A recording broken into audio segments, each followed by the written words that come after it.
Very good morning and welcome to all of you wherever you may be listening. It's the start of play, or we're 5 minutes away from the start of play on the fourth and what will be the final day of the fourth test match between India and England at the Jharkhand State Cricket Association Stadium in Ranchi. Everybody expects England to go 3-1 down, to concede the test match and to concede the series. When I say everybody, I say the majority of people. Yet, when England enjoyed a first innings lead of 134 runs at the start of play yesterday, there were a lot of assumptions made then, and I have a feeling that there are a lot of assumptions being made today, with India 40 without loss, making a flying start in pursuit of just 192 for victory. Early wickets might just change the whole scenario, but England are certainly under pressure, and India are favourites going into the fourth day. As I said, it will be the final day. There is no adverse weather around. Zack Crawley was the top scorer in an otherwise disappointing second innings for England yesterday. He made 60, and before we get underway, let's hear from Zack Crawley. He was speaking to our man on the ground, Cameron Ponsonby. 150 runs to play with. How confident are England of taking 10 wickets this morning? Yeah, we're confident. We know we're well in this game. The pitch is only going to get worse, and the boys are really up for it. We're really excited about this opportunity. What do you think England's kind of route to victory is? We've obviously seen a very spin-heavy last 24, 48 hours. With the morning conditions, might we be seeing some more seam today? I think the spin's going to play the main role. We'll definitely see a little bit of seam, but I think the spin's going to play the main role. It's started to spin a bit more yesterday than did the first 2 days. And the spinners kind of get that shooter a little bit more than the seamers do, so yeah, I think a bit more spin. Yesterday was obviously a difficult day for England. What's the mood been like coming into the match this morning? Mood's great. You know, we're really excited about today. It's an unbelievable opportunity for us to win and have a test match in India. We don't worry about things like that, like what's gone on in the past. We're just excited about it right now, and we got a chance to win. You obviously batted very well yourself. When you were coming off yesterday, what did you think would be a good target to leave India?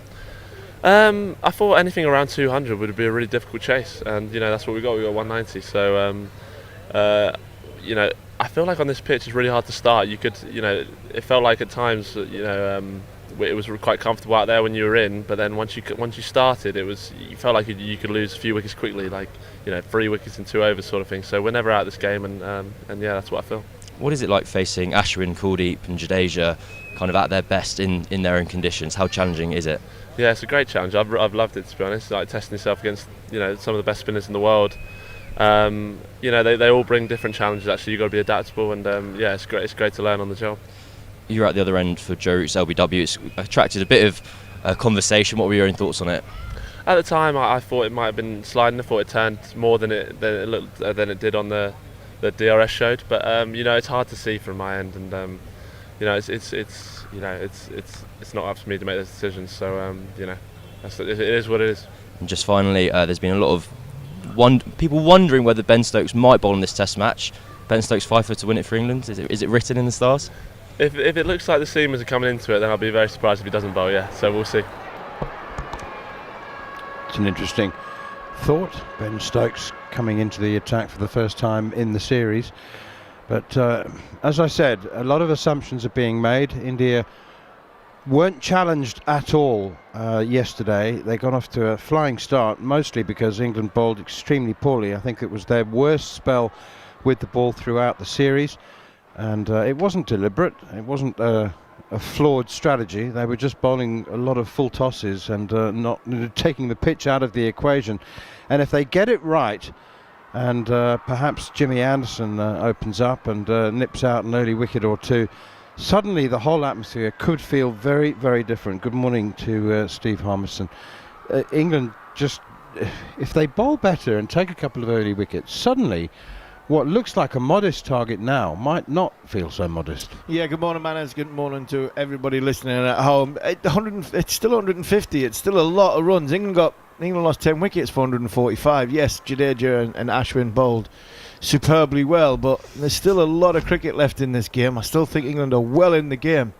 They had a bad half hour. They really did. The lines, you talk about lines, but they're lengths. No matter what line you bowl, if it doesn't pitch. So you know, these are the things that sometimes comes with youth and sometimes comes with naivety. Ben Stokes is, giving them the rallying call last night. Come on, let's go and take a couple of wickets, put a hole in this, this Indian batting unit. And unfortunately, excitement, however you want to call it, it just didn't work for them last night. I was very, very surprised. The only thing I was surprised at was the Anderson call. You start with Anderson, you start with your best bowler. Rohit Sharma said yesterday, we can't afford to give runs away. This wicket, we are so far behind. This wicket doesn't allow us to give cheap runs away. So he didn't go with the two seamers that he picked for the new ball. He's gone with his best two bowlers and said, right, get me a wicket, make me a hole in this game and keep us in this game. And that's what Ashwin and Jadeja and then Kuldeep did. So I was very surprised that Anderson didn't take the new ball last night. Does he look as though he's coming out here with a spring in his step to take the new ball? I don't think he does, to be honest. I'm looking at him on the screen. So England have just got to bowl better. But for anybody that's waking up this morning thinking, all right, this is just a foregone conclusion. Jaiswal's going to come in and slug a few. Rohit Sharma's going to come in and just play the way he does. If England can get 2 early wickets, there's a vulnerability in this middle order. And for me, England are still massively in the game. And I say he didn't look as though he had a spring in his step, and he didn't look as though he was coming on to bowl. He's took his hat off, Jimmy Anderson, and he's probably going to take the first over, Matt. He is. 5 or 6 years ago, people laughed at me when I said that I thought Joe Root could become a genuine spinning option. And I think it was the fact that he was already then one of England's best ever batsmen. And he has progressed, and I'm delighted to say that he has been a genuine spin option. But I just couldn't get my head around him taking the new ball, defending 192. I mean, he's not that level of spinner. No, especially when if you're thinking, right, we're going to have an off spinner. The level of thinking was right.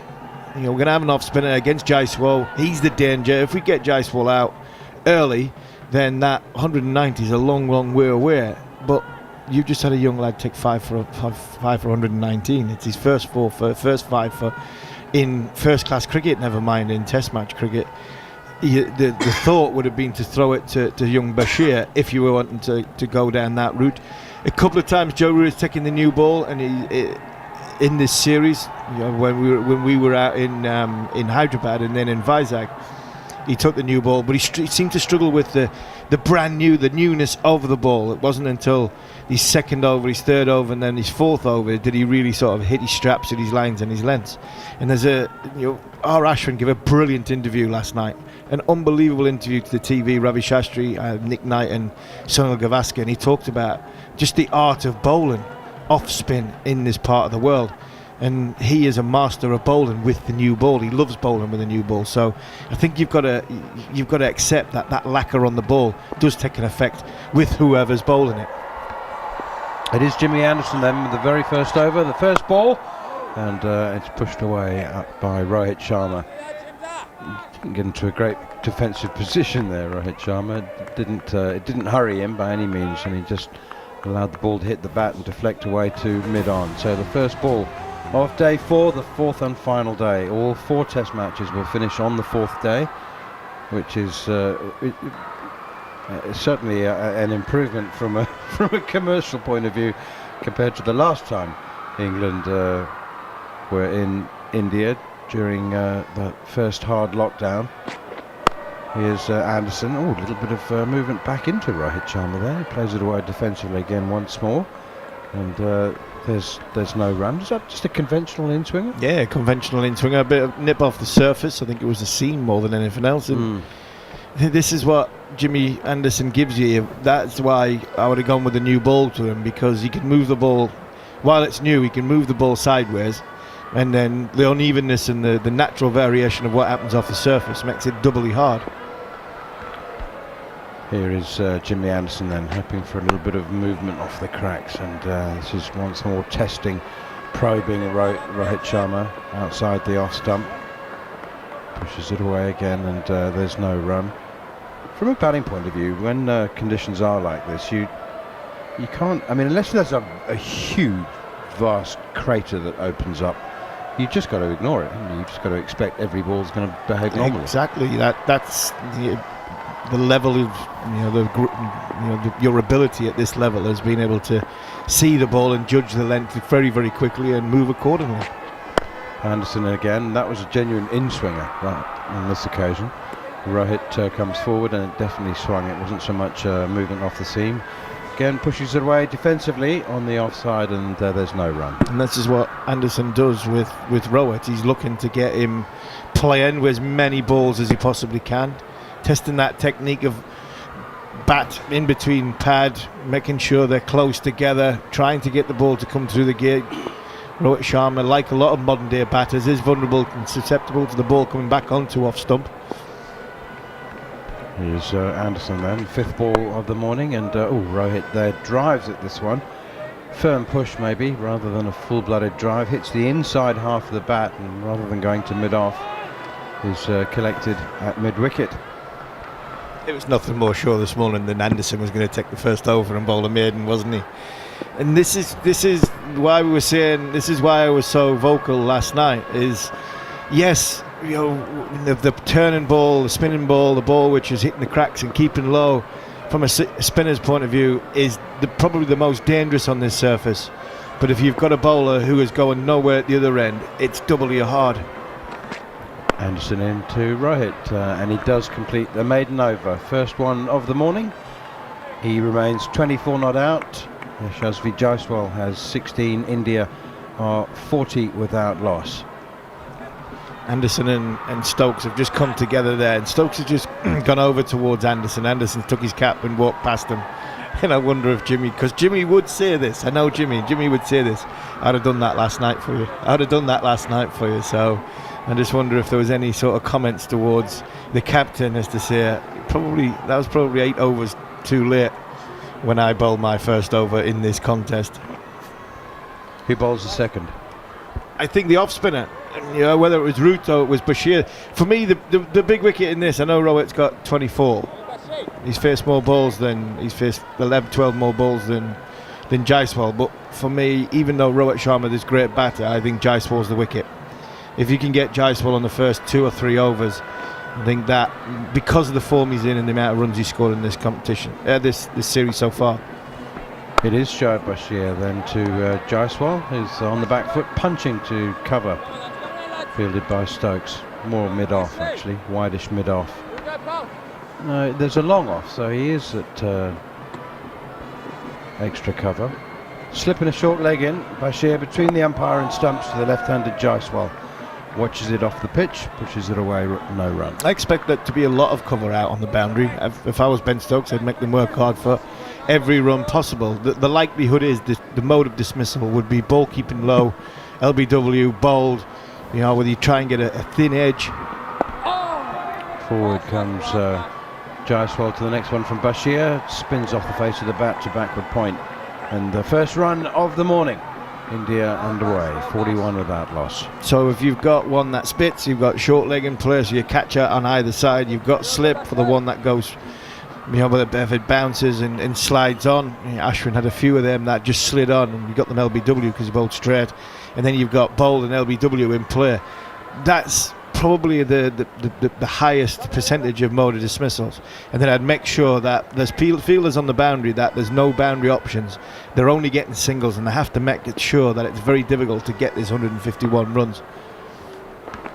Bashir over the wicket to the right-handed Rohit, who turns it with the spin. There was significant spin down towards the boundary. Jimmy Anderson in pursuit. What a brilliant diving stop. Anderson lunging towards the boundary, diving and scooping it back with his left hand, and he saved a run there. It looked like it was going to be 4. Joe Root accompanied him down there and picked up Jimmy Anderson's scoop back, flick back. That was wonderful work from 41-year-old Jimmy Anderson, and who knows, that run saved, could that be the difference? So a very, very fine diving effort. India move up to 44 without loss. The important thing to understand, Harmy, for people who think that England having boundary fielders is a negative thing, is it doesn't work like that with spin bowling, does it, all the time? That's punched off the back foot down towards long off, and duck it fields, they go through for a run. If you have a man on the boundary, you're offering the batsman a single and persuading him perhaps to try and hit the ball in that area. But then if he makes a mistake, that's why you've got the close men. Yeah, you're going for the push, and that's ideally what you want him to do, trying to get him to push it out to deep point and leave a gap between bat and pad. Down the wicket comes Rohit now. Yellow catch it, even though he's played it defensively straight down into the ground. But I think the cry of catch it came as a result of him using his feet and coming down the pitch, rather than the way the ball reacted off the bat. It's gone straight to ground. 45 without loss, India. You've also got to remember as well, in this situation, there's going to be tough to bat on. If there is, the odd one keeps low, then the odd one spits like that, and bowler bowls nicely. The release shot is you come down a wicket and hit the big shot. The slog sweep, the more aggressive route, and thinking, right, I'm dying in a hole here. We did that in the first innings. We can't have that. And even now, batters don't see fielders on the boundary when they're going for the big shot. They just think I'm going to hit it 10 rows back. And I think having them fielders and the protection out there is a good comfort blanket for young Bashir or Hartley when he comes on route to just throw it above the eye line every now and again and tempt the batter to play the big shot. For me, this is the contest. Anderson against Jaiswal. The ball's moving. He's got the ball moving laterally, Anderson. He's got the ball moving into the right-hander, which is aware, obviously, from the left-hander. He's got to slip in place. One slip, yeah, that's it. Jimmy Anderson to Jaiswal. He's in at the pads, a little bit too straight. Tucked away off those pads down to Bashir at fine leg. Running around to long leg. They do go through for a single. It's an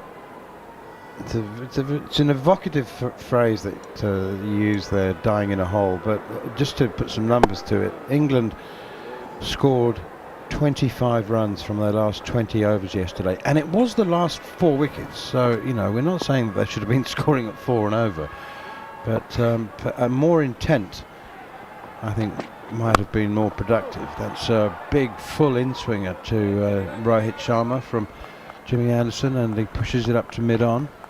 Yeah, more intent is definitely the word. It was just watched a replay. I didn't see this last night. I've just seen it for the first time. Rohit Sharma, hilarious towards Jaiswal. Second last ball of the night last night of Joe Root. Jaiswal's played the big shot down the ground, didn't quite get it. And Rohit Sharma's berating him from the non-striker's end and telling him to get his head down. And last ball, there's 1 ball left, get your head down. He blocks it and then gives him the big clap and a big arm round the shoulder as the experience to the youth walks off. Jimmy Anderson in, pushed defensively by Rohit straight back to the bowler. I did see it yesterday, but it looks a lot more animated second time around. It does, yeah.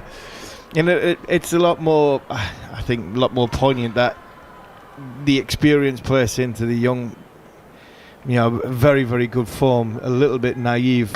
Look, the last thing we need is to give an easy wicket away. Don't give England any sort of sniff and any sort of chance of building and taking momentum into this morning. Here's Jimmy Anderson, and Rohit's gone high and long and wide over deep mid-wicket, and he's smashed him for 6. It was a half volley. Jimmy Anderson is going full. He's looking to swing it into Rohit's pads, but the swinging on this occasion has come from the batsman. Yeah, fantastic shot from Rohit Sharma, and just like we were saying there before, man, as if a batter starts to feels as though he's getting bogged down and under pressure, has he got the big shot in him? And that's why the boundary fielders are there, but these batters don't see it. Jimmy Anderson's bowled 9 balls, spot on, in the good area, asking questions of the technique of the batter, and this time it's not a half volley by any stretch, and he's gone into IPL mode as Rohit Sharma and belted him for 6. It's brought up the 50 for India, 52 for none, 12 runs this morning as Anderson goes just a little bit shorter, and Rohit can't be swinging that one into the stands, just pushes it defensively out on the offside. There was a very accepting, acquiescent look on Ben Stokes' face when that Rohit played that shot. It was he just turned his head to one side and raised his eyebrows as if to say, fair enough. Yeah, fair enough. Good shot. And it was 79 metres gone into the stand on the leg side. I don't think Ben Stokes will mind that too much. I don't think Jimmy Anderson will mind that too much. Here's Anderson once again. Seemed a bit quicker there. Back of a length outside the off stump. Tried to force it away. Just looked a bit hurried. 11 overs gone. India 52 without loss. Good morning to Jarrod Kimber, who berated me yesterday for not being honest enough about the 8 overs that England bowled yesterday. Berated. Did I berate you? Well, you did off air. You just gave me a scowl on air. But do you know what? And I thought about it this morning. So the alarm went off at 3 o'clock. And if a team gets the strategy or the tactics wrong, or they're making an obvious error, then I think I am capable of being firmer in my descriptions. But yesterday they were just, I mean, they didn't walk out there going, right, we'll get them with full tosses. I feel like I shook you a little bit. You made me question. That's a good thing. We should all question each other and ourselves. Oh, big appeal for leg before wicket. Showed Bashir in. Sweep shot from Jaiswal. It's Bashir now who's saying that's a bit too high. I think I would review that, by the way. I'm not sure what they're holding the review for. They had to be in line. I thought that was quite close. I'd like to see that again. I thought it was just dismissed, and that's not like England, especially when you're chasing a game. But Bashir was saying it was too high. Yeah, I don't understand that at all. I don't understand that at all. Certainly didn't look too high. This one turns sharply away from Jaiswal, but he plays it off the pitch. I don't think England got so much tactics wrong yesterday. They just didn't bowl very well. I think is that fair to say, Jarrod? I don't think, as much as I would like Anderson to bowl at one end and a spinner to bowl at the other. Bashir in. Jaiswal hits the outside half of the bat, deflects away past slip. Jimmy Anderson once again has to do with the chasing down towards the boundary. He does scoop it back, but as he slides over the boundary rope or the boundary triangles, the ball follows him. He got a hand to it, but he just couldn't flick it back, and it's 4 more. Yeah, all important runs here. Anderson's really frustrated. Kicks the Toblerone down. Has a word to Mark Wood as well. Just a couple of boundaries past him already this morning, but one from each bat. Sorry, the other one was in a boundary he saved. But a couple that he's had to chase. So he's had to bowl and also full-on sprints down to the boundary, weren't they? He wasn't accompanying the ball. He was at absolutely full pace and dive. And he got the ball. He just went back. You're saying the plans weren't wrong yesterday? No, I think I was saying we're berating England's tactics. No. Bashir in. Jaiswal defends. 56 for none. I have no problem with them bowling Joe Root because he skids the ball on, and that makes sense. And Tom Hartley, we've seen he's taken the new ball for them quite a few times. But they bowled half volleys and full tosses. They just bowled badly. I mean, Joe Root just looked stiff, like he shouldn't be bowling. Final ball of the 12th over. Bashir in. Jaiswal comes forward again and plays defensively. He's 23. Rohit is 33. India needing 192 or 56 without loss. And also they didn't make a change quick enough, right? Once it wasn't working, you have to make a change. And it goes both ways, this whole we're going to back a player as much as possible, and we're going to keep throwing them the ball. Well, okay, but when you've got 180 that you're defending and a bloke keeps bowling half volleys and full tosses, I don't think it's bad to go, mate, ball's not coming out great. Give me 5 minutes. Let's just throw the ball to Bashir here and let's bring Jimmy back on and see what happens. So I don't think they're in this position because they didn't give Jimmy the ball. Although maybe tactically you could argue they should have. I had no problem with them using 2 spinners because India used 2 spinners, and I understood why it suited this wicket. But they bowled horrendously and they kept them on. Jimmy Anderson in, another in-swinger. Just waiting for the away swinger. We haven't seen it yet. Rohit pushes that away defensively. Yeah, that's spot on. My thing with Jimmy Anderson is, after 8 overs, India would have been 20 as opposed to 40, and that's the only thing from an Anderson point of view. There's a fine line between backing somebody and stubbornness, and I think we've seen that a couple of times in this series. There was no problem with the spin bowlers bowling. They just bowled. Well, they didn't. I was going to say something else there. They just didn't bowl very well. Jimmy Anderson in. That's short, and the pull shot attempt. Oh my God! Oh my gosh! There's a problem here. There's a mix-up. Rohit Sharma didn't set off for the run. Jaiswal was completely committed to it. Jaiswal was halfway down, before Rohit even set off. But then there was just again some confusion between Ollie Pope at short leg and who else was it? Ben Folkes was ripped the gloves off, and he eventually picked it up and had a shy at the stumps. But in the end, the run was completed comfortably, but it was an uncomfortable moment. Jaiswal totally committed to the run. Rohit hadn't moved. Yeah, Rohit hadn't moved in. I think he might have gone on a fleshy part. That's why he not moving. I was just wondering. Honestly, I was going to say at the end of the last ball of Anderson's over, the way these contests go, and I wonder if Jimmy tries to pick a fight with Rohit Sharma.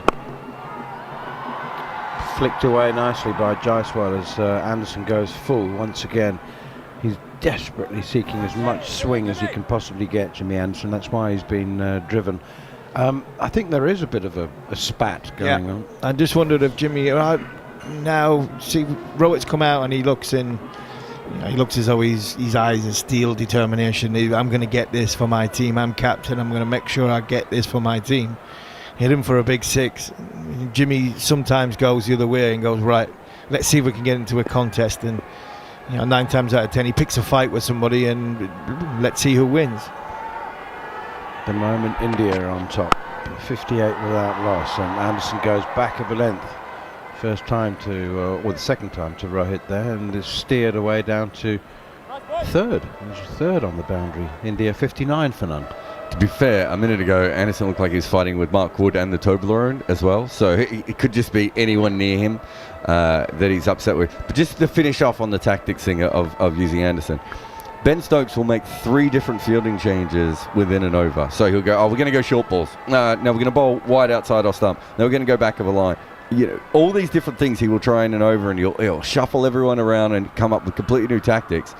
But he does sometimes just keep the bowler on when they're not bowling very well. And sometimes you have to do the opposite, right? And you have to say, no, it's fine. It's not coming out your hand. Let's wait for the lacquer to come off and you come back on in 2 minutes.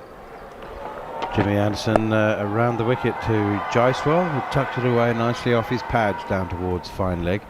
Bashir fields 59 without loss. Because there's been times when Jaiswal's gone after Anderson in this series, and maybe he does it with a new ball last night. Maybe he goes, okay, if I get a couple of boundaries away, Anderson's in trouble as well. You could have done the exact same thing with Anderson. He might have bowled the wrong length, or it's less likely, but he might have bowled too full, or whatever that may be. And I just felt that they just gave away a really, really good opportunity, which they didn't need to do. Anderson in to Rohit once again. He plays a long way from the body here, just guiding it down to the third boundary once again, and takes a single, keeps a strike. Jimmy Anderson has another little scowl and the mutter at Rohit, who steadfastly ignores him. India are 61 without loss, requiring 192 for victory for the test match and to win the series. More from Steve Harmison, and it'll be Andrew McKenna. Yeah, it's a nice little battle. This Anderson he's not given up on Rohit, but he's decided to take them both on now. So there's a word in with, and he's been here before. He knows exactly what he's doing. Is Anderson trying to unsettle the batter from a word point of view, get the concentration on the batter against the bowler, and then hopefully take an eye off what they're trying to do and pitch, which has got a bit of inconsistency in. And try and get a breakthrough that way. But it's been a decent start from England this morning, but it's also been a good start, I think, from India, who are going about their business very nicely, very slowly. Come on, let's get amongst them. Bashir is in, right arm over. Rohit turns around the corner to Ollie Pope at short leg, no run. I think England have started okay. Bashir's at his length quite well. Anderson's been hit for that one big 6. But Rohit and Jaiswal have run the ball round. And there's not been as much demon in it. Bashir is in once again, right arm over. Rohit coming forward, playing back to the bowler, no run. So it's been quite even this morning, and England needed to start well. Needed a wicket early. They haven't getting that, so it's now about just trying to sit in and make sure that when hopefully the mistake can come through pressure. Bashir is in, it's a little bit wider. Rohit uses his feet to get to it on the half volley, turns it to Stokes at short mid-wicket, no run. Slip in place, short leg. Stokes is relatively close for the clip off the toes towards mid-wicket. Short third, mid-off. Deep cover out on the boundary on the leg side. Bashir is in. A little bit straighter this one from Bashir. Turn to Pope at short leg by Rohit, no run. India need 131 more. It's talkSPORT 2 and the talkSPORT Cricket YouTube channel. India 61 without loss. India need 131, England need 10 wickets.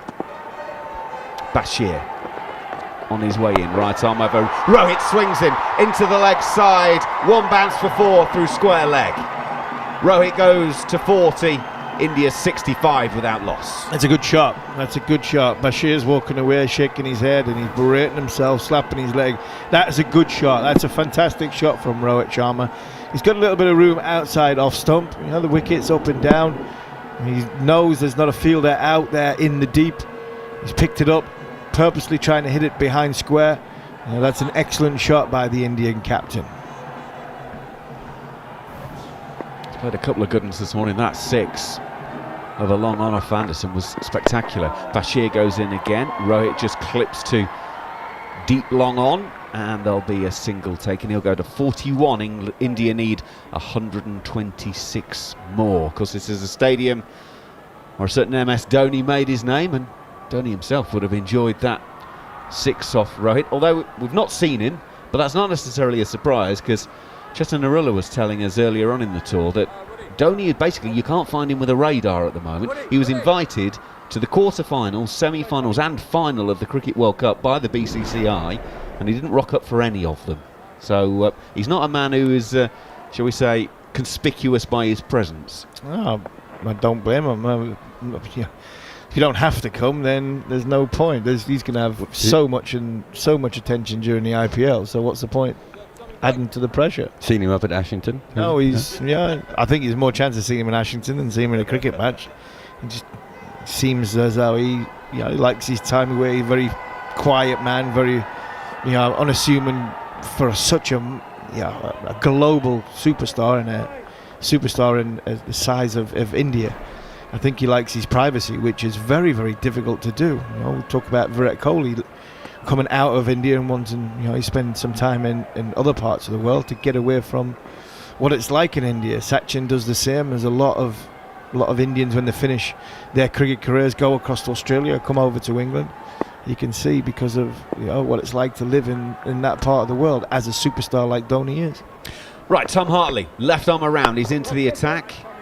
It's just Rohit dropping it into the offside, and he'll take a fairly comfortable single to take the score to 67 for 1. So Hartley into the attack after a brief run from Anderson this morning,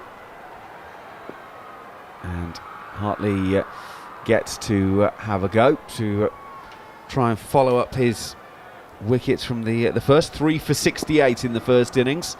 Tom Hartley took 0 for 23 as he starts his 4th over. Short leg for Jaiswal and a slip. Left arm around the wicket, comes in past umpire Dharmasena. There's a lot of foot movement there from Jaiswal, but he ends up just turning it to Ollie Pope at short leg, no run. 1 brings 2. It's a phrase that's been around cricket for so long. England just want that breakthrough. In goes Hartley. Jaiswal uses his feet to it. Gets taken on the pad. England are asking a pretty awkward question of umpire Dharmasena there. They're going to get together and have a conversation. I think it's straight. I think it's going to hit the stumps, but unfortunately for Ben Stokes, who has gone to the review, I think he's too far down the wicket. And I think that will go in the umpire's favour and go in the batter's favour. TV umpire to director, we have a player. If it's over 3 metres down, do you keep your review? The umpire's call, won't it? It'll be technically umpire's call. I think it's umpire's call, yeah. I think it is umpire's call if it's 3 metres down the wicket. I think that's what's going to save. I think it's landed in and around off stump. It's turned back nicely, but I think he's a long way down the wicket. But just give me ultra just to make sure ball passing close to the bat. So Joel Wilson has started the process. First thing he's checking is whether there's an inside edge. Is it just outside the line, maybe? It's hard to tell from this angle, because also he's sort of dancing across. He's dancing across the stump, so I think this might be hitting inside the line. I think what's going to save Jaiswal is he's a long way down the wicket, a hell of a long way down the wicket. And in fairness, it's a very difficult decision for the umpire because there's a lot of moving parts here and a lot of things to consider. Right, we're still waiting to find out whether there was an inside edge on that. The technology hasn't had a cup of coffee yet this morning. Right, Flat line. hang on a minute. Take it back one frame. There's a wave. Take it back. Where's that Take it waveform back come and from? Yeah, we're forward, sure it's forward, got to be the bat forward, at the bottom of the pad. Forward. Yeah, it's a bat at the Yeah, bottom need to of the see pad. that again. Oh, he's not going to Please miss don't this. tell Forward. me. Don't tell me, Joel, you're going to say he's hit this. Forward, yeah, slower, director, slower. Please Slower. tell me you're not going to Frame tell me by he's going to frame hit and this. freeze it. Freeze it right here. You can see. Right, has not gotten to the pad yet. There's an inside edge. No, there's not. Bat first. That is you not are an kidding inside me. edge. He's done it Kumar, you'll again. be staying with your original decision of not out. Stand by, you're on screen. There's a gap between bat and ball. The bat has hit the bottom of the pad. You can see that. What on earth is he watching? And England have lost that review, which is why that is so significant. But I think England have reviewed that, knowing that if it's 3 meters down, it's umpire's call. So don't lose the review. Right, okay. Hartley, left arm around the wicket to Jaiswal, loops up on the leg side. Ollie Pope is under the helmet there. There's cries of catch. He's not able to. I think it was pad all the way. But things are starting to happen. Oh, I just can't get my head around some of these decisions. I know there's been a lot of talk about DRS and the technology. DRS is... Hartley in, left arm around the wicket. Jaiswal's coming forward, pushes back to the bowler, no run. It's been a massive talking point through this game. To question the technology, I think we're questioning the last couple of years on what the technology's been like to previous times. I'm all for DRS, it's the right thing. It's just unfortunately I think this time being charged by somebody who hasn't used it properly. Again, the cameras are going on Joel Wilson. He's laughing, he's smiling. You've got that one wrong. You've got that one horribly wrong. It wouldn't have been given out, but you've not gone through the full process properly. Hartley is around the wicket. Jaiswal goes up the reverse and it's just wide of the fielder at point, and it'll go away for 4. Well, all the talk in this series about how little India have reversed. Well, Jaiswal will go down. He'll play the shot on this occasion. He'll hit Hartley away for 4. 15 overs complete here on talkSPORT 2. India 71 without loss. They need 121 more to win. Steve Harmison's gone for a rub down with a copy of the Radio Times somewhere in a quiet corner. Jarrod, Kimber. So we know that Rahul Dravid spoke to Kevin Pietersen about wanting the Indian players to sweep more, and he doesn't want them to sweep like the English players. He just wants them to have an extra option, and I think that's all that was in that situation. It's a little bit risky from Jaiswal. He didn't nail it, and wasn't that far away from being caught. But I think the idea was then, especially for these England spinners, they just have one more thing to think about. So very clever batting from Jaiswal. Rohit to be on strike, Bashir to start. And I guess the conversation now about technology, as we've seen with football, with VAR, Bashir to start a new over. Rohit just clips this to square leg and there's no run. The technology is only as good as the humans who use it. Or designed it, or, regulate it. Look, I will say this again, and I've said this about 1,000 times in the last 5 years. We need specialist third umpires. A specialist third umpire would know what to look for in that situation. Bashir is in. Rohit playing from the crease to Ollie Pope at short leg. If you are a professional umpire, you have spent all your life standing behind the stumps making decisions. Completely different to what third umpiring is. And then once every 3 games, you have to sit in a booth and use technology and understand what you're looking for. Bashir is in. Rohit uses his feet to get to the pitch of it. Turn to Stokes, no run. And it is a completely different skill than normal umpiring. I'm not saying don't pick the third umpires from the umpiring pool, of course. I'm not saying, pick your mate Bob off the couch or anything, Jude. But what I am saying is it is a different set of skills that is needed. It should be someone who is doing it every single game, understands how it works, understands the technology, works with these people correctly. So Bashir is in. Rohit opens the blade as it's outside of off stump, guides it towards third. Joe Root is sprinting after it from slip. He will slide, flick it back to Ollie Robinson and will save 1 run. India take 3. The target is down to 118 more. There's 74 without loss. Have you finished? No, he's carrying on. I just don't think we should have people who can't even operate their own Hotmail accounts making decisions on technology. It has to be people who understand the technology, who have those skills themselves, who understand the production and how cricket is brought together, or, Judes, just people who do it all the time and can learn those skills. Apologies to all Hotmail users out there. Shoaib Bashir for the 5th ball of the over. Jaiswal is down, trying to swing it away into the leg side. He's got a fine blade on it, and it'll go through very fine leg and away for 4. 7 runs in 2 balls in this Bashir over. It's now reduced. India 78 without loss. They need 114 more to win. Alex Tudor has been replaced Steve Harmison 5 balls ago. He's not been able to pick up the mic in that time because Jarrod's been off his long run. Harmy was on his long run before that. After this next delivery, Choose, you can come in off your long run if you like, or you can just bolt him off spin. It's entirely up to you. 114 more. Jaiswal 33 not out from 40. Rohit 45 from 55 balls faced. England needed an early breakthrough this morning. They're 34 minutes in. They've not been able to get it yet, and to be honest, no ball has misbehaved yet either. Bashir is in. Jaiswal hitting hard through point. Anderson can't cut that off. That's 4 more. It's now 11 from 3 balls this over, and it's 110 more needed by India. They're 82 without loss after 16 overs on talkSPORT, talkSPORT 2 and the talkSPORT Cricket YouTube channel. It is a very warm welcome, Alex Tudor. Good morning, Macca. Morning, listeners. Yeah, just walking in and seeing Mr. Wilson having an absolute nightmare again. I don't understand what he possibly is seeing. I mean, I saw it straight away. Saw that hit the bottom of the pad. It was like in the first innings with England. I just don't understand that. As you said, you've got technology with you. You've got everything at your disposal and you still get it wrong. He's not had a good game. But India, the second half, have had a great game. Yesterday, day 3 was theirs, most definitely. They came back at England, bowled them out.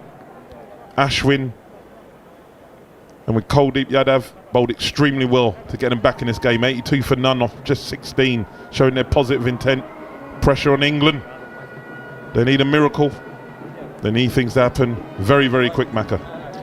Just dawned on me that in all of that carnage, we've never actually seen the ball tracking plot of that. So we've never actually found out how close an LBW shout it was or otherwise. Still don't know, was it over 3 metres down the pitch? Would it have gone on and hit the stumps? And we've got an unofficial Indian drinks break here. Rohit's getting some repairs to his bat. Jaiswal's doing whatever, and now the umpires have gone on and said, hey, come on lads, we've only been out here 35 minutes this morning. It's not exactly baking hot at the moment, so let's get a bit of a move on, shall we? Bumble be going nuts now, wouldn't he? He'd be going absolutely, he'd be off his long run as well, I reckon. Good morning, coach. Hope you're feeling well this morning. Right, Hartley to bowl, and he's in long, earnest conversation with Ben Stokes about what the plan is, what they're thinking, what they're going to try and do.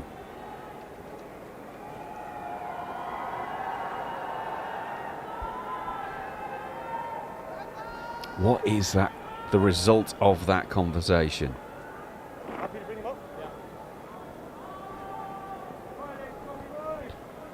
Shall we try and finish off Harmy, do you think? Because I've just been sent something that apparently Ravi Shastri said on the TV. Joel Wilson should be a permanent TV umpire. He's very good as a third umpire. Jarrod's shoulders have just gone so low they've nearly taken his ankles off. Harmy, where are you, fella? Apparently on TV they said that was a great call, so they've missed it as well. I don't know what to say. Also, they shouldn't be third umpires. Right, the resulting conversation between Stokes and Hartley is finished. Hartley's at the end of his mark, and in he comes to the right-handed Rohit. That one actually stands up quite high. Rohit is just dropping it down at his feet, and there's no run.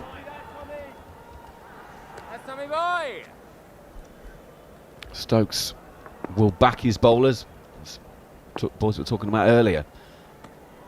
Maybe yesterday a little bit too much, but There's a long conversation before play this morning with the youngsters Hartley and Bashir. Now Hartley is in. That one doesn't really turn, it just goes in with the arm. Rohit, though, is solidly forward, playing it out on the offside. No run, he remains 45 not out. When I was having my conversation with Manners yesterday, halfway going through my 5, 6, 7 players that made a difference in my career, there's a lot of Adam Hollyoak in Ben Stokes for me. He was exactly the same, just backed his bowlers. He would do some crazy things on the field, didn't like the game to drift, and Ben Stokes is definitely the same. Hartley around the wicket. Now that one, I'm not going to say it stayed low, but he didn't bounce quite as high as Rohit thought. And he pushes out on the offside, no run. We've not had a horror ball so far today. That's what I mean, on a wicket that we saw on day one, Macca, didn't we, before lunch, we were thinking, it's just only going to go south very quickly, but it hasn't. You're able to bat. Yeah, we weren't expecting to be here on day 4, let's be brutally honest. When we saw that ball Ben Stokes got, final ball before lunch on day 1, we weren't thinking we were going to be here much longer past lunch on day 3. Let's tell the truth about the whole thing. So Rohit, 45 not out, facing Hartley, left arm around. Rohit from deep in the crease just gently pushes to mid-wicket and will amble a single that takes him to 46. India need 109 more. They're getting towards halfway of this 192 targets. They're 83 without loss. Yeah, so it's a wicket where, yes, there are some demons in it, but if you just bat properly in, and the thing is, it's not happening quickly. So even though it's the odd ball's keeping low, you've got enough time to readjust. Hartley around the wicket to Jaiswal. He brings him forward, playing defensively. No run. Well, I'm near the end of my stint and I've not been able to take a wicket. The production group yesterday informed me that of the 30 wickets that have fallen in this test, I've taken 16 of them. So I've been absolutely hogging them. I would have quite happily given a few of those away for a couple this morning from an England point of view. But so far, I've dried up. I've only got 1 ball left. I think the chat was that you're staying on. Longest stint in history. Hartley in, left arm around, and it's played defensively by Jaiswal, and that is the end of the over. 83 without loss, India here on talkSPORT, talkSPORT 2 and the talkSPORT Cricket YouTube channel. India need 109 more to win. I've got the shepherd's crook. The boss is coming in to take over the ball by ball. Yeah, Ben Stokes, he'd be just having a little chat with the bowlers, just ringing the changes. Joe Root's coming on now in replace of Shoaib Bashir to see if he can extract something from this wicket. They need things to happen very fast, very quickly. But Rohit Sharma, 46 from 59, and Jaiswal, 37 from 43 balls. They've shown in their intent this morning. Looking dangerous. 83 for none. But you just never know. 1 brings 2, but they need to be 1 brings 1, 2, 3 and 4 and 5. Morning, Johnny. Well, like Joel Wilson, Andrew McKenna had 1 job. Fall from Joe Root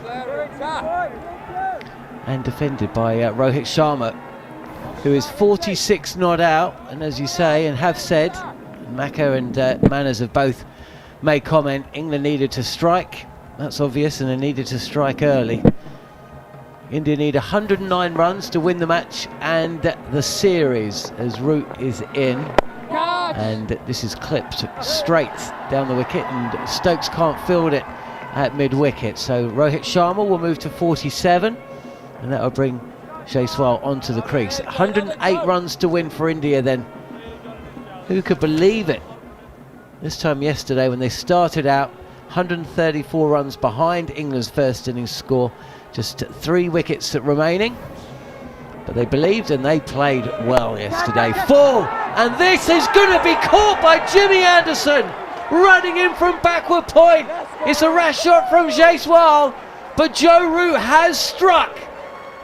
And England still believe India have lost their first. 84 for 1. Jaiswal goes for 37.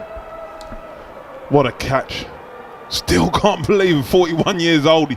He moves in the field like a 20-year-old. It's a loose shot. He saw the width, puff of dust out the foothole. He's gone for the expansive drive. It's looped up. And he's dived forward like a salmon. James Anderson, 41 years young. And the change has worked. And Joe Root's got the wicket, the big wicket for Jaiswal, who departs for 37. India at 84 for 1. Could this be the difference? Jaiswal went for a big booming drive there, but the ball has turned. There's a big puff of dust as well. And Joe Root, who opened the bowling last night with Tom Hartley, brought back into the attack, and with his third ball of his 5th over has removed one of the danger men. Jaiswal caught Jimmy Anderson running in from backward point for 37, and that brings Shubman Gill to the crease. Gill, as we know, has got a lot of runs, but pretty much every occasion he's been a bit of a nervy starter. Yeah, it's interesting actually. He got 2 number 3s in this Test series who just remind me of Dean Jones. Like, they just come out and they just look like they're all over the shop early on. Once they get in, we know how good Shubman Gill and Ollie Pope can be, but they don't start particularly well. So England, I don't know if they have a chance, but they have an opening, I suppose, is the better way of putting it at the moment. Bit of a delay here. Stokes is talking to the umpire. Just wondering what this is about. Wicket. Folks has come up as well. Did you pick that up? No, I'm not sure what that was about. It looked like he was talking about positioning, but it doesn't make any sense at all. Well, we'll wait and see if we pick anything up from that. But what we do know is that England have struck 40 without loss overnight. India adding 44 to their overnight score. But Jaiswal has been caught quite brilliantly from Jimmy Anderson. And Shubman Gill about to face his first delivery with a slip and short leg in place. Round the wicket and leg slip as well, and Gill almost yorks himself coming down the track, thick inside edge onto the boot.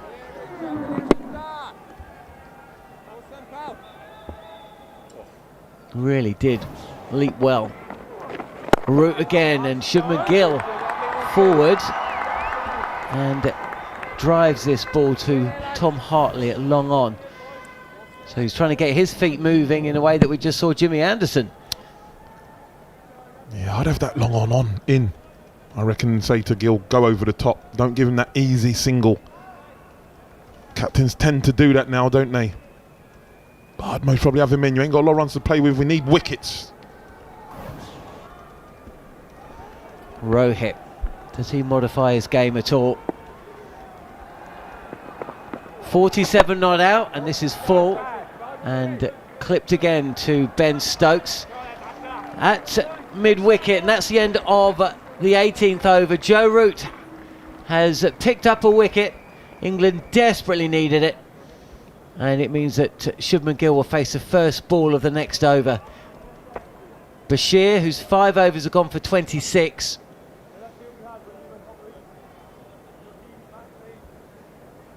And the pressure just on India, just for a second.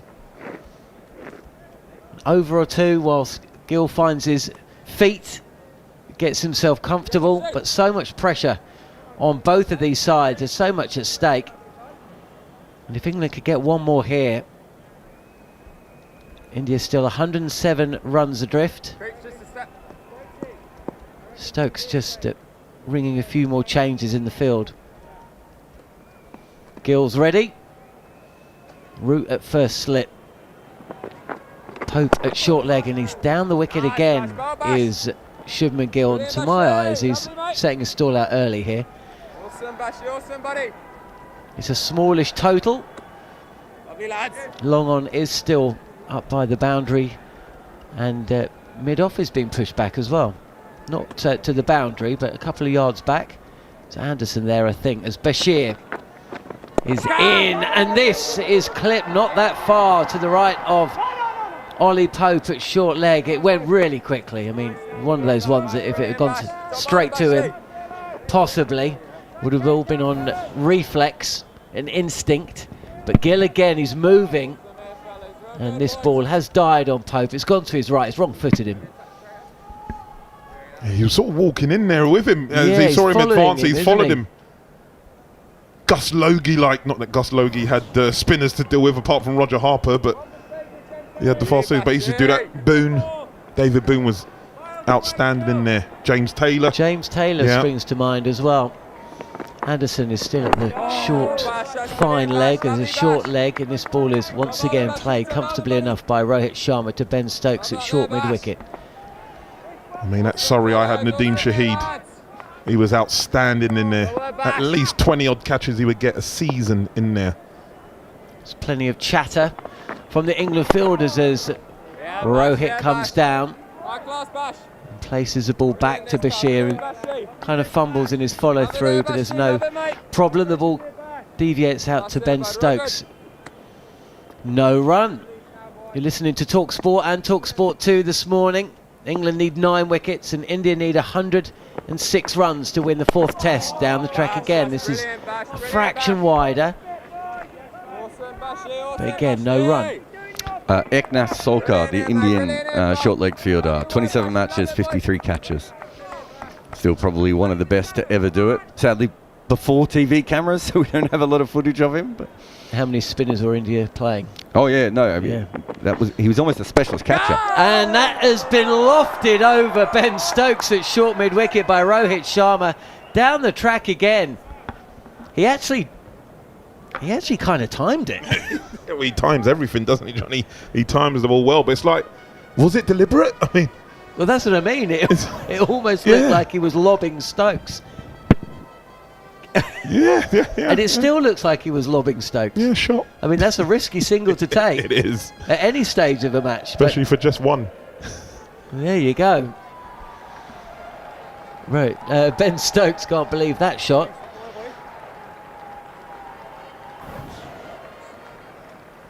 So 105 needed. So what was that stat again? How many short leg catches in how many test matches? 50?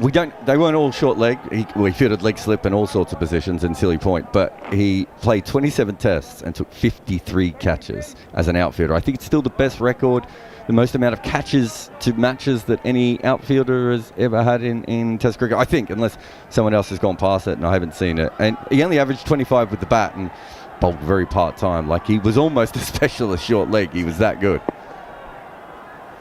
4 men out on the boundary for Rohit Sharma as Tom Hartley is in, and this is left alone. Keeps quite low as well. There's a forward deep point. There's a long off. There's a deep square leg and a mid-wicket on the boundary. Although it's more of a mid-on now rather than a long-on, as Sharma takes another step down the track, and this ball turns and bounces, but it's quite slow, and Rohit can just modify his shot. Drops the ball into the offside. No real danger there. You can hear the England fielders. There's only a couple round the bat, as this time Rohit can play back, and it's a compact cut shot which travels out to deep point, and there's enough time for Rohit to come back for a second, and you can hear from the cheers in the crowd that means the 50 has been reached by the India captain. Doesn't even really acknowledge it. Little wave up to the balcony, and that's pretty much it. You can understand why. India have just lost a wicket. Jaiswal has just been caught quite brilliantly by Jimmy Anderson, running in from short third. Shubman Gill at the non-strikers end, 2 from 4. It's the captain's knock so far from Sharma, who once again dreamily plays his cut shot on the back foot out to the point, and another run is knocked from the target. India 90 for 1. Sharma's gone past 50. And India need 102 runs to win the 4th test match and win the series. Camera's picking up Rohit Sharma's reaction to that Jaiswal dismissal, and he's not happy, was he? Or he wasn't happy at the shot selection by Jaiswal, as Shubman Gill this time does get a foot forward, but the back foot is behind the crease. He's defending Tom Hartley. I think that's the first time that Shubman Gill hasn't come out the crease. He's only faced 5 deliveries, mind, but outwardly, seemingly like he's full of confidence and trying to get on with things. Front foot again, this is straight by Hartley, draws the defensive prod by Gill. I think Shubman Gill is probably going to benefit from just having Rohit Sharma at the other end. Calming presence. Yeah, he's a classy player, isn't he? I mean, wherever he scores runs, he's going to be elegant, with timing, with poise, balance at the crease. He really is a special talent. That's why I was surprised when Jarrod hit me with his stats. I was thinking, you know, when you think of players, I always think of Carl Hooper as one as well. Should have got more. Should have got more. With the talent they've had and possessed, you're just thinking should have got more runs.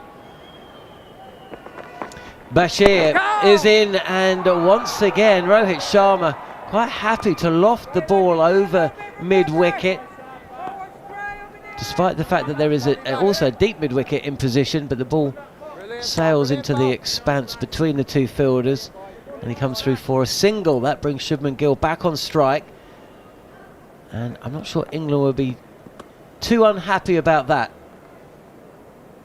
Packed leg side field, and the fielders on the offside quite close as well, as Bashir is in again, and Gill uses his feet well, smothers a spin, pushes the ball back to the bowler.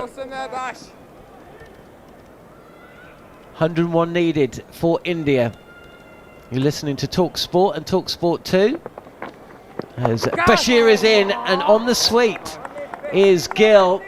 There's a shot that brings with it quite a lot of risk. Misses, and the pad's brought into the equation. But that short, fine leg fielder, Jimmy Anderson, who's already picked up a catch in a similar part of the ground, albeit to the right-hander. He's waiting for that kind of shot as well, as Gill comes down the track and is forced to play with the bat well in front of the pad, almost playing to the leg side. He looked a little bit uncomfortable there. Deep square is going out to the boundary. Long on's still there, but mid-wicket's gone a little bit straighter as Gill shapes to come forward, but then in the end plays defensively with his on the back foot. 91 for one ball left of the 21st over, and a good over from Bashir. He's asking questions of India's number 3.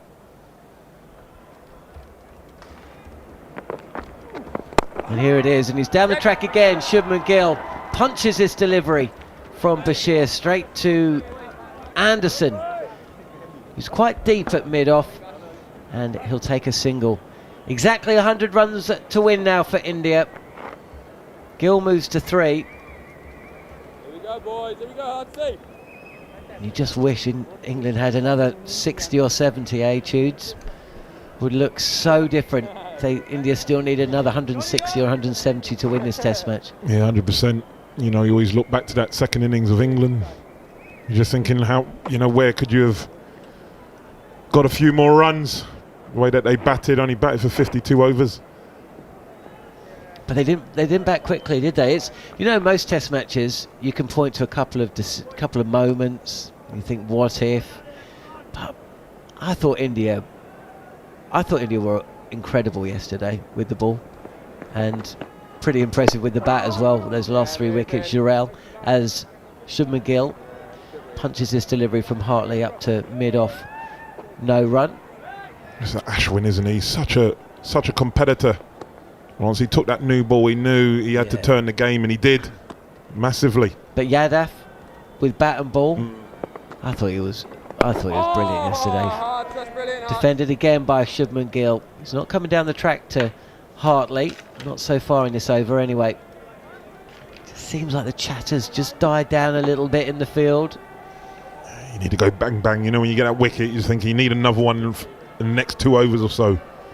They've just nullified that a little bit, India. But they've got to believe, and they will under Stokes. They will believe. Another 2 now. Get Padikkal in. He didn't look great in the first innings. A little bit wider this time from Hartley, and forward is Gill. He plays defensively but opens the face just a touch, and the ball travels out to backward point. No run. That's a better line from Hartley there. He's in again. This is a touch straighter, and Gill looks more comfortable propping forward, pushing the ball to Ollie Pope at point. Very nice there, buddy.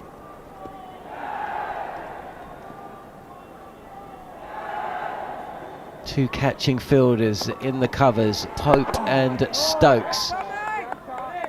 But Shubman Gill is not pushing at this delivery from Alex Hartley. Instead, just dead bats it, lets the ball roll along to backward point. No run. Very wide of the crease, Tom Hartley. Lovely, lads. She'll do well to be bowling out there. She's in Pakistan, I think. Alex Hartley. Did I say Alex? You did. I think that was said yesterday as well. Was it by Jarrod? Down the track and just clipped away by Gill. He'll get off strike and he'll face the first ball of the 23rd over, not Alex Hartley. There are similarities. Well, they're both left-arm finger spinners, and they're both called Hartley. I think, you know... They're both from the north, aren't they? This is an unfair one. One is 6'6". Slightly different heights, yeah. Slightly different paces as well. To be fair, Tom's a lot quicker than Alex. Tom Hartley isn't a social media star yet. Although he did go viral, didn't he, when he danced on the table? There you go. Hasn't got maybe he is then. The famous podcast as well. No. With her partner in crime, Kate Cross. Yep, shout out to Kate Cross. Yeah, good girl. Is she out in the WPL? Yeah, she is, yeah. Yeah, she's got a gig. So she's out there. She is a star, isn't she? So, where are we then? An hour gone, and India certainly will be the happier of the two sides. They have lost a wicket. Jaiswal caught brilliantly by Jimmy Anderson from the bowling of Joe Root for 37. But India have added 53 runs to their overnight score, and the target now has just dipped below 100. Rohit Sharma is still there. He's gone past 50. Shubman Gill looks pretty assured, 4 from 17. So where are these 9 wickets coming from? Jarrod, you got any ideas? No, I tell you what I do have, which I do think is quite interesting. Should have said Dharamsala. I almost did say that, but I thought that was a bit unfair. But this is the lowest runs per over that England have had during this entire era. They've only had 2 games where they've scored at under 3.5 runs and over. The other one was the first game of Bazball. Everything else has been at 3.8 runs and over or quicker, and they scored at 3.13 runs per over in this Test match. Partly that's conditions, partly that was the collapse at the end and everything else. How well did India bowl yesterday? I thought India bowled very well, but it wasn't just yesterday, was it? Because they didn't actually bat that long yesterday. I'm just putting it out there that I think a lot of people will say, oh, Bazball failed in England, in India, and it's like, this might have been their least Bazball, but, India might end up scoring quicker in this game than them.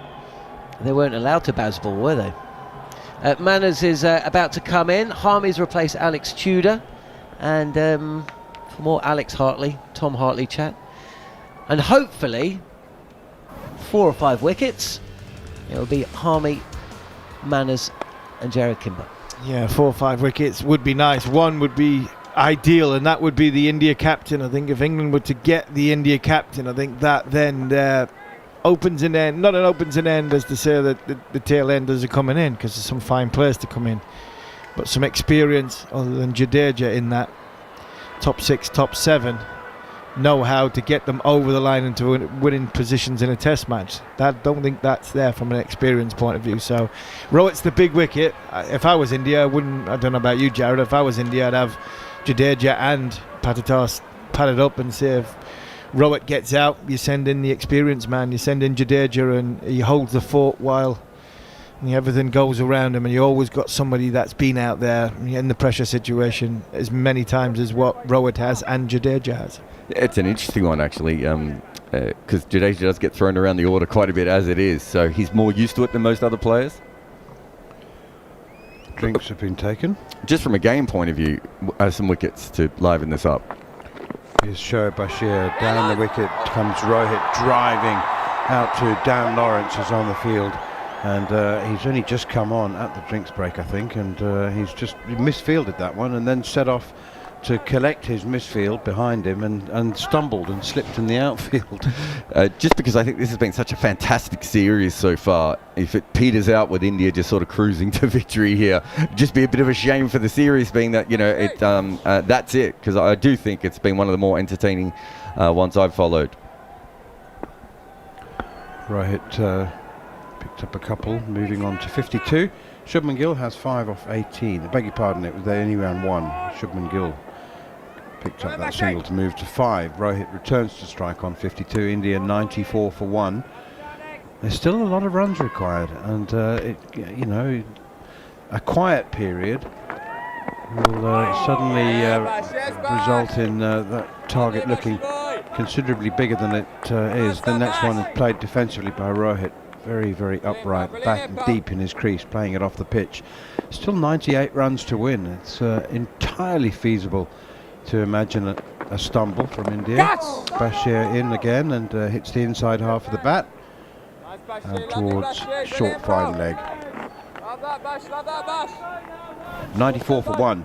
So India not halfway yet. 98 still required. Just the one man out. Yes, Shazvi Jaiswal caught brilliantly at backward point by Jimmy Anderson off the bowling of Joe Root. Down the wicket comes Rohit once again using his feet. Seems obvious to me, Harmy, that Rohit is entirely aware, as you would expect, of the dangers of a quiet period. Yeah, he is, and I think that's highlighted of the way they batted in the first innings. He's just very conscious that you need to keep the scoreboard ticking over, and now does pick up another single, clipping it off his pads out towards the leg side, backward square leg. He moves on to 53, 95 for 1. Ben Stokes trying everything he knows. He had a long old chat to the spinners this morning before the start of play. And they were in their warm-up kit. Had a long old chat to Bashir and Hartley. Short leg and a slip in as Bashir is in, just short enough to allow Shubman Gill to play from the crease, and he does so, nudging it towards mid-wicket, and there is no run. No sign of Ollie Robinson in the attack today, and I don't think there will be either. Yeah, I'd be surprised. I think rumours were coming out of the England camp this morning from the journalists that are on the ground in Ranchi that Ollie Robinson was struggling with his back. I think we've seen when he batted in the first innings, he pulled up. He didn't exert himself too much batting in the second innings. He already bowled 10 overs in that first innings, 13 overs, 0 for 54. I'd be very, very surprised if we do see Ollie Robinson. I thought Jimmy Anderson got a little bit out of the surface this morning. I think we've mentioned before Rohit Sharma not wanting to have quiet passages. Rohit Sharma hit Jimmy Anderson for a 6 and he's coming at him, but I'd be surprised if we see Robinson now, especially after the decisions Stokes made last night about who opened the bowling and them 8 overs. He's given Anderson 3 overs this morning, but it'll be interesting to see if he does go to Robinson, if he can bowl at all. That tall release point on this surface, you'd think would be another, I wouldn't say a handful, but it would be another demon that the Indian batters would have to factor into their decision making when they're coming out of their crease at the ball. Good question for you, Harmy, and you can treat it as a rhetorical question if you like. I know you won't necessarily know the answer, but you'll have a much more astute feel for the answer than I could. Here's Hartley in once again, and clipped away by Rohit straight to a deepish mid-on. Ollie Robinson yesterday, is he capable of bowling quicker than he did? Was he bowling within himself? And following on from that, I mean, it's sort of upper end of medium pace, but it was medium pace, around 120 kilometres an hour. Is that adequate at test level? If that's your limit, that's short and it's cut out to the sweeper on the cover boundary and they go through for a single. I think it depends where you play in the world, Manners. I think by the end, Glenn McGrath was bowling 127, 129, but he was so accurate. Yeah, but that's 10 kilometres quicker than Ollie Robinson. He was so accurate. Yeah, I think Ollie Robinson's average speed yesterday was on the first innings was 126, which is 77, I think, 76, 77 miles per hour. I think if you're ultra accurate and you're asking questions in and around the sort of off-slump area, then I think in England that's fine. I think he will get wickets. He's proved he's get wickets. He's got 50 wickets in Test match cricket at an average of 22.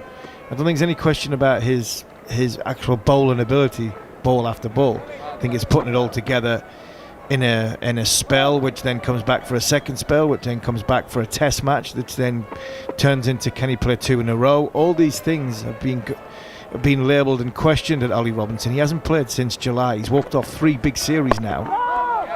Clipped away off his pads by Shubman Gill, straight towards mid-wicket, and there's no run. There's been question marks in 3 big Test matches and 2 Ashes Test matches. If there is something in this one, this is 3 big Test matches that there has been question marks over his fitness and his durability. At some point, England might have to turn around and go, well, where are we going with Ollie Robinson? Oh, that's a terrific delivery from Hartley. Spins and bounces past the outside edge. Beautifully taken by Ben Folkes. It's a super delivery. Shubman Gill survives it. It was an absolute beauty. Just pitched in and around that off stump, turned, it bounced. It's a beautiful looking ball that unfortunately is not going to get a wicket because it's just too good. Even Rohit Sharma wouldn't have nicked that. Forward comes Shubman Gill, pushing it out towards mid-wicket again, but Hartley goes and does his own fielding. 96 for 1, 96 needed. The England team and Ben Stokes, they like Ollie Robinson. They do like Ollie Robinson. The selectors like to pick Ollie Robinson because there's undoubted there's talent there. The bowler has got very much loads to offer when it comes to the bowling. Hartley in over pitches, and it's clipped away past or wide of Zack Crawley at mid-wicket. They go through for a single. India over halfway. Rohit Sharma 54, Shubman Gill 6, 24 overs gone. India 97 for 1. And England invested in Ollie Robinson. They've given him a contract. I think he's got a 2-year contract, a 1-year or 2-year contract. And he's 30 years old. He's not going to play any franchises. He only plays first class cricket or Test match cricket. For me, Stuart Broad walking off into the sunset, with a big fanfare and a congratulations on a wonderful career from Broad. You look at Robinson and think, well, you've got 5 years in you just to take over from Stuart Broad. You're not going to play franchise cricket. You're not going all around the world, and you are going to play 7. You're going to have 7 Test matches at home. You'll play 5. You play 3 or 4 away from home. Try and get them through 10 Test matches a year for 4 or 5 years and build a career that way. If the penny drops, that are you fit and are you durable? And that's the question. Can Ollie Robinson be fit and durable? And the honest answer at this minute in time has to be no. It is. It's not there. He's walked off too many times, or there's been too many fitness problems around Robinson that I think people are starting to scratch their head out. Bashir in, big appeal for leg before wicket. He's missed a sweep shot. Did it turn too much? Was that heading down the leg side? Shubman Gill with a big sweep shot. Ben Stokes is now considering a review. He's having a chat to Ben Folkes, but I have to say that for all his inexperience, Shoaib Bashir's compellingly honest about. Yeah, he is. He is very good when it comes to. For me, he's very good when it comes to review. His eyes are a lot better than Ben Stokes's sometimes. I should say all the time, and that he knew straight away it was going down. I think it was pretty obvious it was going down, but it was a good ball. It's good pressure being built up by Shoaib Bashir, and Shubman Gill's having to go to the sweep shot. Ben Folkes was flying down the leg side then, stopped, jumped back behind the stumps and appealed. Just beautiful work for the wicketkeeper. Yeah, it's a bit of a giveaway, isn't it? The keeper knows where the ball's going. Here is Bashir again, now pitches outside the off stump, a little bit wider, and forward comes Rohit. Plays defensively, no run. So I think to finish on Robinson, I don't think we're going to find out whether Robinson is fit enough to bowl or not, because I don't think Ben Stokes is going to utilise him, and I think that might help Ollie Robinson, evade criticism a little bit. Bashir, gives that one a lot more air. That's a beautiful piece of bowling. Controlled that. It's 7 or 8 kilometres an hour slower than his average speed. Really tossed that one up, inviting the drive, but Rohit defends in the end. Rohit, the captain, 54 not out from 79 balls. Shubman Gill, 6th man out. Yashasvi Jaiswal, the series leading scorer, caught a backward point brilliantly by Jimmy Anderson, diving forward off the bowling of Joe Root, mistiming a cut shot, and now a single down towards long on. Ben Duckett fields. Yes, Jarrod, you've had a full start with the microphone 3 times now. I've picked it up, and then, this is crazy. This is now Rohit Sharma's highest score in the 4th innings of any first-class match. Any first-class match? Wow. Any first-class match. Going past the 52 he scored against Australia in Sydney in 2021. Oh, not even in India? Yeah. That was the hesitation, because yesterday we were looking at the fact he'd never made 100 in the 4th innings in India, and now you can see. Shoaib Bashir, and that's Shubman Gill playing defensively. The ball just spins back towards, or behind him anyway, but not towards the stumps. That's an alarming record. There's a lot of alarming things when it comes to Test match record. He's Rohit Sharma's Test match record. Amount of games, amount of runs he scored. For the age he's at. Pushed away, out by Shubman Gill towards Ben Stokes at mid-wicket, and there's no run. 99 for 1. I think it's fair to say that what you're intimating is that Rohit's reputation is far more, and his stature. I mean, as a captain, as a long-established figure, it's greater than the numbers might suggest. Is that? Now the numbers for me, the numbers, the average in the strike rate, hundreds, the 50s to the hundreds ratio. That's all there. Highest score. It's up there with anybody really. But I was amazed that he'd only played 57 Test matches. He's 36-year-old. I was amazed. He's now gone past. I think he's now gone past 4,000 Test match runs. And 9,000 first-class runs. Down the wicket, he's gone in, stumped! Rohit Sharma's on the charge to Hartley. Brilliant glove work from Ben Folkes. And a second wicket, first for Hartley. India 99 for 2. Terrific work from Ben Folkes. Brilliant stuff. It was not difficult stumping in the sense that Rohit Sharma was 1.5 yards out of his ground. But it was wide, it did keep a little bit low, and Ben Folkes effects the second wicket. Fantastic bit of bowling from Tom Hartley. I think he's just seen Rohit Sharma come down the wicket early there. He's just dragged it down a little bit. Excellent work from Ben Folkes. It looked very, very simple. It wasn't. That's it. That tells you how good a stumping it was. Rohit Sharma's going towards the ball. He's going to get past. They're going to get the ball past Rohit Sharma, and Ben Folkes not snatching at it, taking it comfortably and whipping the bails off. What a fantastic bit of work there from the Surrey wicketkeeper. And now, Manners, I think we have a ball game. I really do think this game's on for England. Rohit Sharma's gone. England have got the experience out of the way. Jarrod just mentioned about that's his highest score in first-class cricket in the 4th innings. I think 94 runs is still a long way away for India with what India's got in the tank. Virat Kohli, KL Rahul, Jadeja, Ashwin, if they're all playing, I still think India walk this game.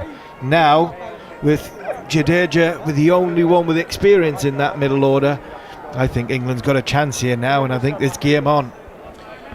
Well, dear listeners and viewers on the talkSPORT Cricket YouTube channel, I just want to tell you that Steve Harmison called it immediately at the start of play. He said Rohit is the key. Rohit is the key. He will steer them home. If England can get him out with around 100 to go, then they'll have a chance, and that has now happened. So he's only reiterating what he said at the start of play.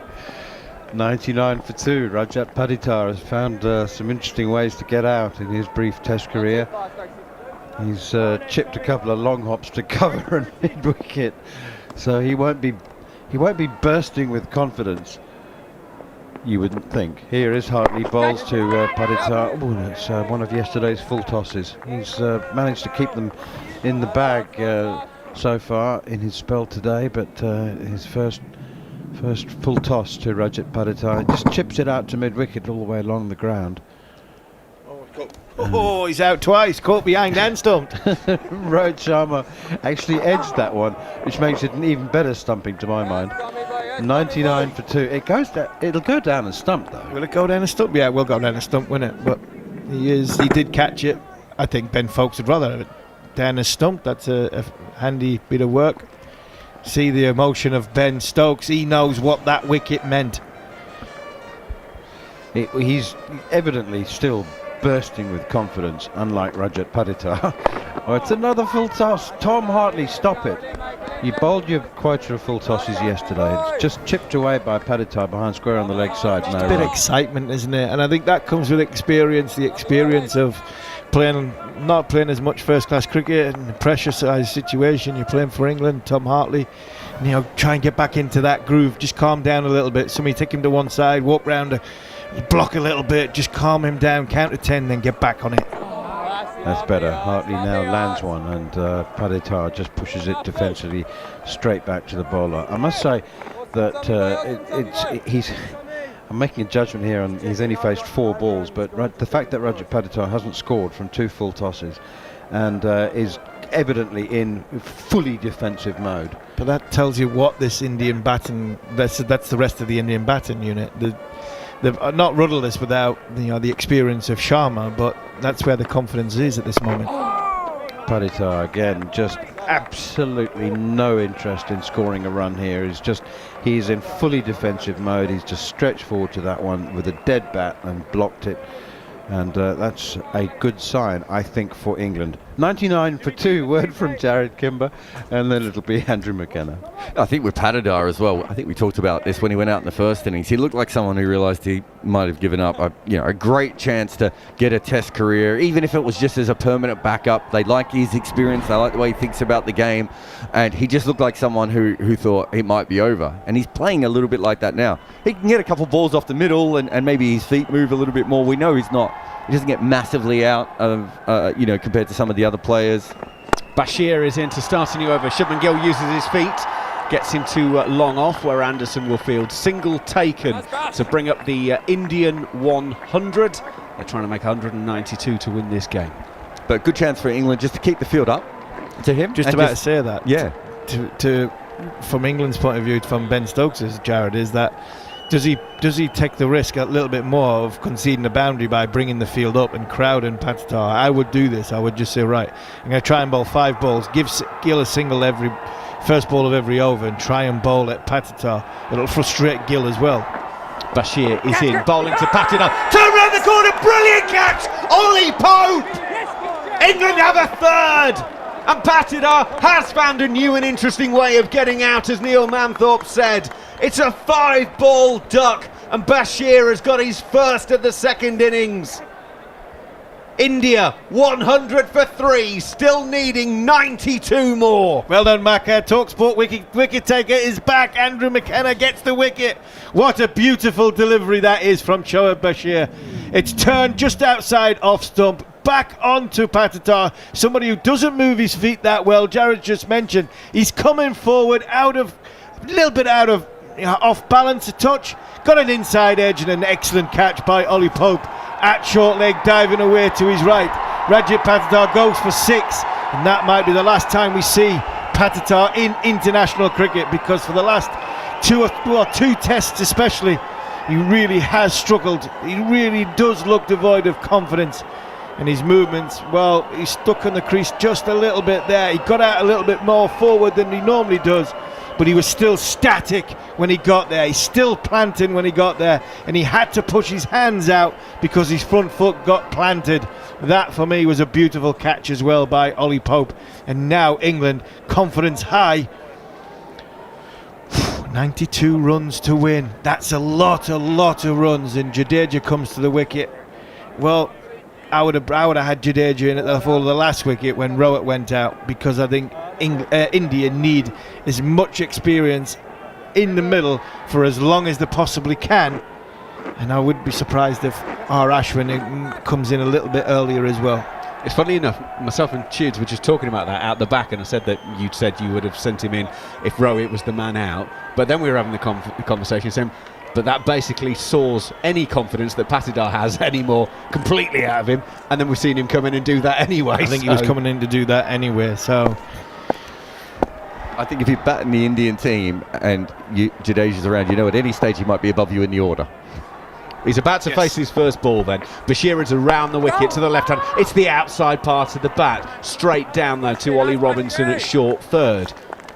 Now the energy level's gone up a bit, hasn't it? It has, yeah, not only on the field but in here as well. We're desperate for this, to go down to the wire and see England get a victory, go 2-2. I think this series deserves a 2-2 the way things have been played. Bashir around the wicket off of the thigh pad of Jadeja. There's no run as it runs out on the leg side. This was never a foregone conclusion this morning. No, India still needed 150 and England were bowled out for 145 in their second innings. This was never a foregone conclusion.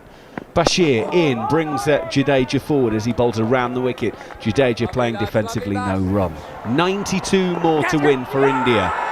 7 more wickets for England, and if Ollie Pope is going to catch pigeons like that, they have a chance.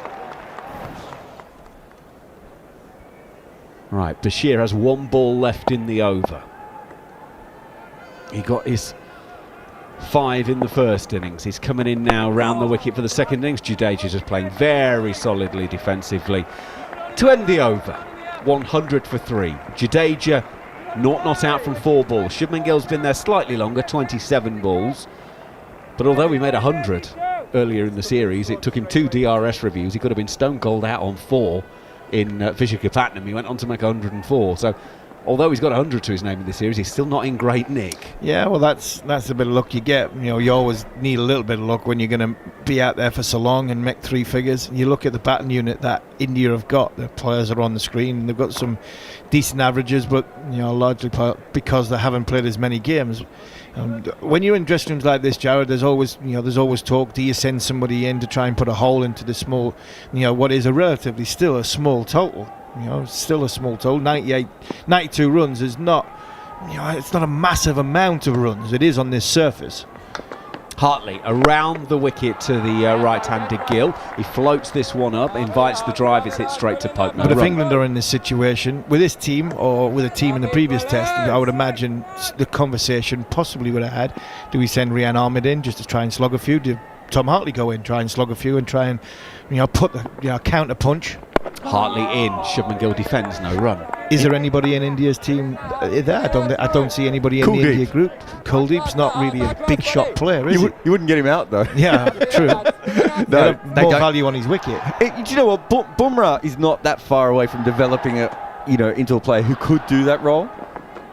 Hartley, left arm around, goes full loopy. It's pushed to Crawley at mid-on, and they will take a single. Shubman Gill goes to 8. India 101 for 3. The target now 91 away. They did have that player before. It was Shardul Thakur, but he doesn't really play in India anyway. But he would be perfect in that situation. It's like, because I think he kind of gets off on that sort of stuff as well. Just go out there and smack it. Yeah, a few years ago, Ashwin, but he's not that now. Ashwin probably could against the spinners, you know. Yeah, possibly. Because he pinch hits for Rajasthan against spin, doesn't he? So yeah, he's maybe not a bad call, but you're right. He's not the batter he was a few years ago. But you're not saying we're panicking. All you're doing is you're trying to shift the momentum from what is a negative frame of mind and negative thought at this moment in time. Runs are hard to come by the way England are playing, and just shift the narrative a little bit to try and put pressure back on the bowler and back on the opposition captain. The Andy Bickle, were you in that test match? I was in that test match. That was down to the wicket, that I think, more than anything else. Hartley, left arm around the wicket, and it's one that rolls to Jadeja. It grips and turns and goes down the leg side. It'll go for 4 byes, but I said about an hour ago, we haven't seen anything really misbehave yet today. That's the first one. It grips and rolls, and no one had a chance of getting anything. It always happens, though. While the batters are going well, Jaiswal is batting nicely, and Rohit Sharma's going well, and everything's hunky-dory for the batting unit. You don't get them. All of a sudden, you lose 2-3 wickets, and the pressure's on. Batting becomes difficult, and you get one that rolls along the deck. Unfortunately for England, the one that did that, it did twice to Ben Stokes straight. Yeah, it was just a little bit too leg side. 87 more for India. Hartley, left arm around. Jadeja solidly forward, no run. I actually think it was the same crack. It just went leg side, didn't it? You could actually see it hit the crack and like on the side of it rather than the middle where it was with Ben Stokes. Right, Stokes is going to put himself into leg slip here. He's not going to catch one if if it keeps that low. He's in a run-saving position. He's a run-saving position at leg slip. Yeah, the cracks really have opened up. We saw the pictures before play started, and they're a decent size now. You'd certainly get pretty much your finger in them now. It's just now about when it hits the edge, what happens, and are the plates themselves starting to move?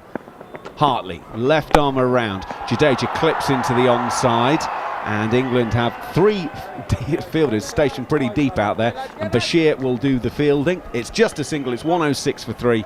India need 86 more runs here on talkSPORT, talkSPORT 2, and the talkSPORT Cricket YouTube channel. Jarrod Kimber. You're right. They have 3 fielders out there, but none of them were on the boundary. They're all about 25 metres in from the boundary, and specifically, I don't know if you saw, Macca, before that ball, Stokes brought them into those positions. And I think what he was saying is we want to protect the 4, but if we know that Jadeja went for a big shot in the first innings against left. If you want to take on the 6, you can. We're not going to give you the 4. And Jadeja's still like, yeah, but I just want a single. 86 more for India. They resumed 40 without loss today. Bashir with one of the wickets so far goes into bowl to Jadeja. He pushes forward, no run. If you are just waking up, if the alarm's gone off at 5:30 this morning, India are 3 down. Jaiswal caught by Anderson off the bowling of Root for 37. Rohit stumped or caught by folks off the bowling of Hartley for 55. 84 for 1, 99 for 2. Bashir is in, bowls to Jadeja, pushes on the offside, no run. And then Padikkal, well caught by Ollie Pope, going full length at short leg off the bowling of Bashir for a 6-ball duck, 100 for 3. And the reason I say either caught or was stumped, because TV seems to have shown that he did get a feather on that one, Rohit. And it's now whether the umpires officially changed the dismissal. Bashir is around the wicket to Jadeja, and there is no run. Gary Morgan, our statsman, tells me the biggest collapse in a 4th innings for India of 9 wickets.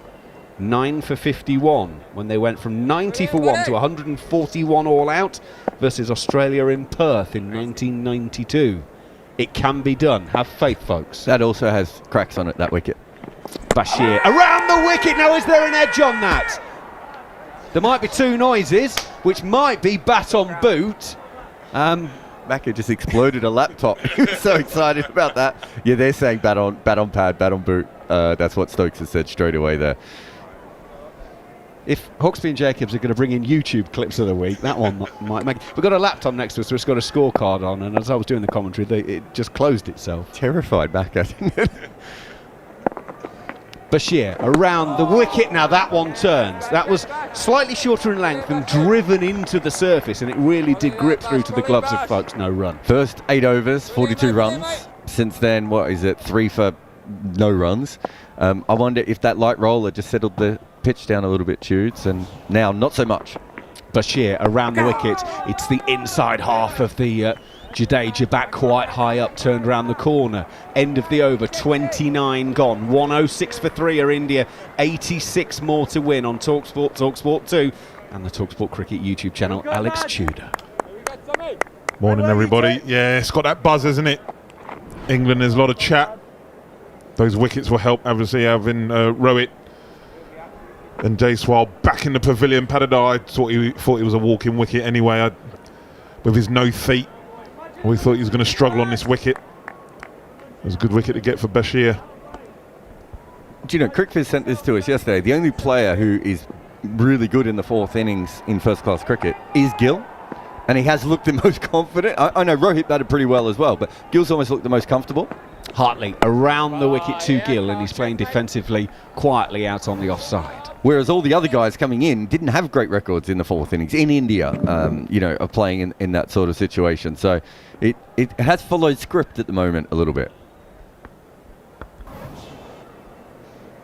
Tom Hartley waits at the end of his mark, comes in and bowls left arm around leading edge, but there's no silly point. Stokes is in at a close mid-off, and therefore wasn't in the right place and wasn't short enough anyway. But again, there's just a little half chance. Yeah, a lot seemed to be happening. For a while it wasn't.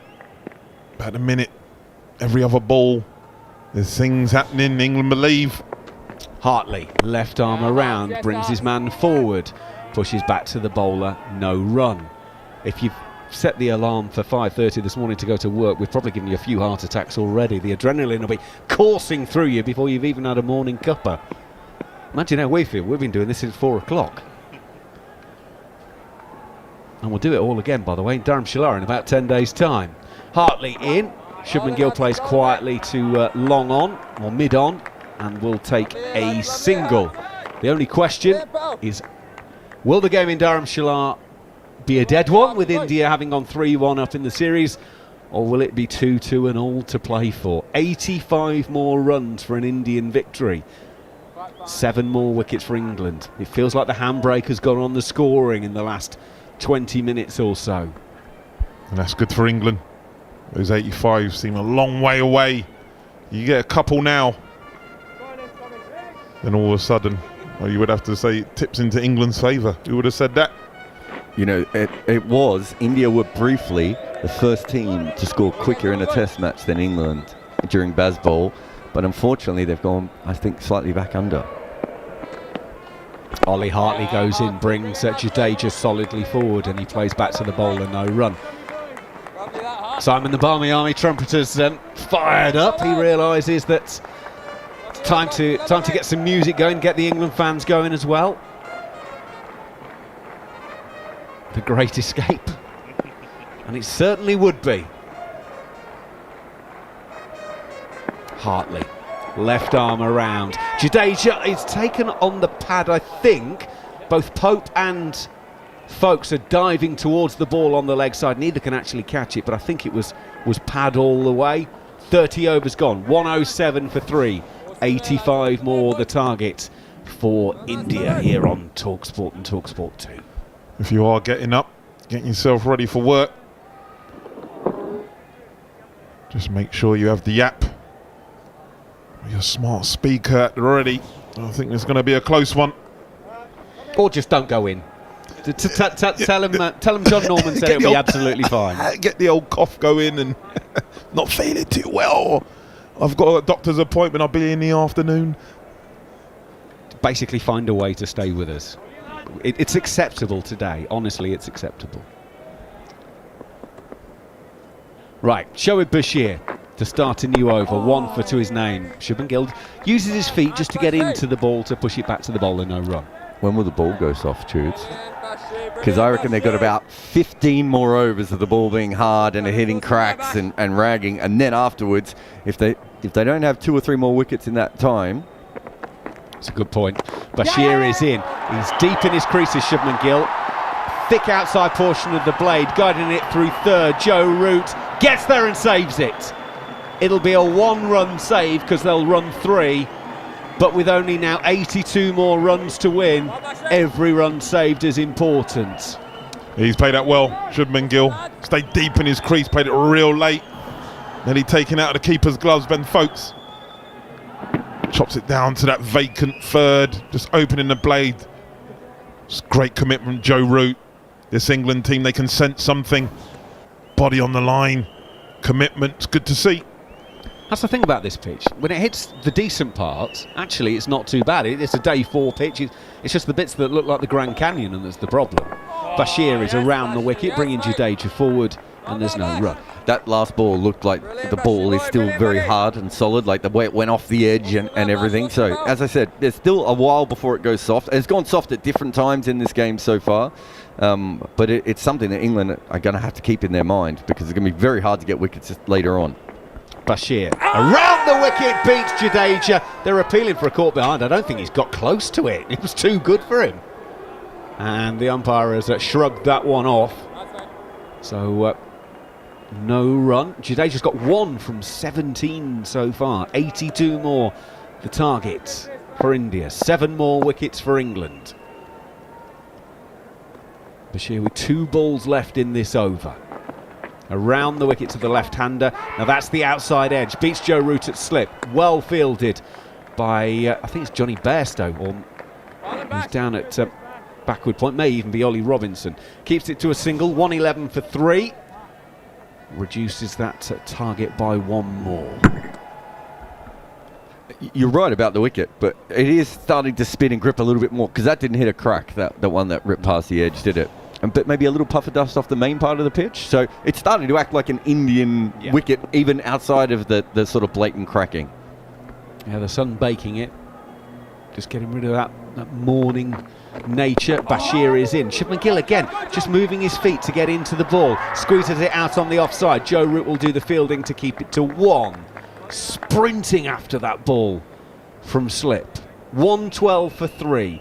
80 more to win. 20 minutes to go to lunch, which means it's time for John Norman after some thoughts from Alex Tudor.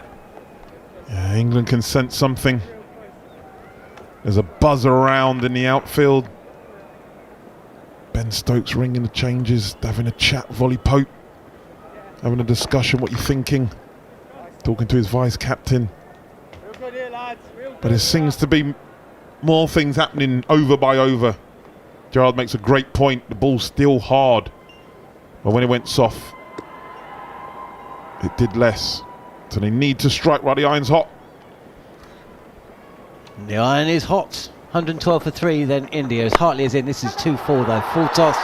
And that will not reach the boundary, because Ollie Robinson, who hasn't had a bowl today, runs round from the cover boundary and fields, but not before Shubman Gill gets back for a second.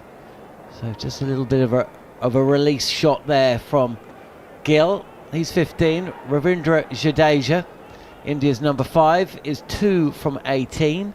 India 114 for 3 here on talkSPORT 2, as Hartley is bowling full and on the pads, actually a bit leggy to Shubman Gill. You can't beat the field as a short fine.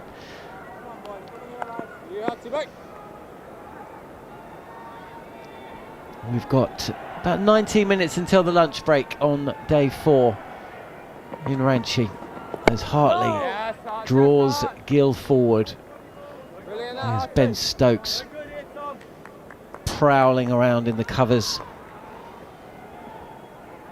He'll want to be fielding everywhere, won't he? Just wherever the ball goes, he'll want to be there. England still in this, just as Hartley forces Gill on the back foot, who has looked quite assured. He's been beaten on a couple of occasions, but a notoriously nervy starter. Go boys.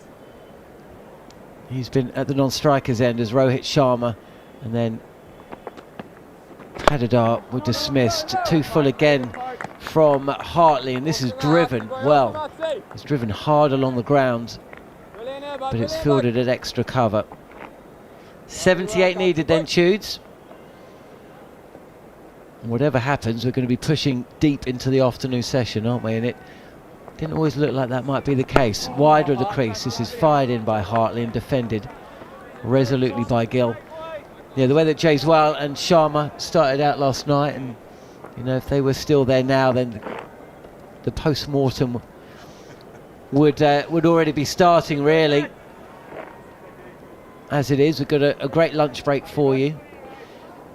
Following in the footsteps of Darren Gough and Alex Tudor, Steve Harmison will be revealing his 5 favourite cricketers, those that he grew up watching and idolising, and the teammates that helped him through and taught him his trade as he's made his way through at Durham and then on to England, of course.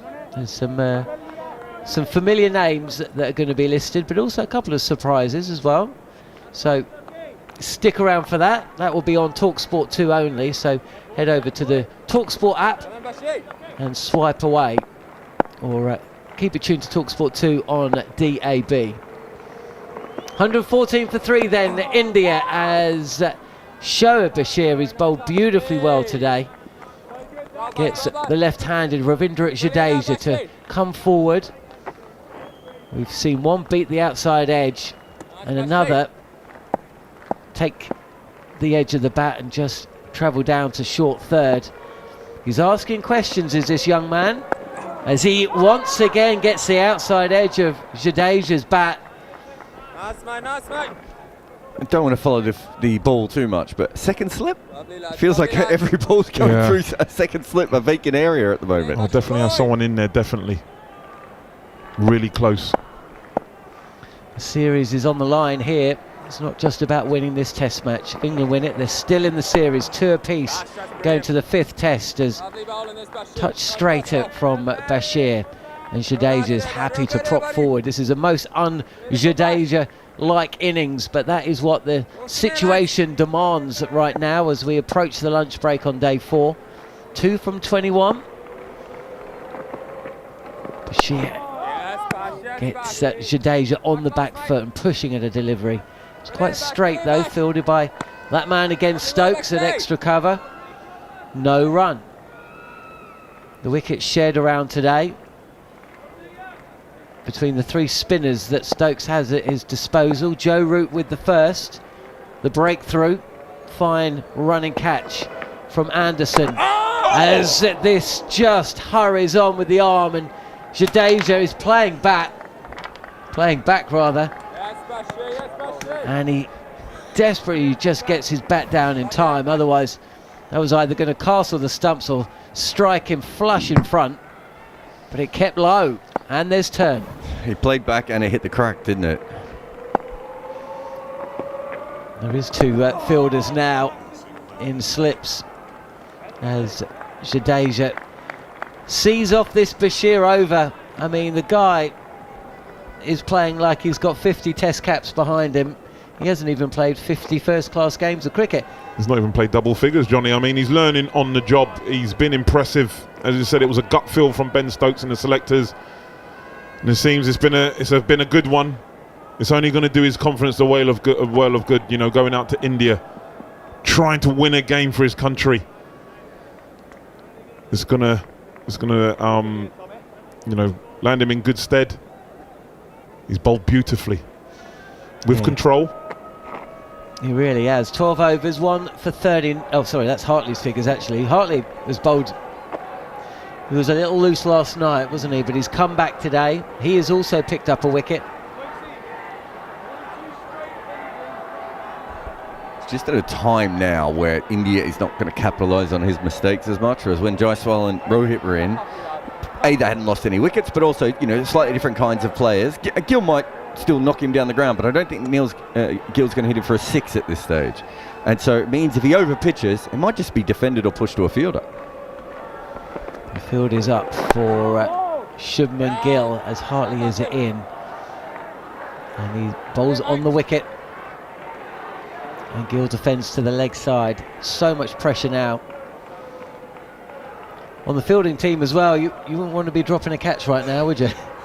Even that Dan Lawrence misfield, you could see he was furious with himself.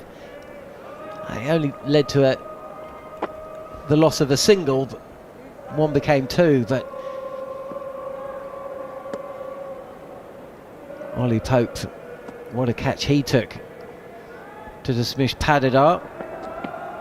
As Hartley too full and on the pads of Shubman Gill, and that delivery was being smashed through mid-wicket late last night by Rohit Sharma. Nice lads.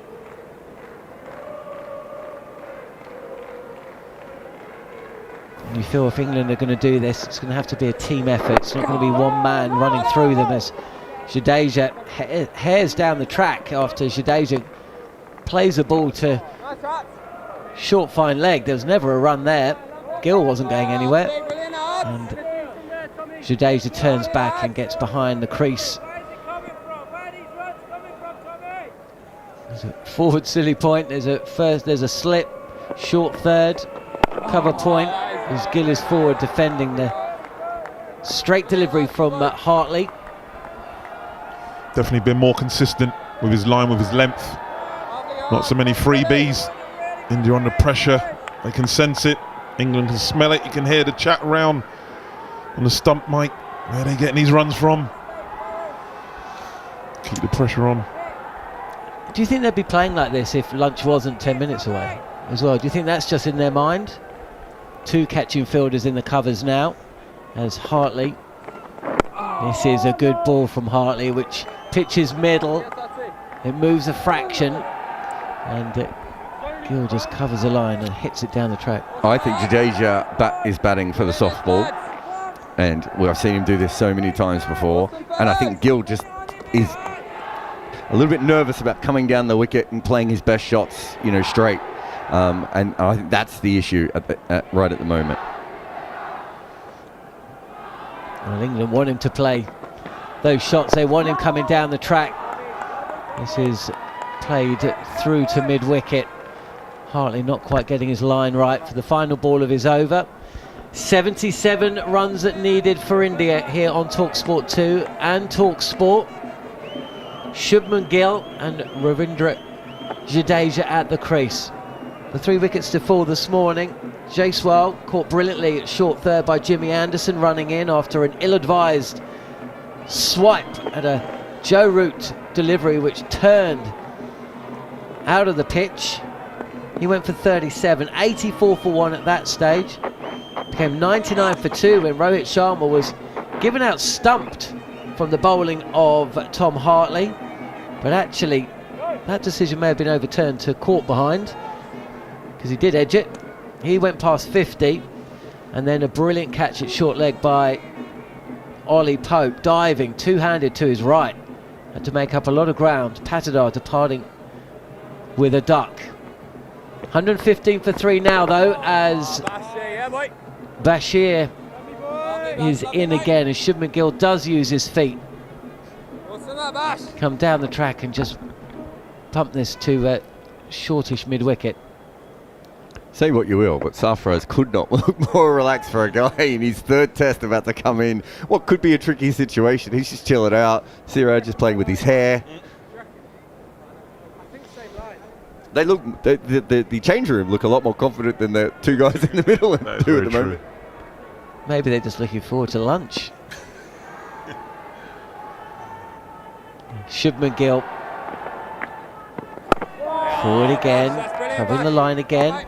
There's a leg slip in place. I mean, he looks pretty composed to me. He's faced 51 deliveries now. He's got used to the conditions. Oh, I think Gill's maybe the most comfortable out there of anyone, but Jadeja's still looking quite nervy at the other end. Here is Bashir.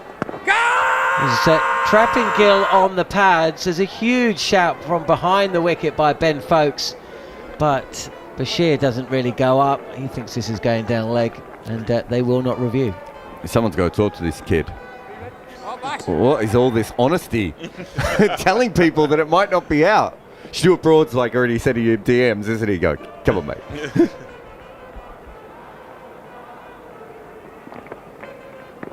Round the wicket again, Bashir. And there's a little bit more bounce from this delivery, which is again straight, and it's asking questions of Gill, who just pushes the ball into the leg side, deals with it with confidence. He's coming into this test match with runs. There was a lot of pressure on him earlier on in the series, but that 100 after he overcame a real nervy start, and a couple of umpires' calls went his way. Oh, what England would do for another here just before the lunch break. Get rid of Jadeja, go in with India 4 down, still 70 runs to get. Turning ball as Gill is brought forward, and he's playing at a ball that is actually going across him. Doesn't need to play this delivery, and he's playing it to the leg side as well. So there was plenty in play there, but he got enough bat on it. Can't beat the fielder. And there are a lot of fielders close to both batters right now. 77 runs to win. The series on the line for England. And this is flatter and punched into the offside. Gill sets off for a run, and Jadeja sends him straight back. Bairstow firing the ball back to Folkes. Stump's dismantled, but no threat in the end. Another maiden for young Bashir. We've got 6 minutes until the lunch break. India have lost 3 wickets in the session. They're 115 for 3. And they need 77 runs to win here on talkSPORT 2 and talkSPORT. And as Jarrod said, you know, Gill has looked comfortable, but he's going nowhere. He looks assured. The way he's going nowhere, there's still going to be pressure. He will feel it as well, as you say. Series on the line. If they win it, obviously they go into a 3-1 lead and they'll win the series. But we know the pressure of playing for India. We know what the media, social media is out there. They wouldn't want to be that individual that gets lambasted in the media for making a mistake, so it brings its own pressure. So as you say, if England can get a wicket now before lunch, all the pressure for me will be on India. 5 minutes to go until the lunch break. Can England take one more? That would really set them up. Joe Root is going to be called back into the attack. It was his wicket of Jaiswal that has brought England back into contention, I suppose you could say. He was thrown the new ball last night.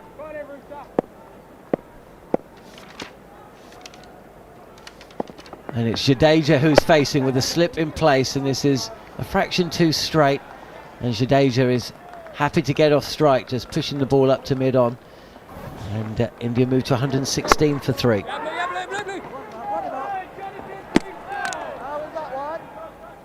Joe Root, who only bowled the 1 over in India's first innings, and this is the start of his 6th. Century with England 112 for 5 at lunch on day 1, unbeaten, 122. And Root is in with Gill coming forward, pushing this to mid-on, no run.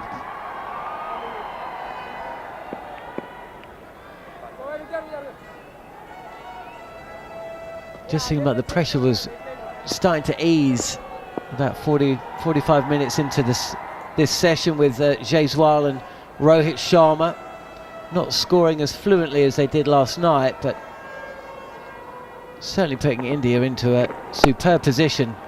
This is full from Root, and down the track is Gill, but Root fields from his own bowling. And it's another tidy over so far.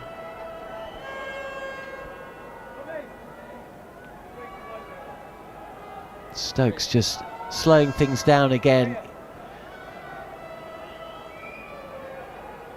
What's he doing here, Jarrod? Is he calling the fielder in? Yeah, he is. He's calling deep square in, isn't he? Yeah, I wondered if he wanted an extra helmet, actually, to have 2 fielders in close, but he seems to have changed that. Maybe leg slip. Oh, yeah, it's leg gully, and a very short catcher who's not got a helmet on at almost short square leg. Round the wicket is Root. And Gill is playing this straight back to the bowler. Tudes, I reckon Stokes went as close as he could without having to get the helmet to come out then, because if he had to get the helmet out, there would have been a delay. And he couldn't have got much closer on that ball without, without someone going, mate, should you not have the lid on? Square leg coming in, mid-wicket going out. Leg stump line from Root. He's clipping this to Bashir at mid-wicket and comes through for a single. 75 runs to win for India. England needs 7 wickets. And are we going to get another over in before the lunch break? Good batting there as well. These two are both good athletes, good runners between the wicket. There was a mix-up last over, I think, or the over before, but they're quick and he went straight on that call, Jadeja. Last ball of the over. It's a little bit of a drag down actually, and keeps low. And Jadeja gets himself in a horrible position to play it. Almost on his knees as it gets to him, but there's no damage done. I don't think he kept low. I think he went low. No, he just went low, yeah. And that's like he was going to sweep it, but I'm not even sure he was going to sweep it. Shoots. It's like he got in the position to sweep, but never actually thought about the shot. Yeah, it was a weird one. Got himself in an awkward position. I think he was getting into position to sweep and then thought, hang on, what am I doing? Pulled out. I don't want to be sweeping 1 minute before the lunch break. Don't be walking back with the England boys behind you. They'll be letting you know about it. So it looks like we will get one final over before the lunch break. It's going to be bowled by Bashir, and it's Shubman Gill facing. And Gill once again using his feet well. The ball that's going across the right-hander. Just seeing a replay of that. Strange shot from Ravindra Jadeja in the last over. He'll be quite happy just to stay at the non-strikers then now, I imagine. And he'll stay there for this delivery, which is again sees Gill coming forward, using his feet well.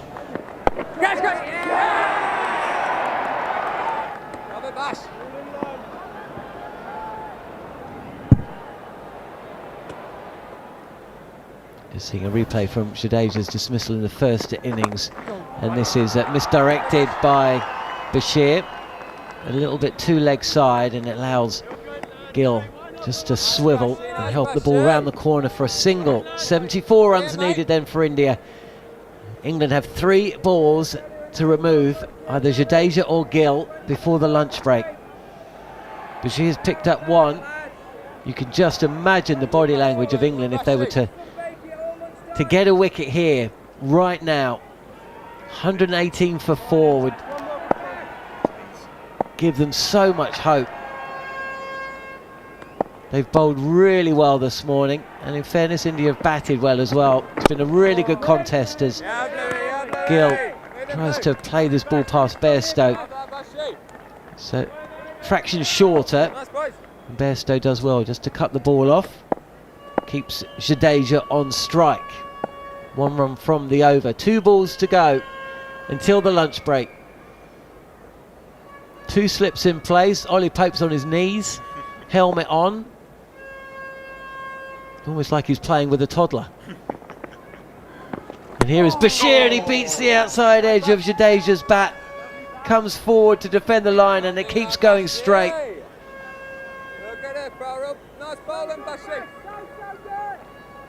Ollie Pope has got up off his feet, off his knees rather, and he's going round to short leg. Or leg slip, we'll see in a second. 118 for 3 it is then. India starting the day 40 without loss, losing 3 wickets, both openers and their number 4 bat Padikkal. The wickets going the way of Bashir, Hartley and Root. And the field has been brought in. 2 slips now in place. There is a short leg catching cover. Bashir, a couple of steps into his run up, just aborts. And now he's ready.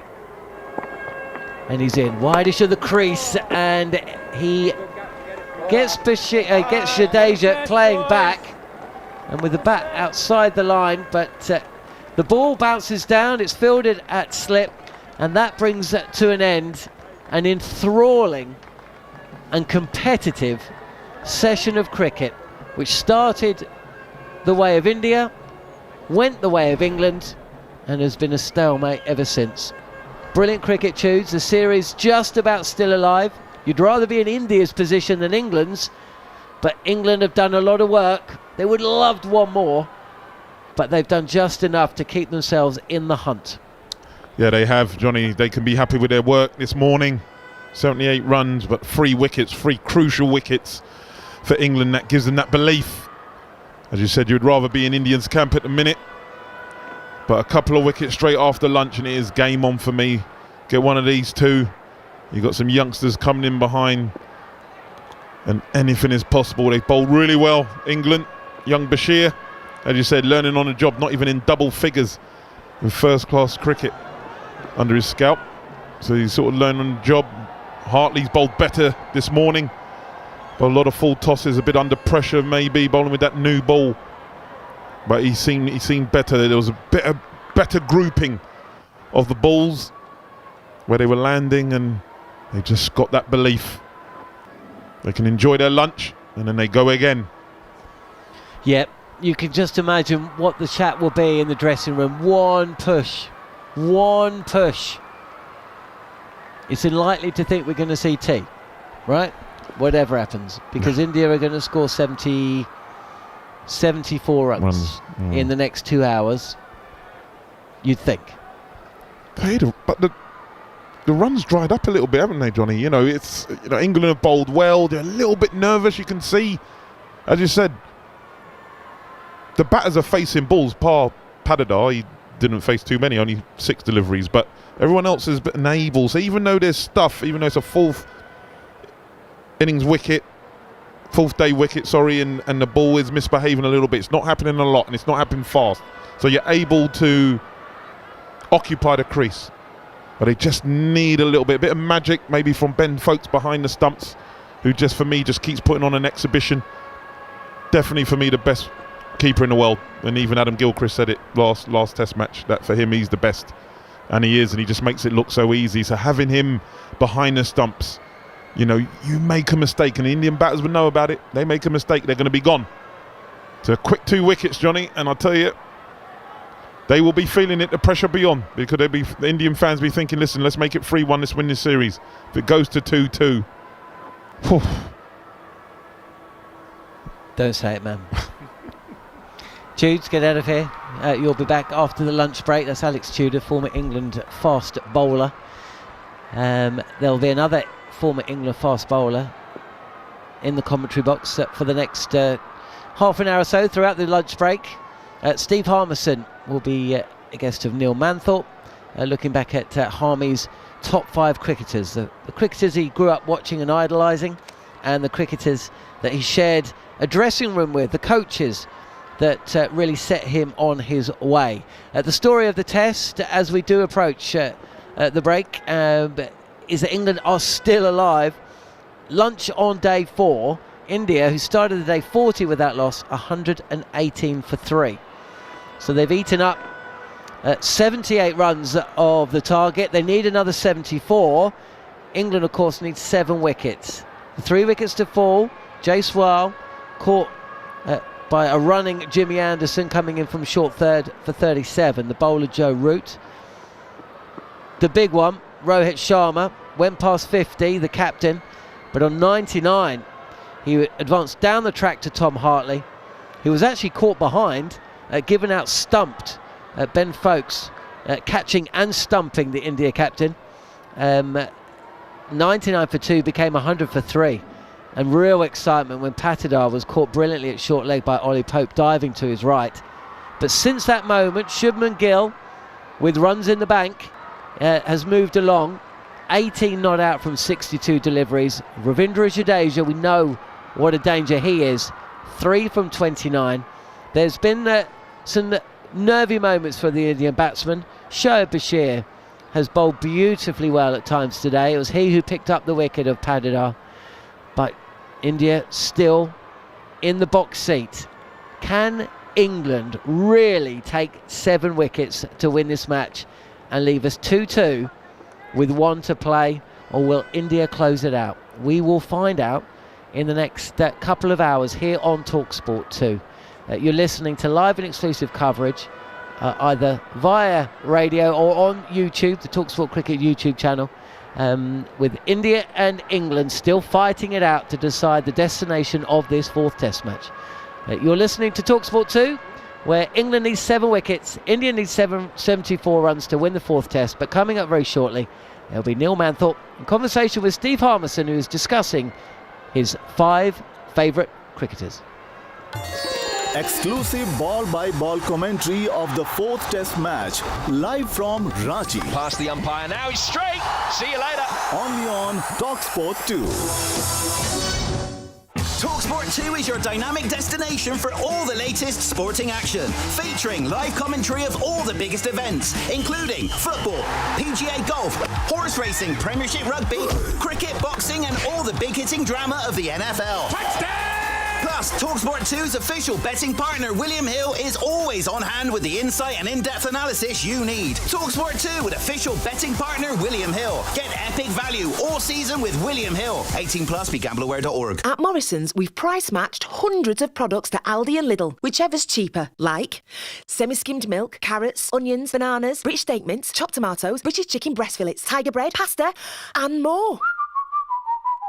Morrison's to shop at Morrison's. For full terms and conditions and verification, visit my.morrisons.com/price-match-terms. Come on, Ellie. Hold your nerve. You did it at the World Championships. You did it at the Paralympics. You can do it today.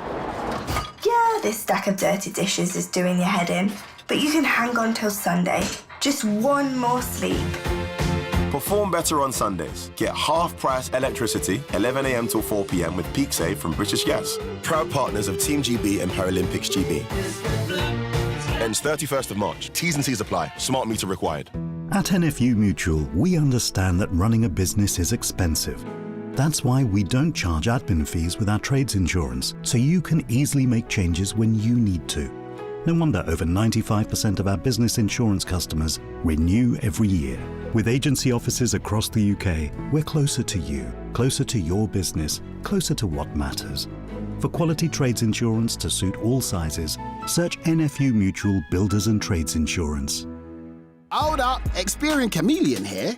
Can I just say this to you? You're looking bomb today, and whatever you're doing, you're gonna absolutely smash it. See? A little confidence boost goes a long way. So why not boost your credit score by up to 101 points instantly for free? Only with Experian. That way, you can be your most confident self when applying for credit. So if you want to improve your credit score, do Experian first. Free Experian account linked to your current account is required. Increase subject to status. Not all lenders use Boost. See experian.co.uk/consumer/claims. Introducing the McSpicy and Frank's Red Hot Burger, featuring irresistible Frank's Red Hot Mayo, jalapenos, cheese, and our mouth-watering crispy, spicy coated chicken.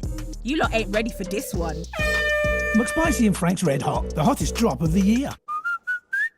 Until 12th of March from 11 a.m, subject to availability. Frank's Red Hot bottle not available at McDonald's. At Lidl, we're always little on price. So much so, we're officially the Super Grocer 33 cheapest basket in Britain, beating all those other supermarkets basket for basket. So save on your shop and feel like a hero. Now that's big on quality and always little on price. Selected stores, GB only. See lidl.co.uk/cheapest basket for details. On DAB+, online, via the talkSPORT app, and on your smart speaker. Exclusive ball-by-ball commentary of the 4th Test match, live from Ranchi. Fielding, oh, there's going to be a run out! Only on talkSPORT 2.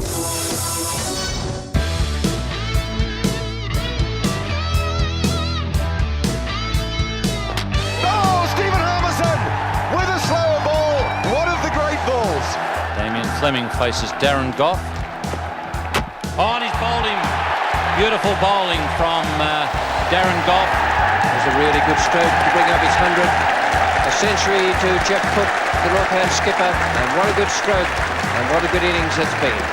If you try to set a curfew for an Australian, that's a challenge to be beaten. We had David Boone break the world record going to England for the number of cans drunk. Well, that's got to be out, yes. It's nipped back and kept low. It's that man Walsh again. He's taken all 5 wickets. Is he going to be the hero for the West Indies once again here? That's it. Wicket number 5. Tony Ambrose strikes once more. The Queen's Park Oval is absolutely jumping. Magnificent innings from Jeff Cook. One of the finest knocks I've seen him play. Could that be it? It is! 500!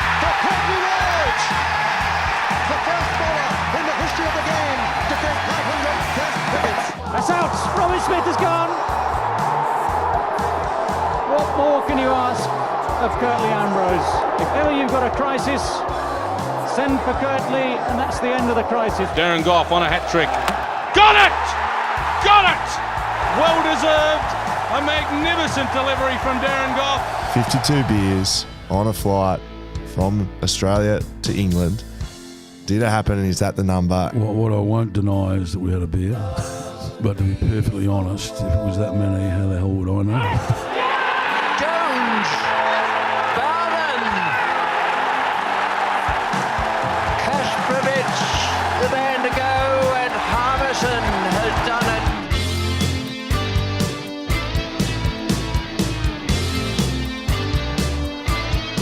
it. A very warm welcome.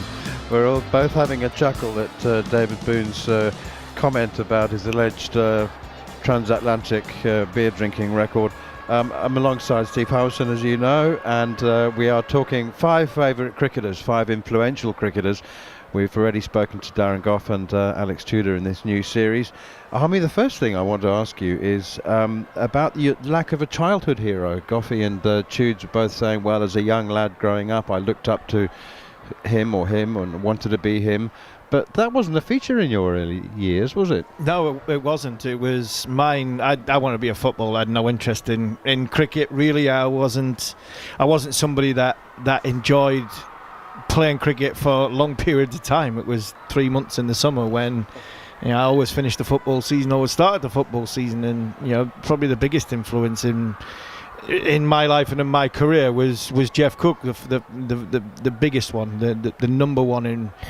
I think for a lot of players that came through that Durham conveyor belt of cricketers that either went on to play for England or had fantastic first-class careers. Okay, so this is number one, Jeff Cook. But it was to sort of make the case in point when Jeff first saw me. I think he was watching Michael Gough, the umpire, who was playing for Durham youth team. I think under 16s, I think it was, in a game at Jesmond. I was playing for Northumberland, and I think Jeff apparently had gone round to the Northumberland coaches and said, where on earth have you getting him from? And I think the Northumberland coaches said, well, you better not blink because you might miss him. And he's like, what's his story? And he just said, we might get him, we might not get him. He sometimes comes and plays and sometimes doesn't. It depends if there's a football match on. And that was the way the coaches had it at Northumberland with me. I was always football orientated.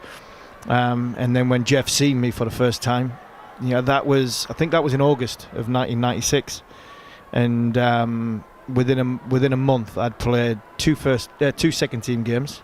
Middlesex, come across Ian Gould, the great umpire gunner. He was second team coach for Middlesex. I put him on his backside at number 11. He keeps reminding me as a wayward 17-year-old, and then played against, I think it was Worcester, second team, and then I was thrust into a first team, first class debut at 17 years old against Leicestershire, who won the championship that day.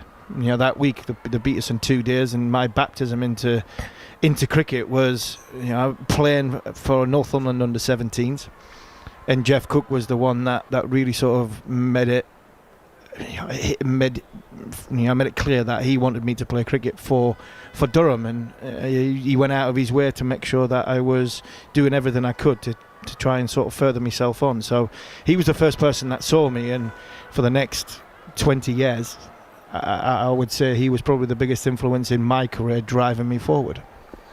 He played a long time for Northants. He played 7 Test matches for England as well, but he's known and will probably always be remembered as the kind of founding father of Durham first-class cricket, isn't he? I mean, he did a great job with the PCA as well. He improved the lives and professional livelihoods of so many professional cricketers. But when he went to Durham, I mean, he is credited with almost kind of being single-handedly steering the Durham first-class journey. Is that a fair reflection? It's a fair reflection.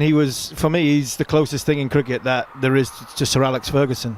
The one thing about Sir Alex, you heard about the stories of him caring about, knew the families' names and he knew everything about families, and Jeff was like that. Jeff took over Durham at 1991 as captain in the minor counties, and then oversaw everything for the next 20-30 years, and everybody that came through sort of Jeff Jeff's tutorage, and we got, I managed to go on and play. I had a year out in 1997 when we came back from Pakistan, and we had disillusioned with the game, and there was a few senior players in there that were big influences. John Morris, another one who was a massive influence on my career. Simon Brown, who you aspired to, because Simon Brown played cricket for England. He had played one test for England, and John Lewis, who was captain of Durham for a large proportion of my time, were great senior players to look up to, along with John Wood. But Jeff was always somebody that was there. He brought through all the academy lads. You remember him the first time.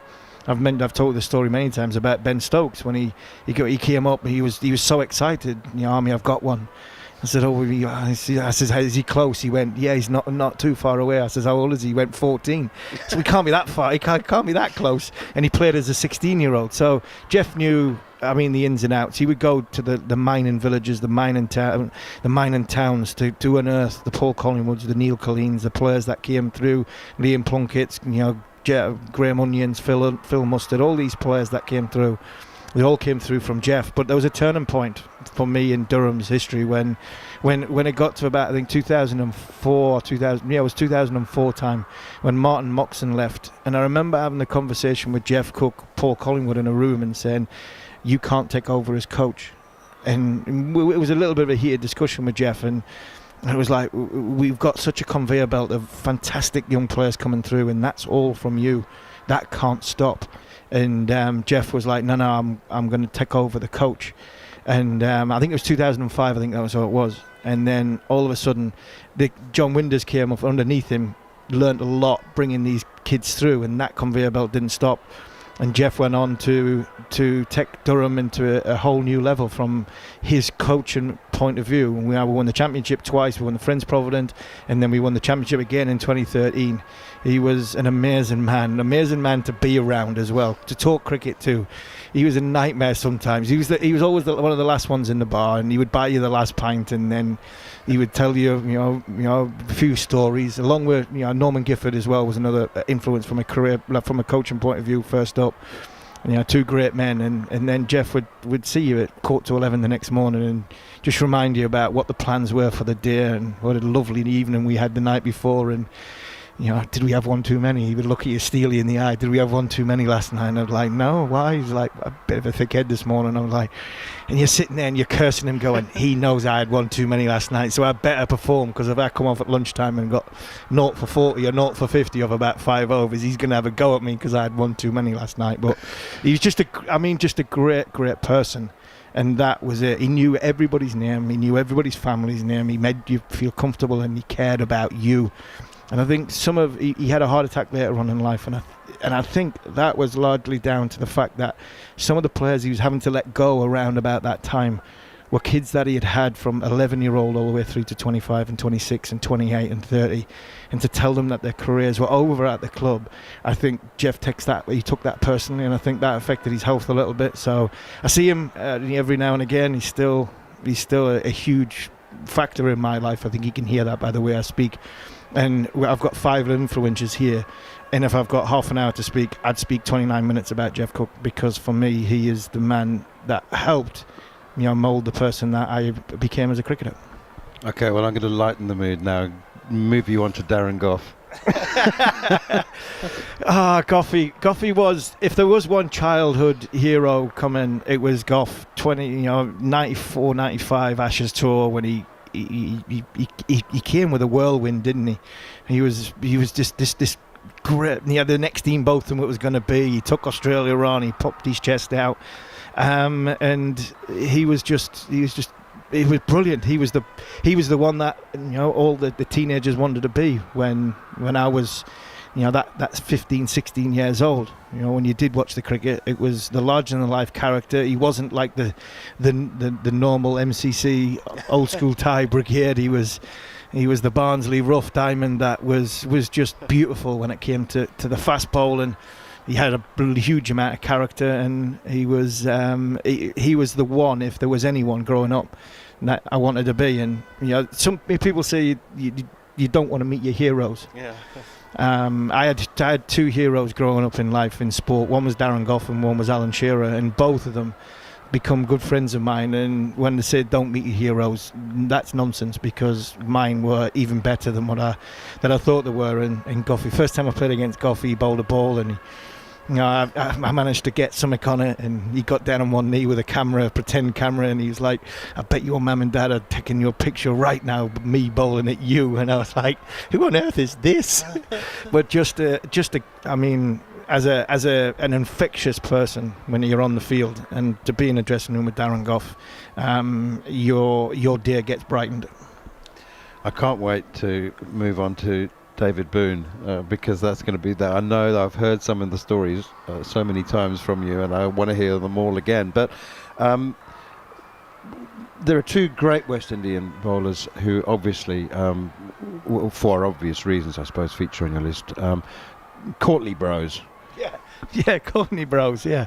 Well, that first time I first came into the game, I was described as like a white West Indian. That's what the headline was. Is this, there's like, a bowler who looks a bit like Ambrose and Walsh, and the more West Indian type of bowler, tall, hits the deck from a good pace from a decent height. And I think it was Justin Langer, and you come on to David Boon. I had a massive argument we nearly got into a little fight on the field in one of my early, I think it was my third first class match at Lords against Justin Langer.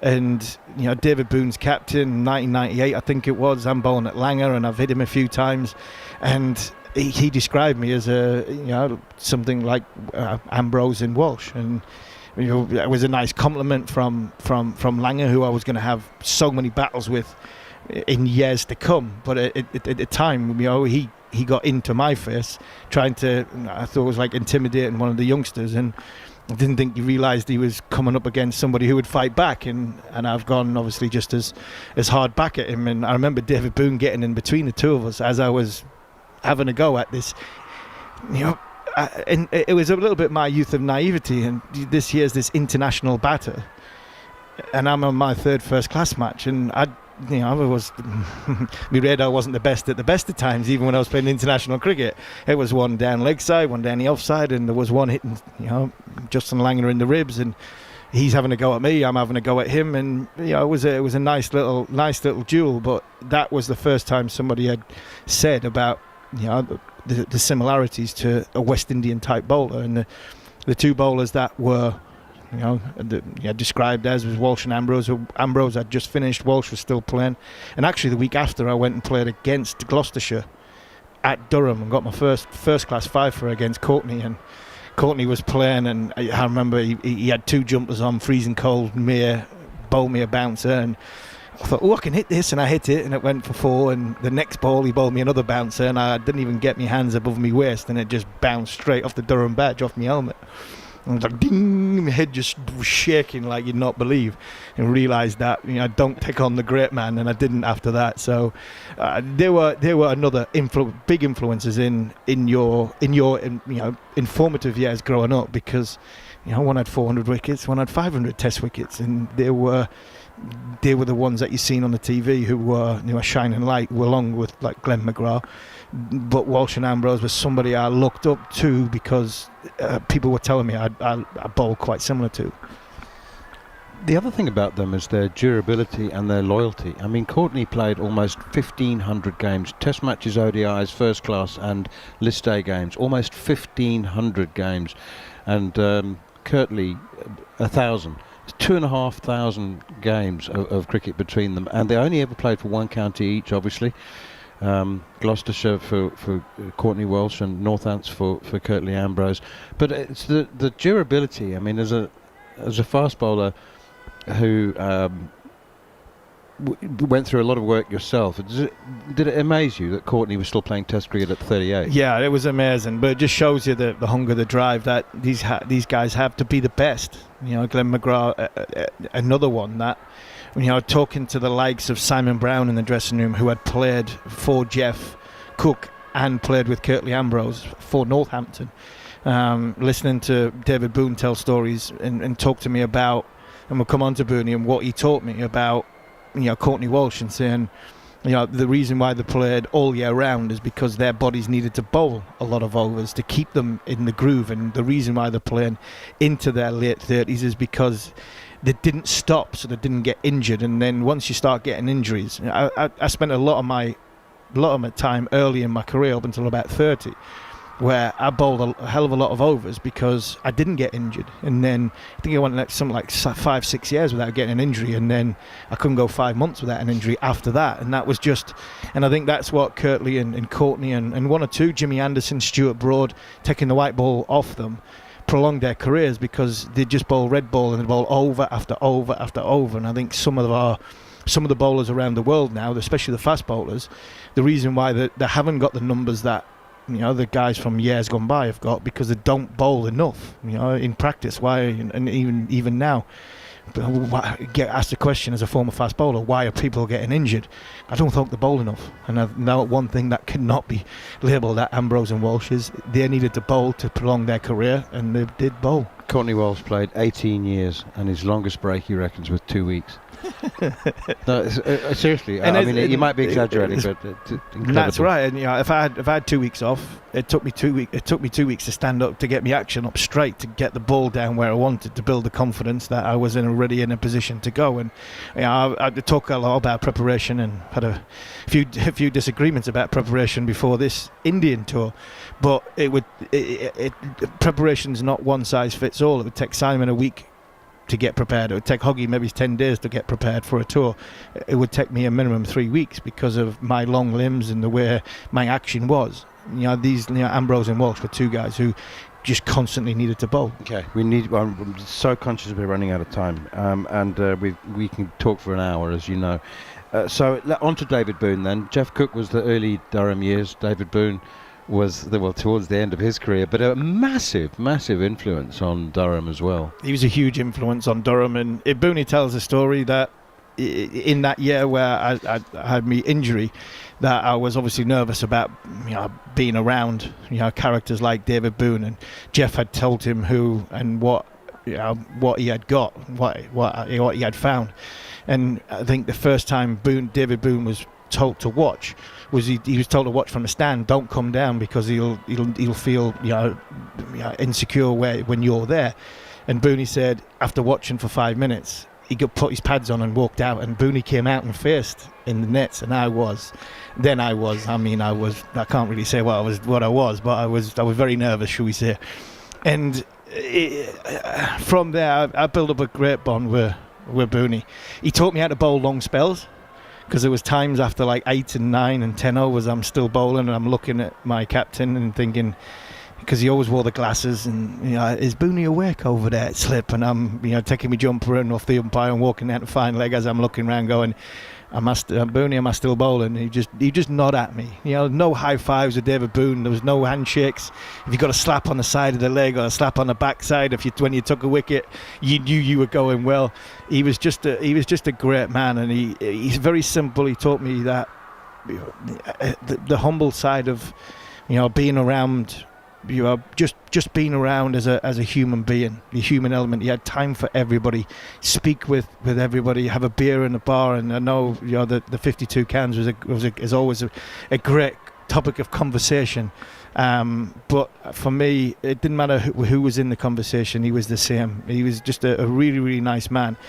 But when it come to like playing the game, I never really only seen him lose his temper once or twice. And there was one game against South Africa I'll never forget, and showed the character of David Boone. We played South Africa between the first and second test. South Africa had just lost, I think, in the first test. And Boone, they had 90 here with Alan Donald, Sean Pollock, Lance Klusner, I think Brian McMillan played. And they had fast bowlers, and Durham was struggling 80 odd for 8. We had lost a few wickets, and Alan Donald bowled around the wicket at David Boone. He hit him in the grill, second, third ball, bust the grill, and we're going. That's it.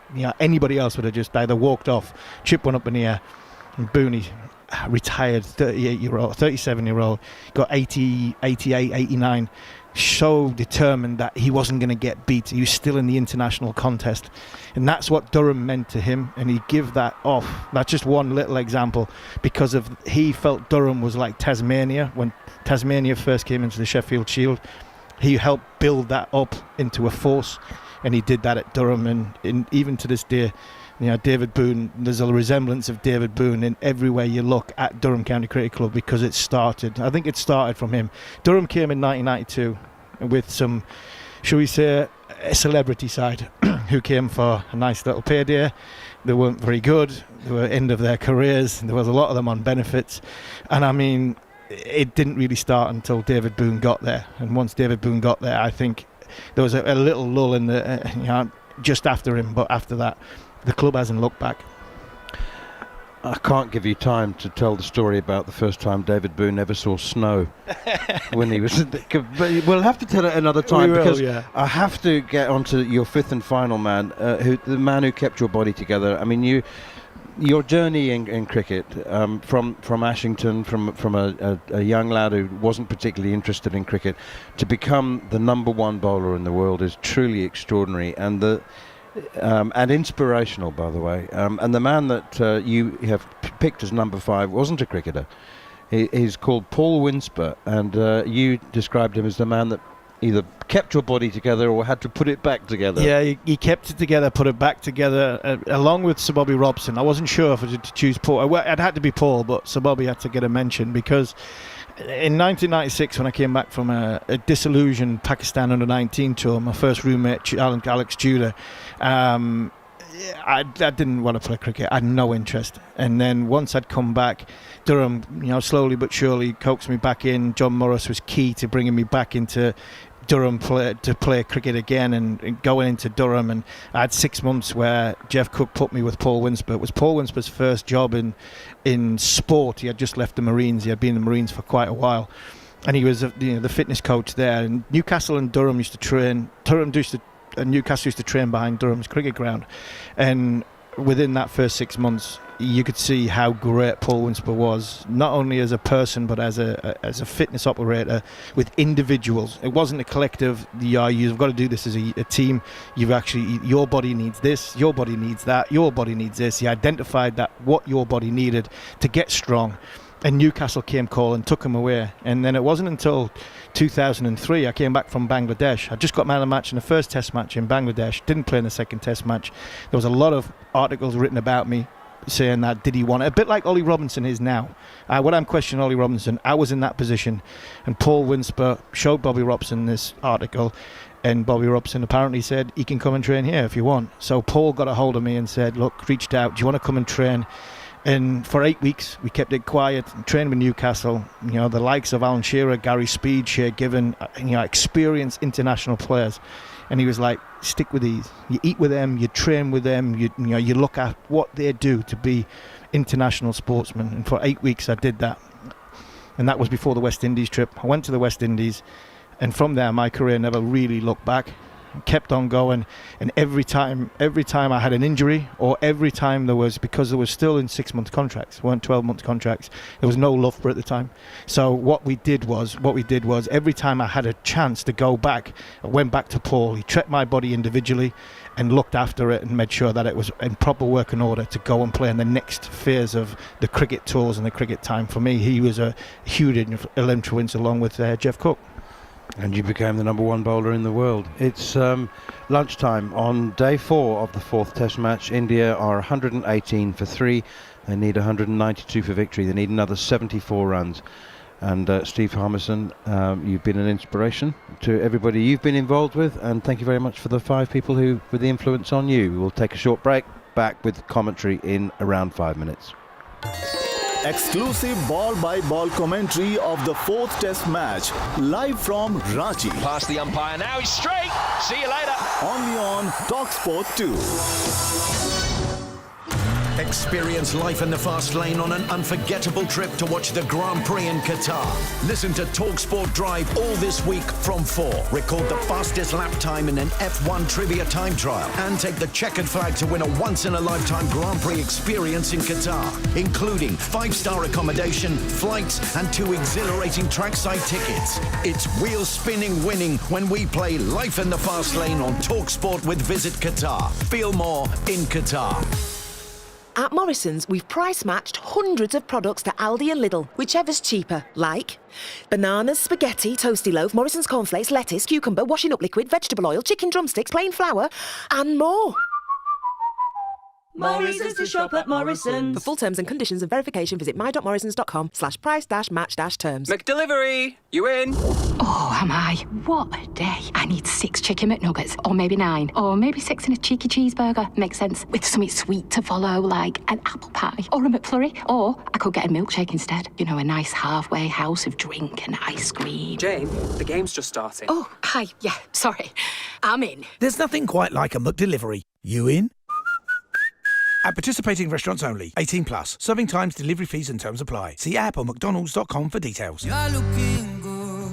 You're looking sharp. Righty here. I'm just giving the new Gillette Labs razor a go, and it's smooth. 5 long-lasting blades, and it's got a flex disc that adapts to my gorgeous face. Done in no time, then it goes back on its magnetic stand for a finish almost as good as one of mine. And if you don't agree it's the ultimate shave, get your money back.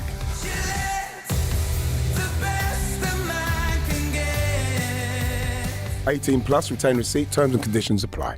At Tesco Mobile, we're putting your contract price on ice. Get the iPhone 14 with its impressive dual camera system, so you can capture amazing photos in any light. Plus, you'll get 12 gigs of data for just $31.99 a month with club card prices. That's value frozen in. This is Supermarket Mobile. Search Tesco Mobile. Every little helps. Ends 24th of March. Club card and 36-month credit agreement required. Club card prices frozen for contract duration. Subject to status. Terms at tescomobile.com/terms. At Lidl, we're always little on price. So much so, we're officially the Super Grocer 33 cheapest basket in Britain, beating all those other supermarkets basket for basket. So save on your shop and feel like a hero. Now that's big on quality and always little on price. Selected stores, GB only. See lidl.co.uk/cheapest basket for details. Introducing the McSpicy and Frank's Red Hot Burger, featuring irresistible Frank's Red Hot Mayo, jalapenos, cheese, and our mouth-watering crispy, spicy coated chicken. You lot ain't ready for this one. McSpicy and Frank's Red Hot, the hottest drop of the year. Until 12th of March from 11 a.m, subject to availability. Frank's Red Hot bottle not available at McDonald's. On DAB+, online, via the talkSPORT app, and on your smart speaker. Exclusive ball-by-ball commentary of the 4th Test match, live from Ranchi. Fielded, or there's going to be a run out! Only on talkSPORT 2. A very good morning to you. Welcome along. This Monday morning, it is bright and early in the UK, but we've had 2 hours of play already in Ranchi, and this cricket game, well, realistically, it's moving into its final session because India need only 74 more runs to win, while England need 7 more wickets. So got a funny feeling this might be the final 2 hours of this Test match. So thank you very much for joining us here on talkSPORT 2 and on the talkSPORT Cricket YouTube channel. I'm Andrew McKenna. I'll be in the commentary chair for the first 20 minutes of this session as Shubman Gill and Ravindra Jadeja resume their innings. Shubman Gill's 18 not out from 62 balls. Ravindra Jadeja 3 from 29. The batters removed this morning. Jaiswal for 37 by Root, caught by Anderson. Rohit Sharma stumped by Folkes off the bowling of Hartley for 55. It was 84 for 1, 99 for 2 and 100 for 3 as Padikkal was caught at short leg by Pope off the bowling of Bashir. Those last 2 wickets coming in the space of an over and a half. So it took a while for the breakthrough to come this morning, and then they've had 2 more since. The former England fast bowler Alex Tudor is alongside me for the first part of the afternoon session, and England still just need to hang in there, Alex. 74 is still a decent amount away, and the ball's going to get soft pretty quickly. Yeah, morning everybody. If you missed out on that first session, I think we got a good session coming up. As Macca said, I think it'll be the last session of this game. But still lots riding on it. England get 2 quick wickets. You're going to hear the noise is going to go up, the noise level. The Indian fans maybe not so much, but England will be. They need to get 2 wickets. Well, you've just been on talkSPORT, you're on talkSPORT again, because welcome along, talkSPORT listeners. Joining Tudes and myself, Andrew McKenna, on the commentary. For the first ball after lunch, it's going to be Tom Hartley, left arm around, taken on the pad is Shubman Gill. Looks like that one's drifting down the leg side, so it's only half an appeal from an England point of view. But if nothing else, Tudes, just to get it a throat clearer after the lunch break, it's not a bad one, is it? It's not a bad one, and Tom Hartley's definitely bowled better than he did yesterday. Last night, should I say. 1 for 40 to his name at the moment. This one is worked on the leg side from Shubman Gill off middle stump. He will take a single. He goes to 19. It's 119 for 3. India's target is 73 more runs. He's had more control, better grouping, where he's landing it. Asked questions of these Indian batters. Jadeja's in. He's faced 29 balls. He's only got 3. So it's not his normal pace. But he understands the situation, the pressure. He's been here before. So England would love to get his wicket. Get young Shafraz Khan in. He's not got a lot of experience in international cricket. And you've got a funny feeling he's going to come in and play like a millionaire. It might be that he's going to try and take it on. That will give England a chance if they can get through to him. Jadeja's on strike to Hartley. Pitching round about leg stump. Push back to the bowler. No run. And we mentioned that the ball is now starting to get slightly softer. That means it will be a slower scoring rate for India. It will be harder for them to score. So that again will bring increased pressure. Hartley around the wicket. Jadeja's deep in his crease. Pushes into the offside. Sets off for a single that's never there to Bairstow. And Shubman Gill sends him back. And again, that just proves the point, Alex, isn't it? It's pressure. Yeah, he was like that before for lunch. You know, guiding it. I mean, he is rapid. I mean, he's 35, but he is rapid. But there's never a single there. Hartley goes in. Oh, it's a lowish full toss. And it will be clipped safely to duck it at long on, so it's just a single. England have got an in-out field, which if you don't understand the terminology of that, fielders close in catching, but then the defensive ring around the edge just to cover up in case of any potential big shots. There's a slip. A short extra cover as Hartley goes in, middle of Shubman Gill's bat, pushing back down the wicket, no run. And there's an extra cover as well. End of the over then. Here on talkSPORT, talkSPORT 2 and the talkSPORT Cricket YouTube channel. India 120 for 3. They need 72 more runs to win the game. England need 7 wickets.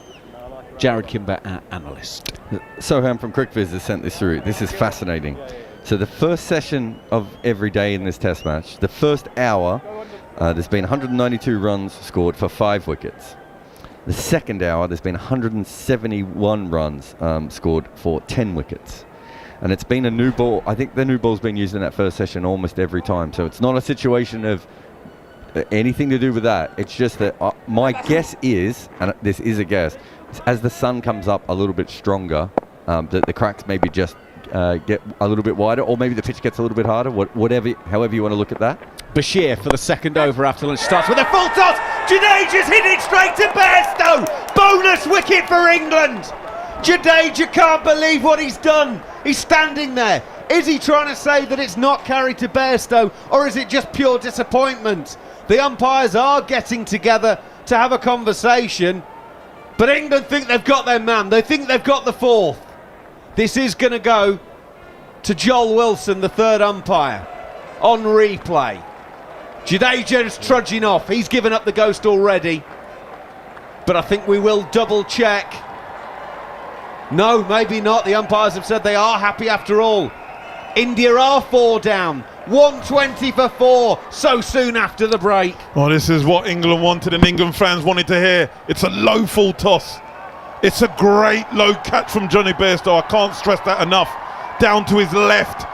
It's fantastic. Got his hands underneath it. What a bonus wicket for young Bashir. He can't do anything wrong in this test match so far. India 4 down. That is a big wicket, especially the way that Jadeja can play and his experience. He's gone for 4. India 120 for 4. Game on. Well, Jadeja trudges up the steps. Can't believe he's done that. Now it is Sarfraz coming in, and as I mentioned, he's played with a certain style in his innings so far. In the first innings here, he got 14 from 43 balls, but of course, in Rajkot, in the second innings, 68 from 72. In the first innings in Rajkot, 62 from 66. England have a new man at the crease. That's what they need to. That's why you need to keep regularly taking wickets, to get someone new to the crease. Once you get used to the pace and the bounce, it gets that little bit easier. If you're newer to the crease, it's not as easy. Bashir has 2 for 40. He took 5 in the first innings. He might not need to get 5 in the second, but they could be absolutely vital. England 2-1 down in the series. They have to win this test if they want to have a chance of winning the series overall.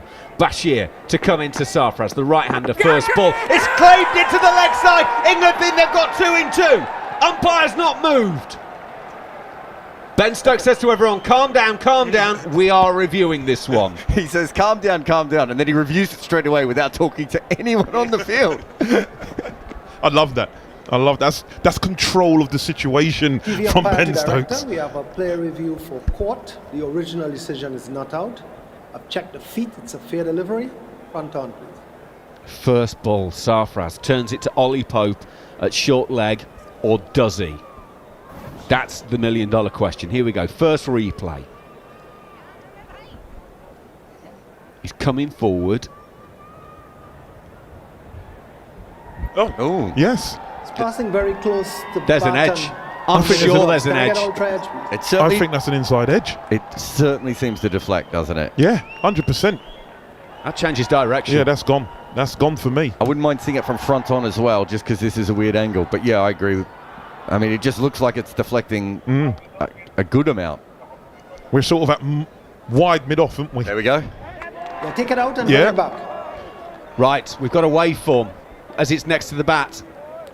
Yes, I have a spike. Balls on bat. Kumar, you'll have to reverse your original decision of not out or out. Stand by. This is incredible. Because this is the point when India probably just needed 20 minutes of blocking the ball. You've got a full toss to Jadeja. So many full tosses have just been dispatched. He gets a full toss, he flicks it straight to short mid-wicket, and England get a complete bonus wicket. And then Sarfraz, before he even walks out, he's leaving. Just a huge moment for this game. And this series will not quit, Tude. The series will not quit. That's why you need to tune in, people. I know you might be getting ready, having your breakfast, going to work, but you need to tune in. talkSPORT 2 is where it's at. Bashir has 2 in 2. Sarfraz caught by Pope at short leg, first ball, and that's the second really good catch from Ollie Pope, by the way. And Bashir is on a hat-trick.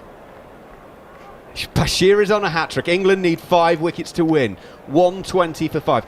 We've been telling you since 4 o'clock this morning, this was not a formality.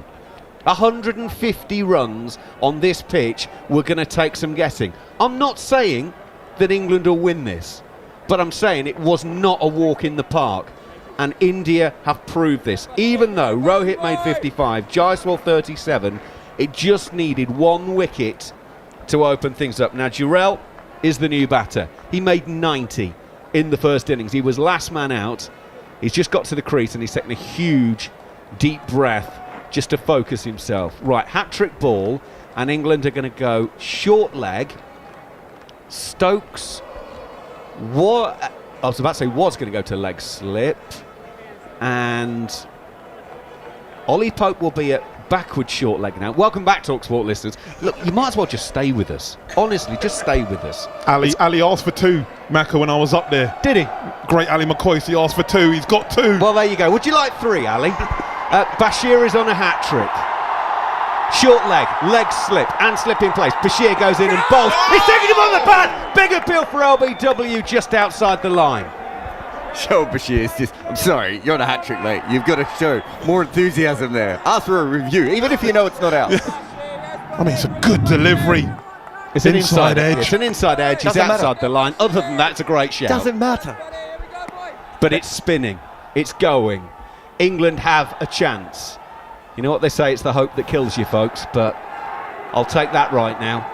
Bashir, right arm over. Jurel solidly forward, pushing out to Ben Stokes, who is at short mid-wicket, no run. For me, Mac, I know he's only come in, but I've been so impressed with young Jurel. If England get him now, I'm telling you, the belief is going to be definitely there. Even though Shubman Gill's there, he's not really going anywhere fast. If they can get Jurel out now, I'll tell you.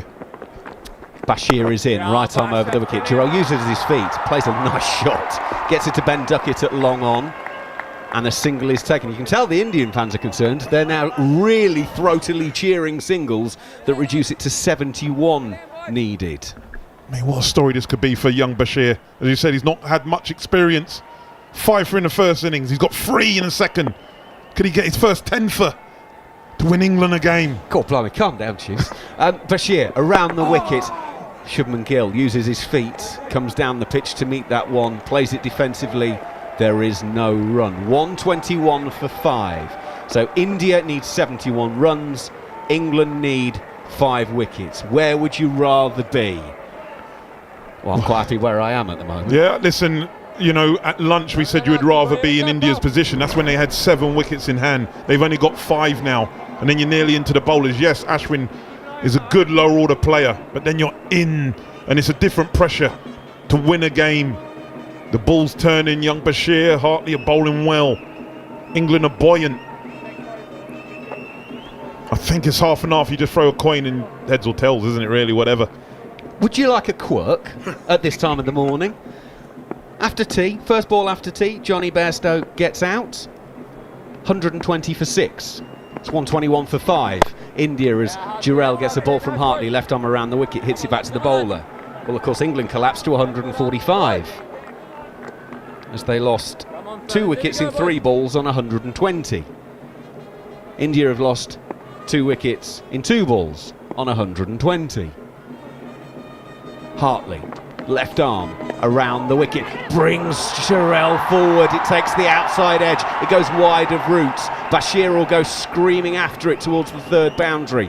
They'll take a couple. 69 to win. 123 for 5. It's exciting, isn't it? This is what it's about.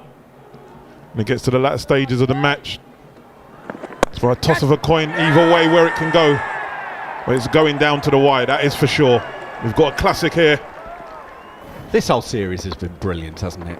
In goes Hartley, deep in his creases. Jurel turns it past Bairstow at mid-wicket. Bairstow sprints after it. They will take a couple. Bairstow returns into Ben Folkes. 67 more needed for India. 5 more wickets for England. Jurel is 5 from 6 balls. And Shubman Gill is 19 at the other end. I mean, I keep waxing lyrical about Ben Folkes. It wasn't a great throw from Bairstow. He just cleaned it up like, nah, don't worry about it. Just melts in those gloves. Hartley, left arm around, slightly shorter. Jurel, short arm jab, hits to mid-on. And for a moment, Shubman Gill is setting off for a run that's not there from the non-striker's end. Zack Crawley didn't pick it up cleanly at mid-on. Otherwise, that would have been it. Actually, do you know what? It was a yes, wasn't. no. It was Jurel. He started and then stopped, wasn't he? Yeah, it's a yes, no. He's called that straight away and then realised that it's not there. Crawley takes that cleanly. Hartley in once again. Jurel takes it from middle, hits to Crawley at mid-on, and will take a single. 66 more for India to win. 126 for 5. It's funny, isn't it, what pressure brings? Indecision. Dan Lawrence is doing some more 12-man duties. I'm not sure who's off at the moment. I think Jimmy. Jimmy may be off. Could well be. Hartley around the wicket. Takes Shubman Gill on the pad. That's surely leg side-ish though. Shubman Gill's probably batting on leg stump there. We could see all of off stump and pretty much most of middle. Had to be leg stump or potentially just outside. England do have 2 reviews left. India's still got all 3. It's the end of the over. talkSPORT, talkSPORT 2, talkSPORT Cricket YouTube channel. 126 for 5. So 5 more wickets for England for a very, very special victory, or 66 more runs for India for likewise. What more do you need on a Monday morning as you arise? England in a battle here, in a game. One that after the way they batted in the second innings, most probably didn't deserve, but you've got to believe. Got to keep going, and under Ben Stokes, that is for sure what is happening. India 126 for 5. England need 5 wickets. And go back to Bashir, 3 for 41 to his name so far. Goes in and bowls. Jurel from the crease line. Plays it just with a dead bat. Folks will go round from behind the stumps and collect it. Well, Ben Stokes has called the selection absolutely right for this game. He said before the match, Bashir's extra height and bounce might be what England need. Well, he's bowled really well. Bashir goes in. Really well played by Jurel, actually. He's clipped it to Ben Duckett at long on. England have got a man close in at very straight mid-wicket. It's not that far away from him, but with the minimum of fuss, clips it down to long on, takes a single, it's down to 65 to win. I'm no Ben Stokes, but I'd most probably have long on or up and tempt him. Yes, he might hit a couple, but he might get a wicket. I know you want to save the boundaries. Would you bring him in 10, 15 maybe then, and give him the carrot? Shubman Gill waits. He's not really played big shots so far. He's 19 from 67. Waits for Bashir. Comes around the wicket. Shubman Gill uses his feet to get to this one. Will clip to Ollie Robinson, who's out at deep mid-wicket. Single taken. Shubman Gill goes to 20. 65 more needed. But they're not getting away, Mako, and that's important for England. And Ben Stokes, they're not getting away, so he's saving those boundaries. As you say, they just need 5 magic deliveries. 5 balls, something to happen, a brilliant catch, a run out, anything to get him back in this contest. And 5 of them on the crack and see what happens. Bashir around the wicket. Jurel defending. No run back down the pitch. I mean, he's only been in for 11 balls, but already Jurel, he's just like he's batting on a different wicket. He really is special. You can see why Indian fans and selectors love him. There's so much more confidence about him compared to KS Barrett earlier in the series. This from Bashir is wide of leg stump. He's playing away from his body down the leg side and does well to keep it down and keeps it away from Ollie Pope. They will take a single, 63 to win, 129 for 5. He's got good balance and poise at the crease.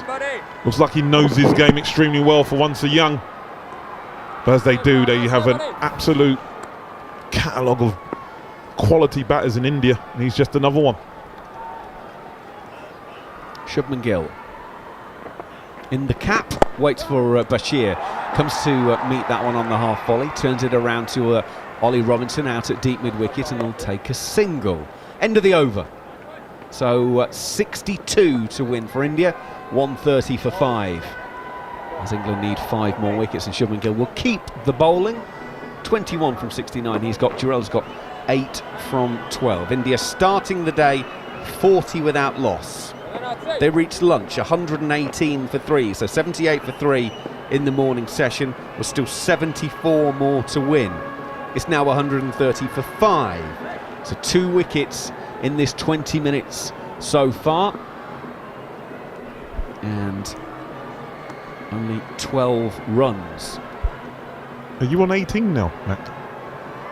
You were 16? I think I might well be, yes. Hartley is in and bowls, clipped through mid-wicket. Zack Crawley will do the fielding, and it's just a single, 61 to win. India 131 for 5. England leading wicket taker Andrew McKenna. Absolute fire he's on. 18 out of 35 in the match. Somewhat embarrassing. Jurel waits for Hartley, left arm around, brings his man forward, plays him back defensively, and there's no run. I'm going to have to start nicknaming you Highlight.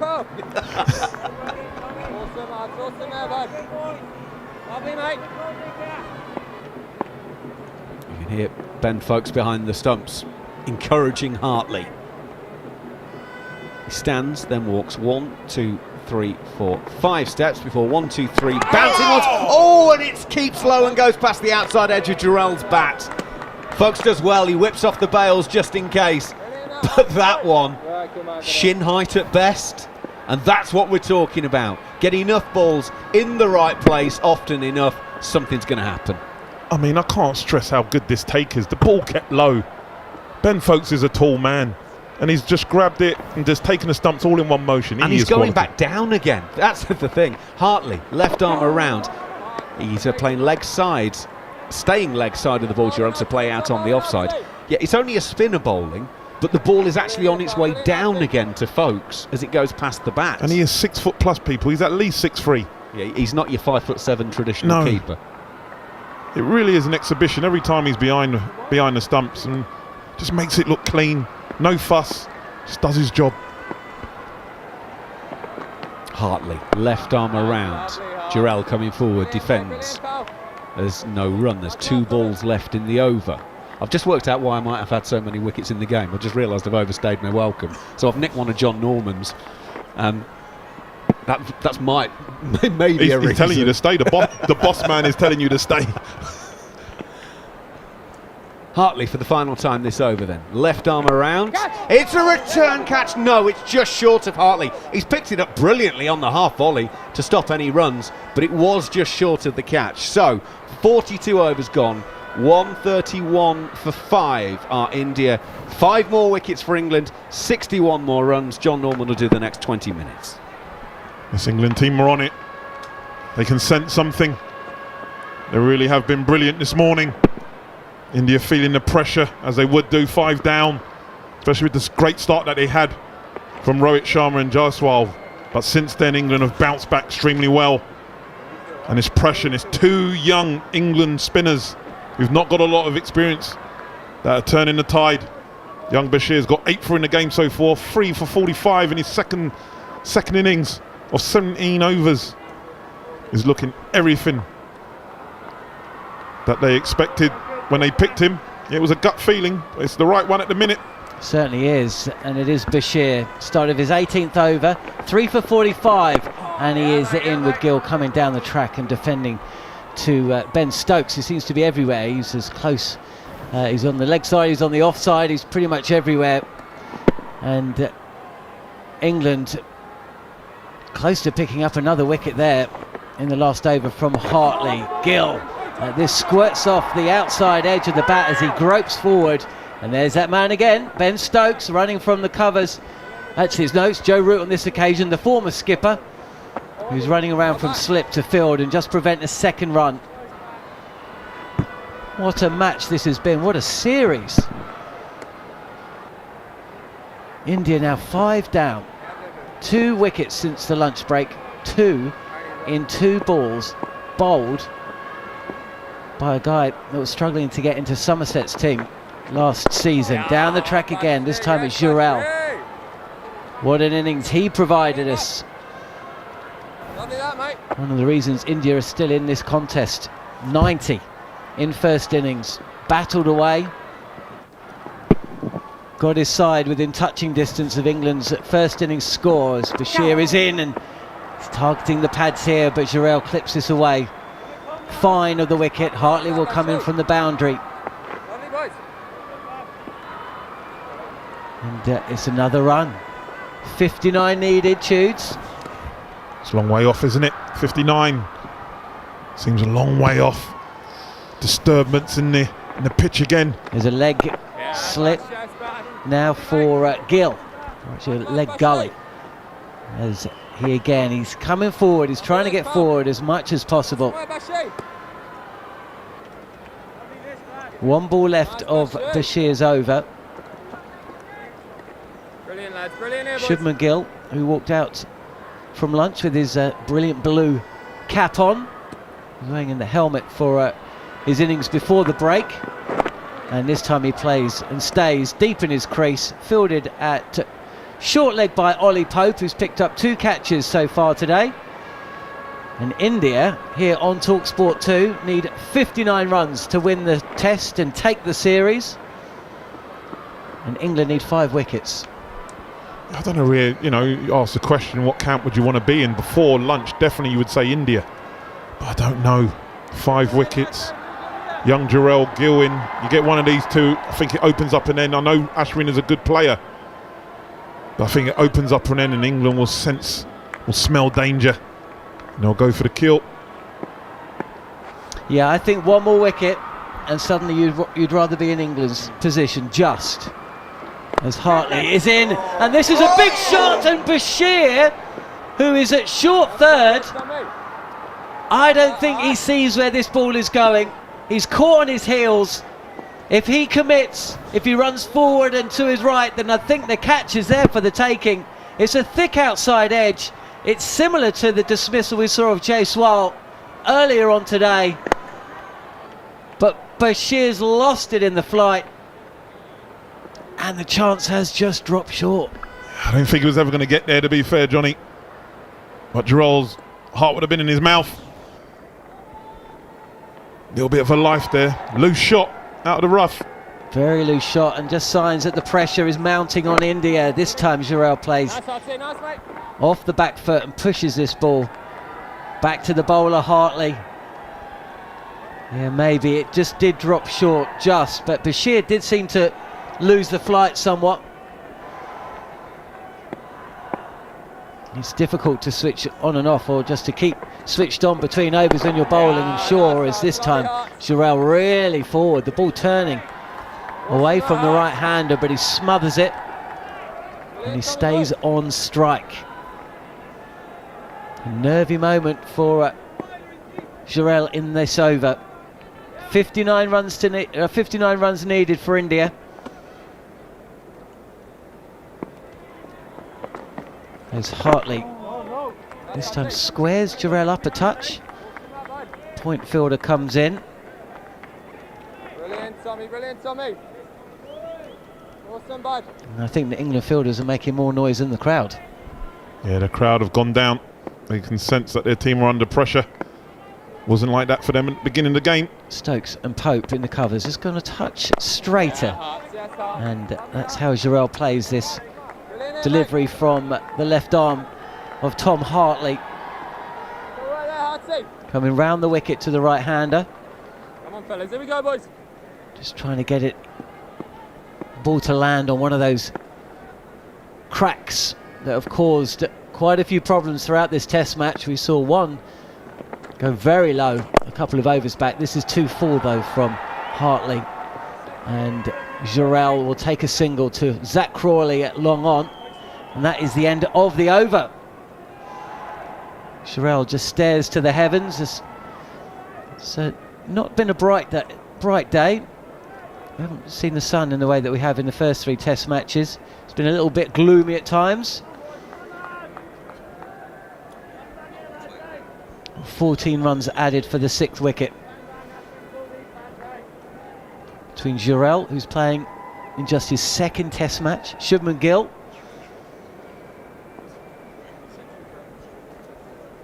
and Bashir, who just seems to have grown in stature as over the course of this series.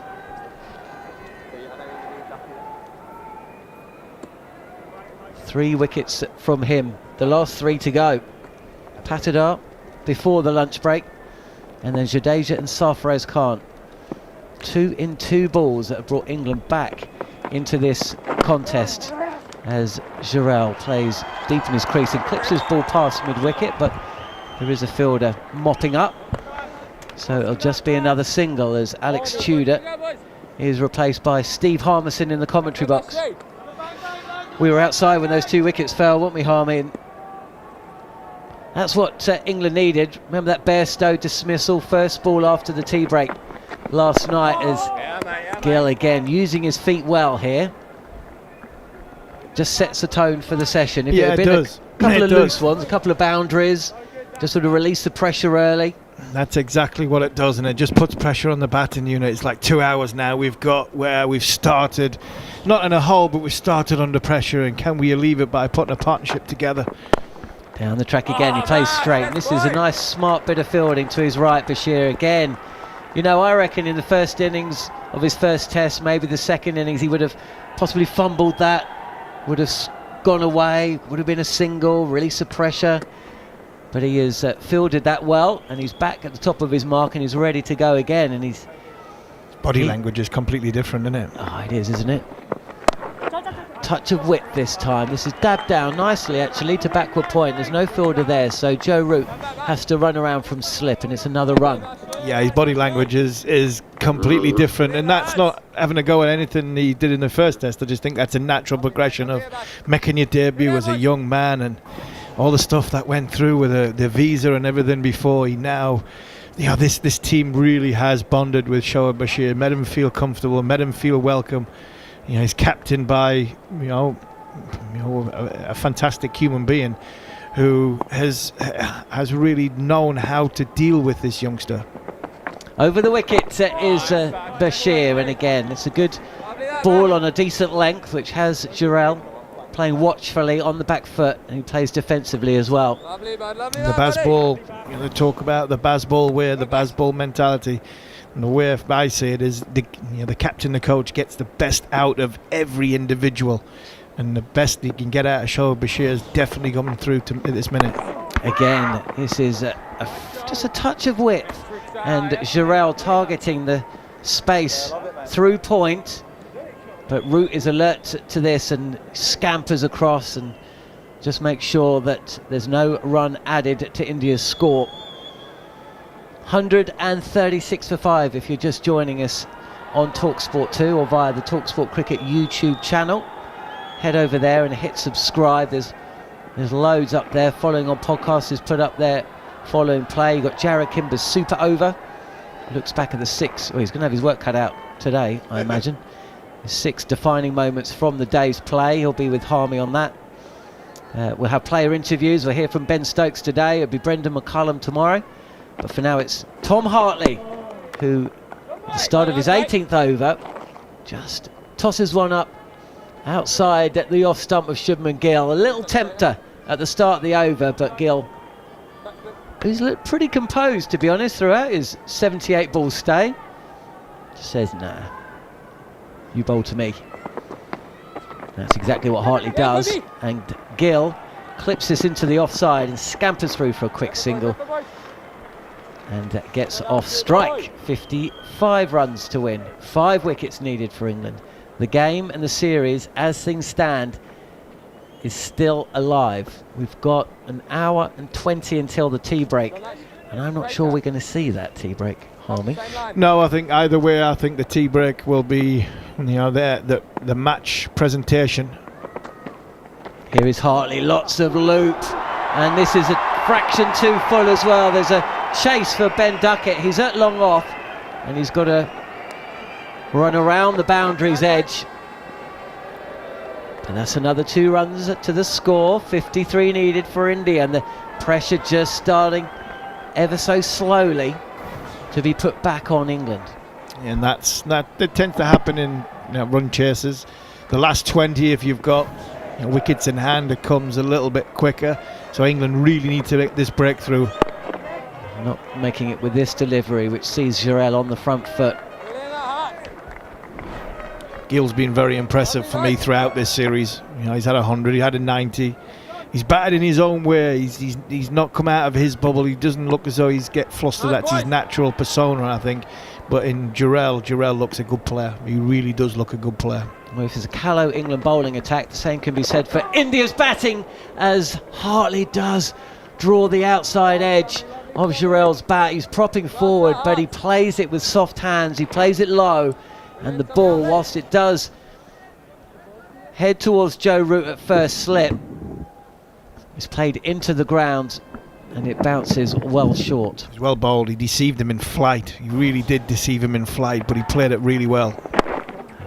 Back, and this is pushed into mid-wicket by Jurel. I was just saying, it's a callow England bowling lineup, and they've really impressed. Hartley with a wicket today, 3 for Bashir. The same can be said for India's batting lineup, but where Patidar and Sarfraz both failed out without scoring a run, Jurel has really picked up where he left off from that first innings. Jarrod Kimber. I was just going to say that I think for me it shows that the pitch is just that little, sorry, not the pitch, the ball's just that little bit softer now. And it goes both ways, because India still need to score 52 runs. We saw Jurel play that big swipe out of the foot marks, and that part of the reason he took that shot is because the ball was wide, and he's like, well, this is my chance of scoring, and he couldn't get there. So it could be tricky for both sides from here on in. But England are going to have to manufacture wickets at maybe a little bit more. They can't, and to be honest, in the second innings, we've almost not seen this, but they can't wait for a ball to run along the ground and bowl someone because it might run too slowly. Yeah, the demon's not there as frequent as what it was when it was a little bit harder. The ball has gone soft, but you're right, it is going to be more difficult to score off. But at this minute in time, Jurel and Gill are staying within their sort of comfort bubble and quite happily just picking off in singles. Bashir, the start of his 20th over, he bowled 31 in succession in one spell in the first innings. If he does something similar, then you'd feel England are going to be close. Would indicate that there may be more successes to come. As Jurel is playing back, there's fielders camped in the leg side close to the bat, but there's a bit more space on the offside, and he's happy to just play the ball in that direction and come through for a single. And that might, the point you're making, Jarrod, might come from Ben Stokes. It might have to come from Ben Stokes. You might have to bring a fielder up off the boundary. You might have to try and crowd the batter and say, well, we're not going to give you the single, so you're going to have to play the bigger shot. Down the track again comes Gill, but it's a defensive shot. There's nothing extravagant about it. Gill is 25 not out, Jurel 15, the two coming together. Sarfraz dismissed shortly after the lunch break. 2 wickets and 2 balls going the way of young Shoaib Bashir.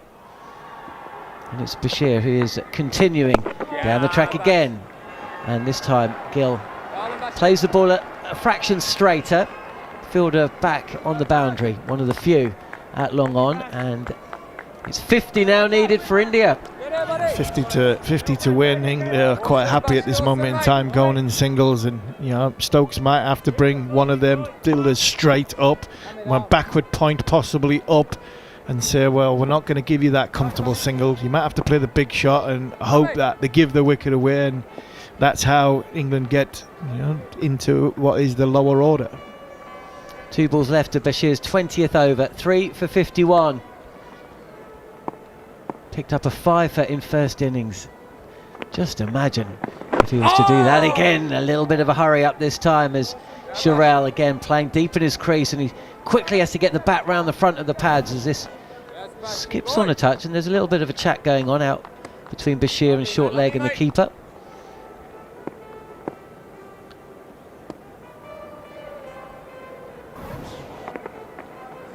Last ball of the over. He's given Jurel some width.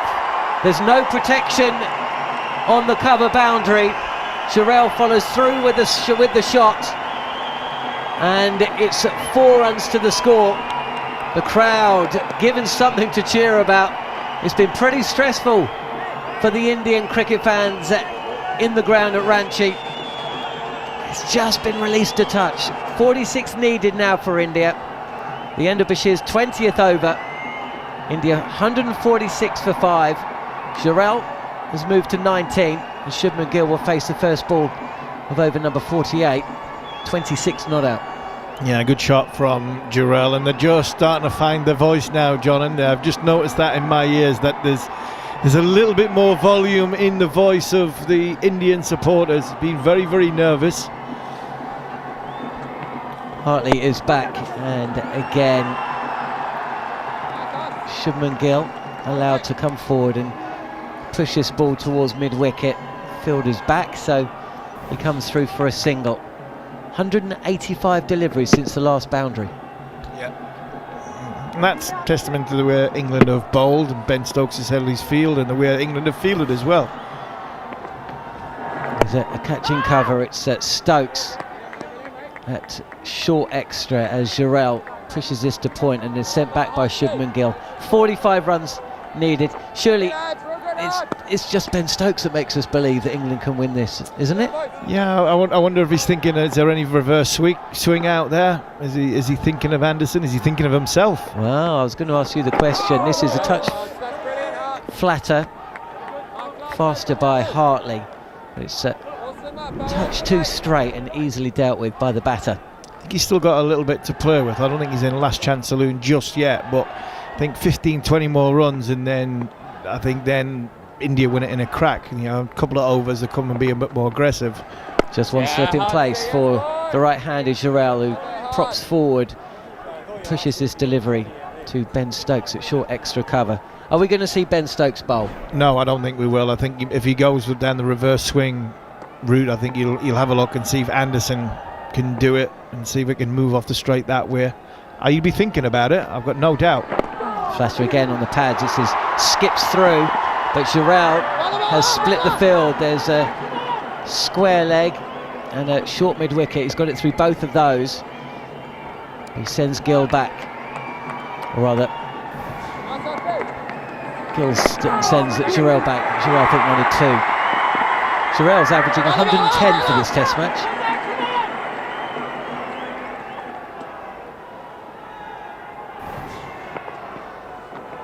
Hartley is in, and that's a good looking defensive prod from Shubman Gill. He's using his height well, stepping down the track, defending.